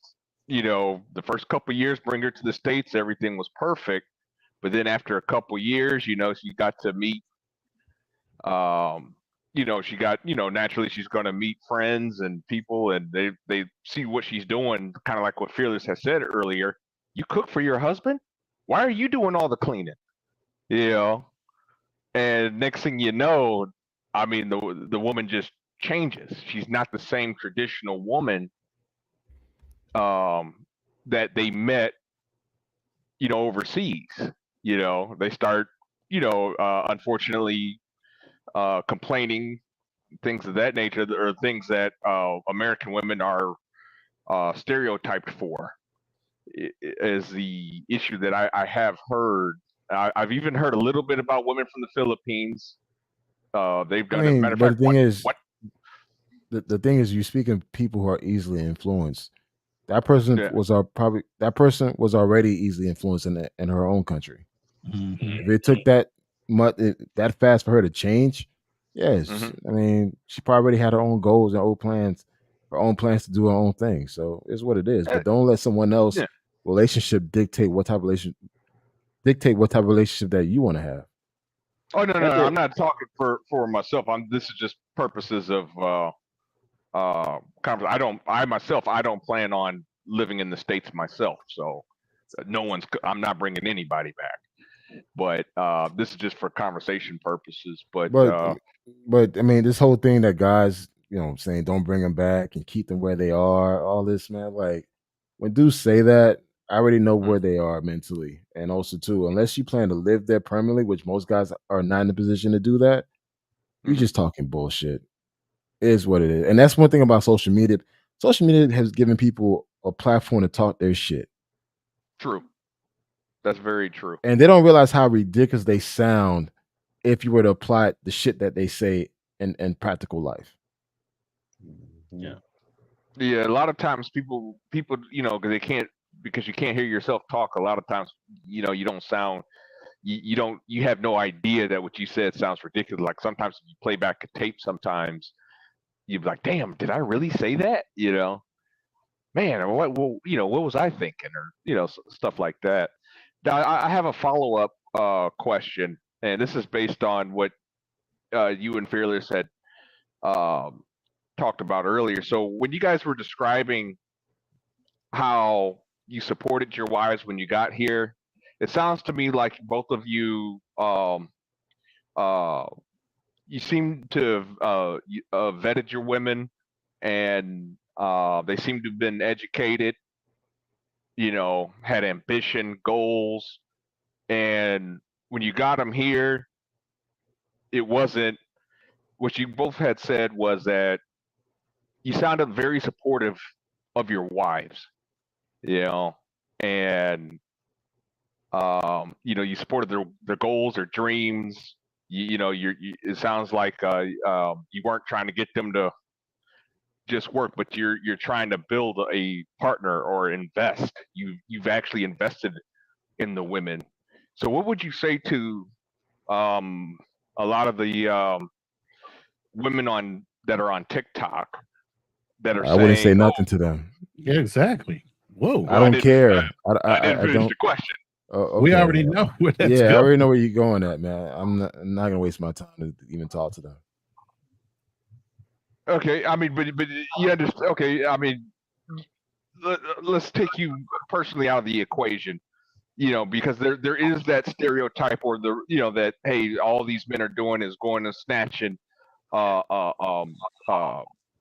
ignorant women, bringing them to the States and using them for domestic labor, but when I listen to your guys' stories of how you're supporting your wives and things of that nature, I mean, that right there is just, you prove the narrative false. You see what I'm saying? I mean, and I think more of that needs to kind of get out. I think people need to protect their peace. Yeah. And I'm not gonna go out there and jump on different platforms every fucking day to argue my point about modern women, traditional women. No, I got that at home. You're So right. why am I gonna go out to other platforms and complain about it? No, I'm not saying complain. What I'm I mean, saying is even the talk. mess. I mean, if you were to get into a conversation with a woman to talk about that, more than likely you guys gonna end up cussing at each other. That's It's gonna very lead to true. that way. So I lead by example. Mhm. People see how I treat my wife. They see how I treat my kids. Dude, that's how you're gonna see how I live by just seeing me doing it. I'm not gonna just talk about it and go at it with a woman that I don't even know back and forth. I'm not gonna waste my time doing that. I mean, And that's that's just the me. difference between practical app and theory. A lot of guys are talking theory bullshit, and you see practical application. That's the nice thing about this panel. Everybody's practical application. It's not theory. They're doing it. Right. And I think that that's something that we need to get back to, is where people actually saw you doing what you say that you stand for. And usually they will know what you stand for without you saying it. Because they see you doing it. Because they see you doing it. The reason why, and I can understand why Kanal took a little offense to that, having to go on a platform or go on to TikTok to go and combat. What's the need to combat? Why? I live this. This is what I am. This is who I am. Well, it's kind of the same thing as when Donald Trump says, the Haitians are here eating cats and dogs. I mean, there's some hate. I know you guys have to look at the source of the person that's saying it and why. Correct, but it's the same thing with some of the people on TikTok that are saying, oh, these guys are just bringing back ignorant women, when that's not the case. Well, that's the thing, Darnell. Get off of TikTok. I'm not on TikTok. I don't have a TikTok. You know what account. I did? A month ago, I deleted TikTok, deleted Instagram. All I have is YouTube, and I have Facebook. Facebook I can control because I have a larger following. Facebook, YouTube, I unsubscribed from a lot of content creators that I felt like that was not aligned to what I want to do for the next 10 years. Thanks. I'm literally cleaning slate. I met with Fearless a couple of weeks ago with his wife. He sat down, we talk and we network and we giving each other love. I mean, dude, that was brotherhood. Thank you, Fearless, for coming to Georgia and hanging out with the family. Man, that's what I want to be in my life, man. I don't got time for this back and forth. I don't got time for this back and forth bullshit, man. I don't. I'm 47 years old, man. I don't got time. I got to come home to a wife and kid. I have a 1-year-old son. I got to get my health in order. I got to figure out how to make $350K. That's what I'm on, man. I ain't got time to bitch about women. I ain't got time to bitch. I ain't got time to prove a nigga I don't even know that I'm Haitian. I ain't got time for that shit, man. Especially a nigga that doesn't show his face. So again, I don't got time. So Zed, this is her 6th time trying to jump on this damn live stream. That bitch got time. Shit. No, she's gone again. Yeah. I mean, go ahead. Yeah, man. So, and that's the reason why, like, I was very, very happy to be asked to join this, because Kanal is one of those guys that I definitely look up to. Like, every single time that I've met with Kanal is a guy that's about his business, and that's where where he's at now is where I'm trying to be at. And if to hear him talk about, look, I still got a next level to get to, or what have you, you can't be trying to get to that level while trying to indulge everybody else's, like, or trying to discredit or, go back and forth with people that's not trying to go where you're trying to go to. At some point, you just got to continue to just keep doing, because for the sake of doing, so that those who want to be inspired are inspired, and those that want to continue to argue, you just keep it moving, because they're not on the emotion. I ain't got time for that. I mean, real talk. I'm gonna put Phyllis on the spot. You know what Phyllis did to me when he was here? No, what's that? He made me. He actually put myself accountable. You say, Kanal, you got to be held accountable. So guess what? I'm gonna check on you, and I need to see these results. And that's what I need. I need brothers like that around me. That we're gonna be continue to lift each other, challenge each other, do better for each other. That's what I need, man. I don't need all this extra shit. And I think a lot of guys, you allowing this Facebook, social media shit distract you from your true purpose, man. Going back and forth on these different platforms is a waste of time and energy. Now, if you got the time and means to do it, go for it. But for me, when I do these lives with you guys, I do it to share knowledge, share my experience. I'm being authentic and transparent as possible. There's nothing fake about me. Oh, I know. Trust me. But I know but I'm just saying, I'm not gonna part of the same Facebook group. But I'm not gonna argue with people on these platforms anymore. I'm not. And if I can control it, I'm gonna kick you off the damn platform. It is what it is. Okay. So Darnell, it would be like this. If Warren Buffett was trying to argue with a homeless dude about where they need to invest, how much time would you think he would spend doing that? Oh, none whatsoever. It just, keep. Because he he won't already even entertain it. Yeah. He already did it. He's already there. He's like, why do I have to try to convince you to do what I'm already doing? Right. So Kanal doesn't have to convince someone, does the relationship work or why it works. All you have to do is open your eyes. Correct. Yeah. I spend my time trying to tell you what I'm already doing. If you can't do it, or you don't want to see from my example, or you want to take it your way, okay. More power to you. They say, you always lose when you argue with some idiots. And I've always felt that, but now just to make things a little bit personal, because this did happen to me. But like, I had this one job where I worked for, I worked for this racist supervisor while I was in Africa. He was actually American. We were in contract in Djibouti. And this guy was just trying to fire me just for the sake of firing me. And the guy was extremely racist. I mean, brought up race every fucking time. Like, kind of like you guys, I was like, I just didn't want to argue with him and this and that. But it started getting to the point where it started turning pretty bad.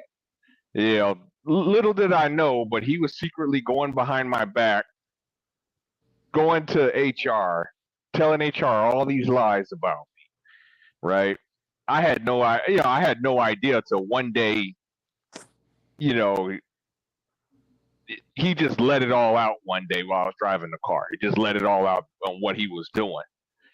And we ended up getting into a argument, I want to say about a couple days, week later, where the guy got in my face, tried to fight me, tried to pull the angry black man routine on me, right?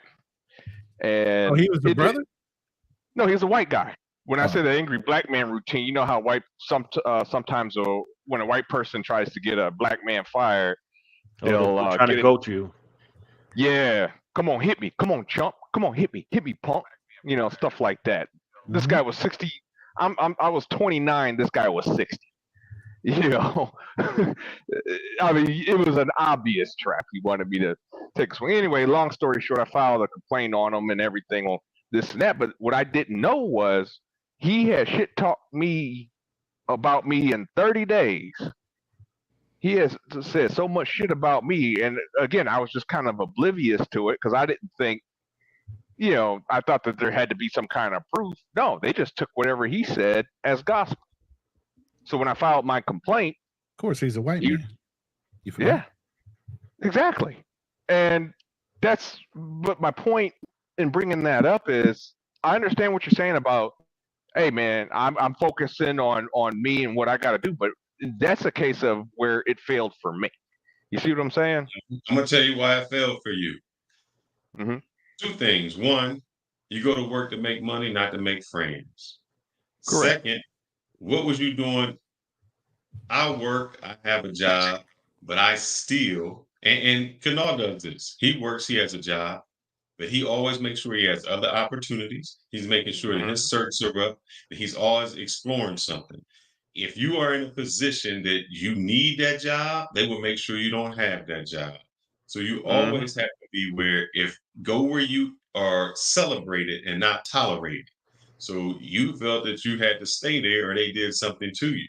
You never put yourself in a position that you need that. So it wasn't that he did something, you did it to yourself, because as soon as you seen it coming, it's like, nah, I don't need this. Why would I, why am I going to stay on a plantation where I'm not wanted? So you didn't do the correct thing in the beginning. And sometimes we get comfortable where we're at and we settle down where, other people don't get comfortable, or they make sure they're still making sure that opportunities are out there.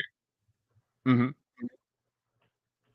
Yeah, well, at that time for me, I was just going to say, at that time for me, it was fear. My clearance was up for renewal at the time, and I didn't really know much back then. I didn't know how the process works. So when your clearance is basically when it's up for renewal, you're under reinvestigation, and Ronan will tell you it's not a little 30-day thing. Okay, you're talking months. It can be OPM was backed up for years ago. It could take a couple years for your clearance to get renewed sometimes. But I was afraid at the time. In my case, I was afraid at that time. That's what happened. Yeah. You let fear rule you. Yep. Yeah. Hey, if an employee knows you can leave at any time, they definitely gonna respect you. Yeah. We have Style King on the StreamYard. What's going on, man? You on mute? You're muted. You on mute, brother? It's nice to hear you. Hey, what's happening? Salute to the panel. Salute to the chat, man. I was just listening in, checking out the discussion. Sounds like a good discussion. Kings talking. Okay. Yeah, I appreciate that, man. Trying, bro. Hey, We trying. Yeah, who's this guy right here, man? This dude's been on my dick for like months. Who's this dude right here, man? He's a like, troll. He's good. He's good. That's the guy that man. No, he was trying to meet up with Fearless the last time I saw him. Fearless, this is the dude. Wanted to meet the dude at Twin Peaks and they never showed up. This is the dude. Hey, hold up. You know what? We're gonna put you on the spotlight, man. Dude, you've been on my dick for like 4 months because I talked bad about your boyfriend 1MT. Why? He likes 1MT? Yeah, that's his bitch, man. So it's just like, really? Yo, why do you always questioning what I do, man? Oh, I didn't know you like that, bro. It's just like now, Fearless, this is the dude that called you out. Yeah. But they made up since then. They've made up since then. He's a troll. He's an admitted troll. Bail money, I had a few shots in me. I had that liquid courage, cigar ready to go. But he decided that no mas. I give up. All right, man. This look. All right, I'm gonna address him, bro. You said that I'm being hypocritical at times. Got talked down on dudes that travel for women. I never talked down dudes that travel for women. I said there should be more greater reasons than why you travel. Now, if you meet someone in the process, go ahead and build that relationship if you can.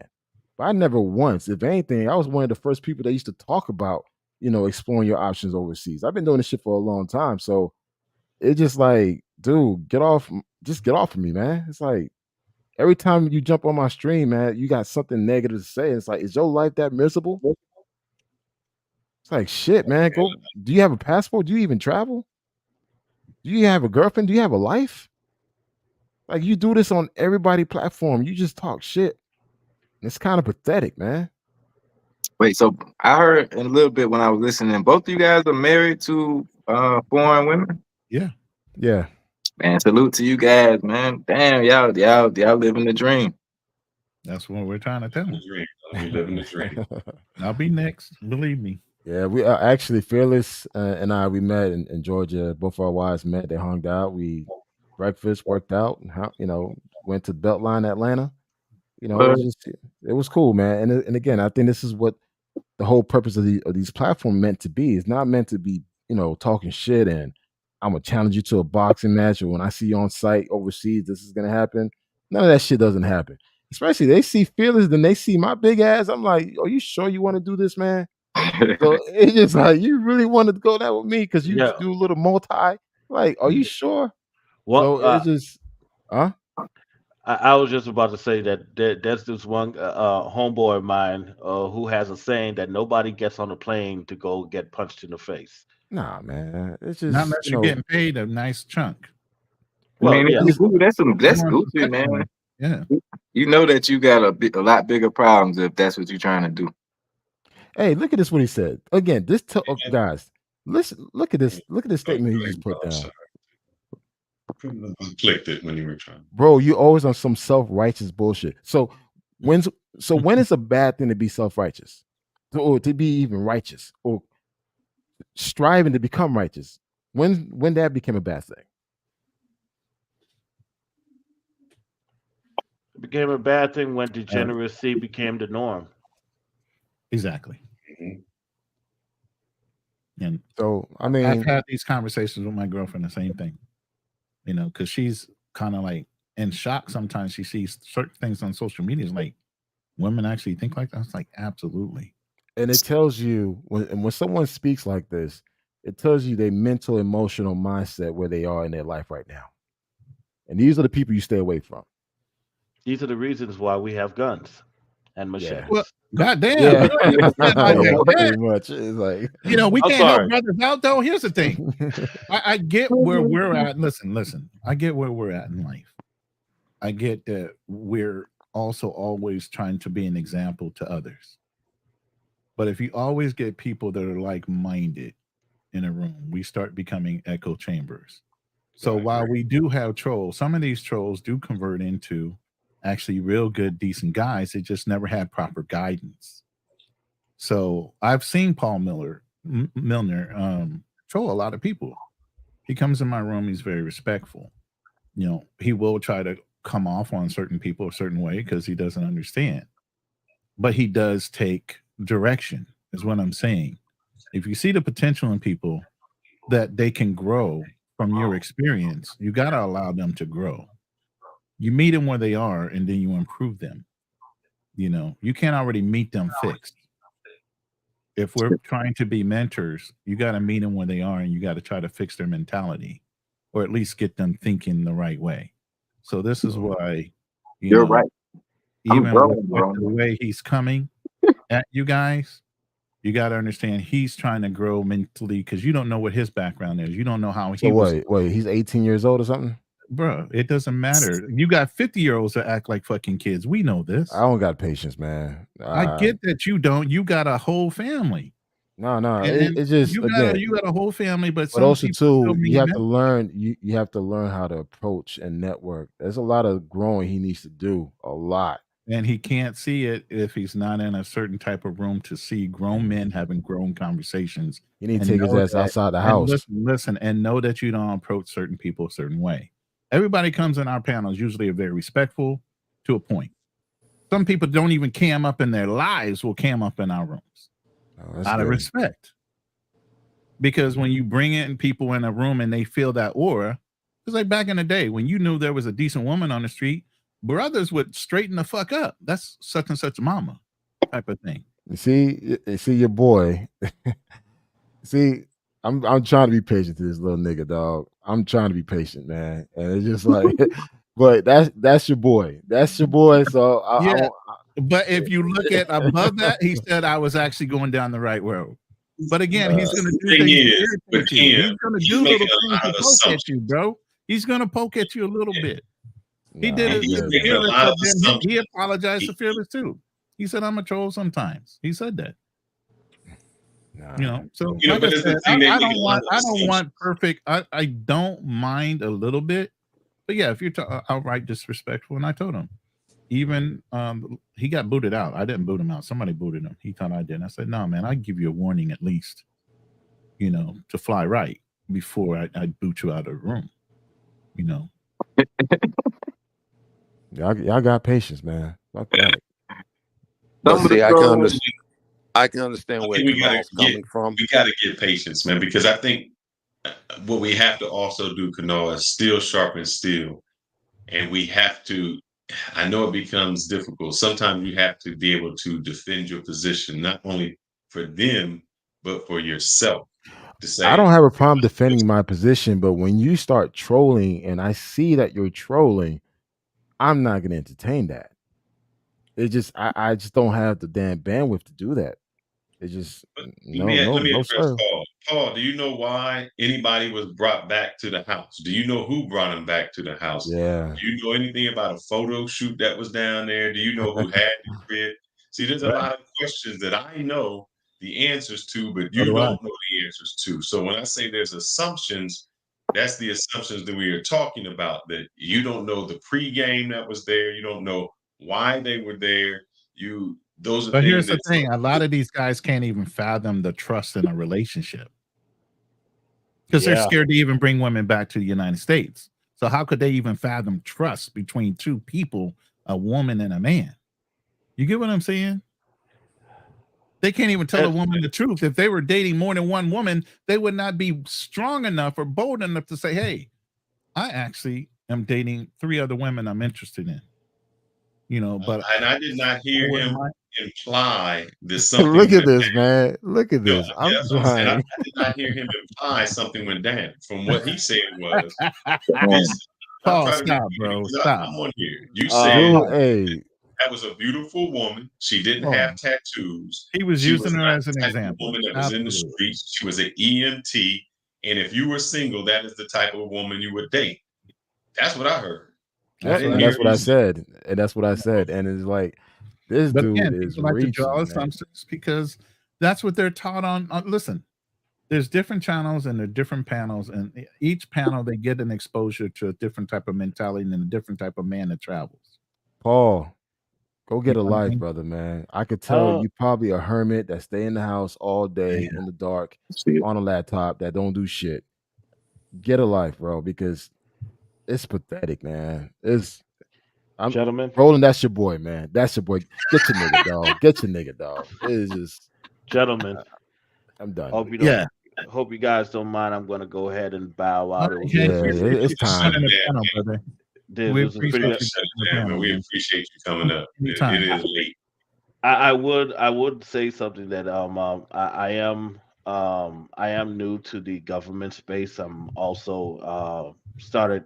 Kanal knows this. I'm working on working on trying to get my first contract. So this is something that I love the fact that I've meeting so many like-minded brothers that are already in this government space and what have you. If I could pick any of you guys' brains, I would like to do so. So just putting that out there. If I could get reach out to any of y'all. Hey, we're always available. I'll Believe me, shout man. this out. There was a live stream that Andre from Love Crossing Borders did, and I think it was actually focused on some government contracts. They may have put some links inside of the chat, and there were some people in there. And I know that also Black Man Travel has been doing some research, so maybe reach Yeah. out and Yo, Hank. find some. Hank, I'm currently doing some government contracting prospecting right now. So we could talk offline and Okay. I can share some best practices because definitely it's an opportunity there. Okay. Cool.